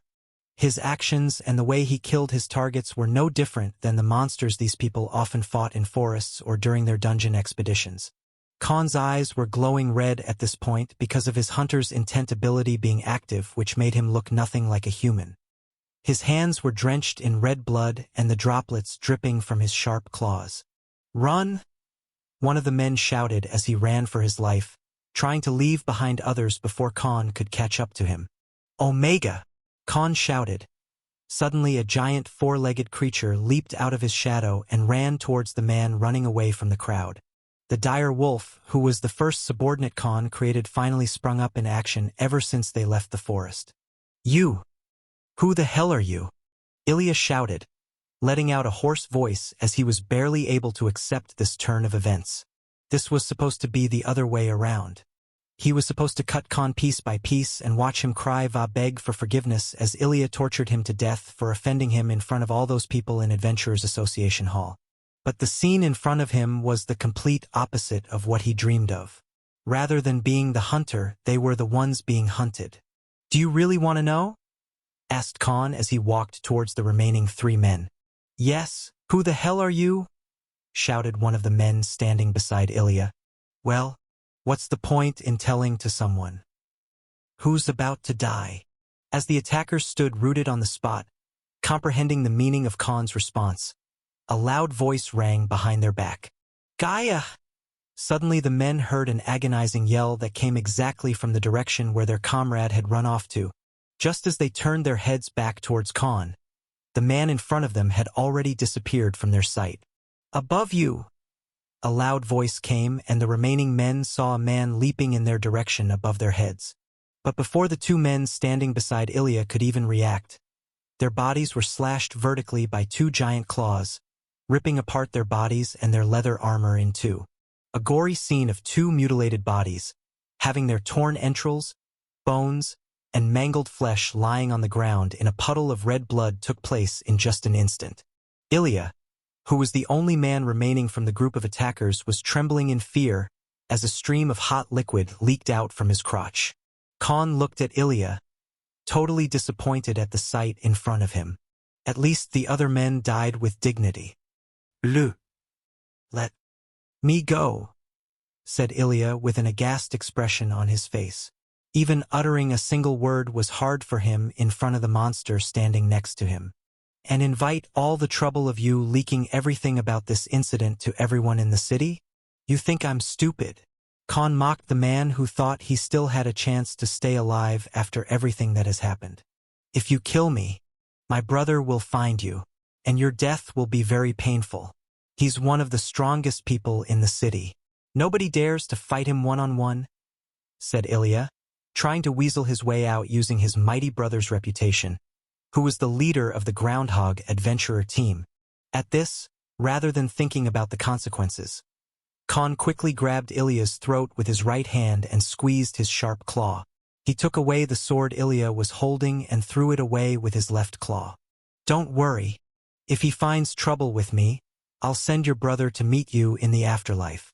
Khan whispered close to Ilya's ear and tightened his clutch. Ilya tried to wriggle his body and struggled to break free from Khan's claws, but in front of this ferocious monster, his attempts proved futile. The light in his eyes dimmed and his body finally lost all its ability to stand. Dead as a rock, Khan threw away the lifeless body and wandered around his surroundings again, to see if he left any witnesses alive. Just then, Omega returned with his mouth and snout stained with fresh blood, and he threw the head of the adventurer who ran towards Khan's feet. "Who's a good boy?" "You are." Khan smiled as he petted Omega's head. "Now, time for a small meal. You're hungry, right?" Khan asked as he started walking towards the dead bodies and put his hands on them. "Absorb." Khan went through them one by one and started absorbing all the useful skills of these ambushers. Truly pathetic. Khan snorted as he finally finished absorbing the skills and abilities of the dead people. Apart from the assassins and the mage, none of these idiots had any useful skills. Khan said furiously as if all his efforts in killing these people went in vain. "System, show me all the skills va abilities I gained just now," Khan commanded. Host has learned the following abilities: Stealth, D rank; Fireball, C rank; Fort Wall, D rank; Shooting Accuracy, D rank; Mastery in Close Combat Techniques raised. The host has unlocked the following combat skills: Vital Strike, Dash, High Leap. All the abilities 20% mastery at Master rank. Useless. The way these guys were acting, I thought they'd at least have some decent skills. Khan sighed as he started ripping apart the bodies of these men and took out their cores situated inside their hearts. Garbage. Khan almost threw away the core he held in his hand. Because unlike the bright red cores he got from hunting even the most normal monsters in the forest, the cores of these adventurers were very dim and didn't even give any shine at all. Khan could easily tell that their cores were very weak. Not even worth taking a glance at. Omega, eat them up. Make sure to tear their limbs with your fangs and claws. And the cores are all yours as well. Khan said as he didn't want to leave any traces that'd lead suspicions at him. Because sooner or later, these dead people would be declared missing and someone would investigate the matter. And eventually, they'd come looking for him as he had a small quarrel with the blonde guy in front of so many witnesses in Adventurers Association. That's why he only attacked these people with his claws alone without using any weapon and told Omega to rip apart their bodies while he ate them, so that it would look like these people were killed by some strong monster inside the desolate trees. No one would suspect a thing. Khan couldn't even loot their weapons or any money these people had on their person, as that too would arouse suspicion and eventually create unnecessary trouble for Khan. He was no noob like those reincarnated MCs who made these rookie mistakes and left a trail behind. Khan waited for 20 minutes as Omega was having a hearty meal of blood, flesh, and cores.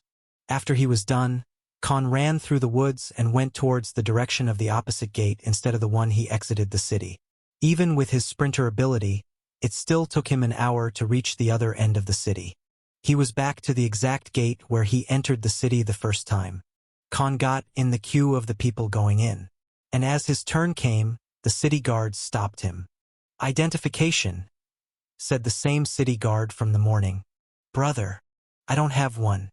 I lost all my belongings a few days ago," said Khan sheepishly. "No identification, no entry," said the guard in an upright manner. "Why don't I tell you my terrible experience 2 days ago if you have the time? We can talk there in the corner," Khan said in a hushed voice. The guard gave him an understanding gaze.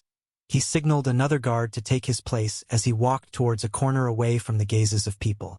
Khan pulled out the money he got from selling the monster cores this noon in Adventurers Association. The pouch was even twice the size of what Nicola had gives the guards this morning when they entered the city. "Brother, I hope you can ignore my sorry situation. Here's a small gesture of goodwill for your kind and understanding nature," said Khan as he tucked the coin pouch in the guard's pockets. "I see. You're a very generous person. It will be too heartless of me to leave a man like you outside of city walls which aren't safe at night," the guard said with a grin on his face as he felt up the big pouch of coins. Khan nodded and entered the city again. He had to find the Black Griffin Merchant Enterprise now, as it was the only reliable place he could stay at. Khan bought another set of clothes and boots from a store and threw away the old ones in a sewer, so no one could recognize him from the clothes either if there came a time of some unknown witness linking him to the murder. This time, Khan bought a white shirt and gray pants with reddish boots. He strode around the city as it was already getting dark. Since he was still new to the city, he had to ask many people for directions. After another hour of painstaking search, he finally stood in front of the Merchant Enterprise building. Only now did he understood the extent of Nikola Valenev's prestige, because the building in front of him was damn huge. 3 stories building which was no smaller than a castle. Plenty of merchants and common people, including many mixed-race humanoid demi-humans, were barging in leaving out. As soon as he entered the building, he heard a voice. "There you are. I thought you won't be able to find our location," said Elenev, who had a bright smile on his face. "Yeah, I got lost a few times. This city is too big for my taste," laughed Khan as he shook Elenev's hand. "I heard you had some trouble at the association. People told us when we asked about where you went," said Elenev with a worrying gaze. "Nothing big. Just some rich guy picking up on me for no reason. All matters have been settled already," replied Khan with a nonchalant face. After that, Khan and Elenev had a delicious meal in the private quarters of the Merchant Enterprise.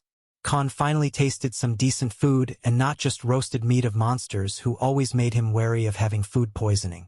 To Khan's surprise, the food was extremely delicious and full of various spices he never tasted during his previous life. He ate voraciously like a barbarian who was starving for weeks. This put Elenev in a complicated mood. Poor guy, he didn't even eat anything since the morning. He must not have any money on him either, thought Elenev as he looked at his savior, who was straight up gulping down the solid food without even chewing it properly. After they finished their dinner, Khan was led to a nice room with decent furniture and finally, a bed. Metaphorical tears dropped from Khan's eyes as he was finally going to sleep on a bed and not some tree trunk or leaves like he had in the forest.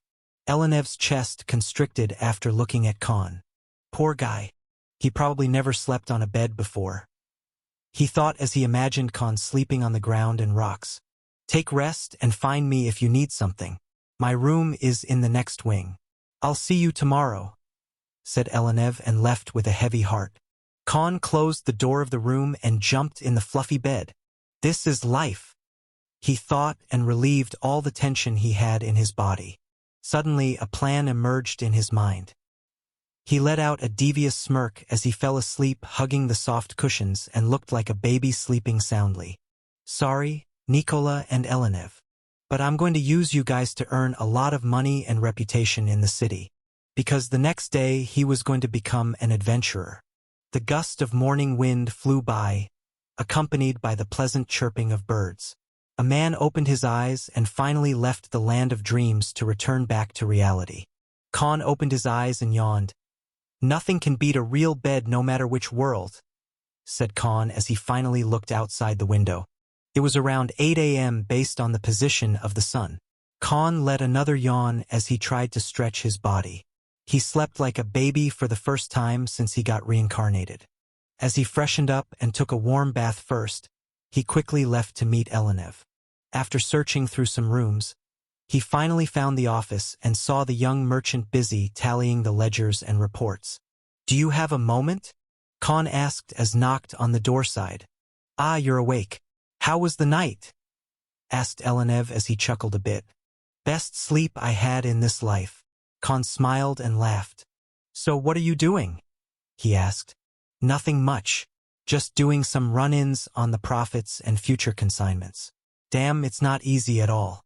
Segregating everything based on their type and dates is a pain. No wonder my old man left it all to me and assumed the command of shipping the materials." Elenev let out a sigh as he looked at the files and documents on his desk. This was just the beginning. There'd be piles of these things later during the day. "Need any help?" asked Khan. "Do you even know how to read?" asked Elenev. "Yeah, I have formal education. My uncle always made sure that I had enough knowledge about everything that can save me from being conned." Haha, Khan chucked. "Good. I, on the other hand, had to learn it all because I had to inherit the family business. Otherwise, I'd be a scholar roaming the world now, seeking and learning different places, their knowledge and culture. Only if things were different. Elenev said regrettably as he started imagining the different life. Well, we gotta make do with what we have, Khan said as he started helping out in sorting the ledgers. He was an accountant in his previous life, so knew how to organize the records with their uses and priority. This surprised Elenev as he was still finding it hard to do it all efficiently. It had barely been a month since he started working in the merchant enterprise his father created. Till now, all his youth went into studying and lazing around, so he yet had to grasp the things related to the profession. By the way, Khan, have you thought about what you are going to do?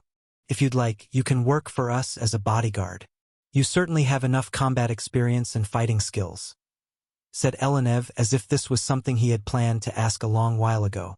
I appreciate the gesture, but I'm not the kind to follow orders. Besides, I need your help, Khan said. I see. What can I help you with? Elenev got curious. He wasn't going to pester Khan since he was his own person. At most, Elenev could offer him a job. I need to borrow some money to buy clothes, some weapons and some light armor, Khan replied. For what? Oh, I forgot that you were a mercenary, Elenev replied as sudden realization hit him. Those days are behind me. Now I'm going to be an adventurer, replied Khan as he sat on the chair. Didn't you see what happened to us that day? Even though you're strong, you won't always make out alive. Think about it carefully, Elenev said sternly as he didn't want to see his savior hugging the goddess of death. Don't worry, I have my reasons. Besides, I don't know anything else to do anyway. Here, I can at least run away when my life is in danger and I won't have to protect someone other than me, Khan said, his reasoning sounding logical. Fine, said Elenev and started writing something on a yellow paper and then put on their enterprise's seal on it. Take this to our merchant shop situated at the 3rd Street on the left. Show this to the manager. He'll get you enough supplies, said Elenev as he looked at Khan helplessly. Thanks. I'll pay you back soon, said Khan and left the office. Following the directions, found the merchant shop and its manager. The manager looked like some kind of demon race type of demi-human. He had red stonish type of skin and 2 sharp and dark red horns protruding from his head. Khan could even see a small tail coming out from the manger's waist. Khan didn't ogle or look surprised at all. After absorbing the legendary Somir's core, Khan was always in control of his emotions and his demeanor was that of a tyrant. You wouldn't see him acting surprised unless he wanted you to see him like that. After he handed the letter, the manager looked at him with surprised eyes, but didn't ask how Khan got the letter. He signaled Khan to follow him and showed him their decent collection. The manager then showed Khan many types of weapons, armors and various accessories cased on highly protected shelves. Khan wasn't some noob, so he chose the most useful set first. He chose a black trench coat which had small intrinsic gold pattern in the middle and on sleeves. Why black? Because badass protagonist rule number 3. All badass main characters wore black clothes. He then chose a gray jacket which was made from a material similar to leather, just more sturdy and even lighter. The black pant Khan chose were very comfortable and sturdy at the same time. It wouldn't hinder his movements when he ran fastly at all. Then he chose hand gloves where fingers were exposed but the grip was strong, like how people who went to the gym used. Next, he decided upon brown boots which were made of some kind of monster skin but also had a fully tactical design that prevented unnecessary sound while walking. After the clothes, Khan chose a fantasy-style double-edged longsword which looked very big and heavy, but Khan lifted it with just one hand as if it was a small knife. Author. It's not a Chinese longsword, but a medieval knight-era Type 1, just like Dante's Rebellion sword for example. Khan then took 2 daggers, a belt va a holster made for adventurers which had many useful pockets and places to put small weapons in. Khan then moved to the potions and accessories section. He chose medium health recovery potions and poison antidote potions. Khan, who had read plenty of mangas where protagonists chose adventurer profession and do their shopping, so he wasn't wandering around like an amateur and picked what he needed the most. The antidote potions weren't for him but to help others, or use it on himself to appear as someone who'd need it after getting poisoned. Then Khan's finally found the most important thing of them all. A small space ring, used for storing up various things. Khan asked about the price and his ears almost bled after hearing it. The space ring could only have 7 square feet of inner space in it. But the cost was already 5,000 gold dramas, currency of Rocco's empire. Khan knew that the letter Elenev had something like, let him choose what he wants, but Khan wasn't going to be that shameless. In the end, these guys had to make a living. So he chose the cheapest one with only 3 square foot of inner space. It still cost 2,000 gold dramas as shown on the price tag. Based on his combat skills and personal skills, he got from absorbing from his killings and his survival blessings as well. Khan chose to skip on enchanted ornaments and protection amulets. The manager stood beside him, showing no expressions on his face. Khan changed into his new clothes and equipped all the new gear, hung the huge long sword on his back, and finally left the merchant shop heading towards the Adventurer Association. As soon as Khan left, the manager grabbed his head and started pulling his horns. What the hell was this guy's problem? Even though the letter said he should be allowed to buy whatever he wanted for free, this guy shopped for merchandise worth more than 20,000 gold dramas. He wasn't being modest at all. Everything Khan chose was one of their best line of products. Even the small daggers were high-cost weapons because of their elemental attacks and runes engraved on them. The sword itself was made up of mithril, one of the strongest metals in the world. It could even withstand the weight of an entire house, made by their best Grandmaster rank blacksmith. The long trench coat had a magical defensive barrier that could save you from a fatal attack. It will stay stainless regardless of how much dirt you play in, and won't wither in different weather and seasons for at least a decade. That was part of rare magical clothing bought only by high-ranking military officers and rich nobles. On top of that, he chose the gray jacket, which was made from one of the most costly materials and had very high defensive strength. It could easily stand against a direct thrust from a sword or a dagger. The boots were made up from wyvern hide. They could even withstand extremely high temperatures and would even help a person walk on lava for a few minutes. A truly great work of craftsmanship. The low-grade recovery potions were very hard to make even by expert alchemists, let alone a medium recovery potion. Let's not even mention the space ring Khan bought. That was hard to come even in a prestigious merchant enterprise, as theirs as space magic artifact refiners were very rare and these rings rarely appeared on the market. This guy robbed them of half a month's profits. But to make matters worse, he appeared as if it was him being considerate and not buying too much.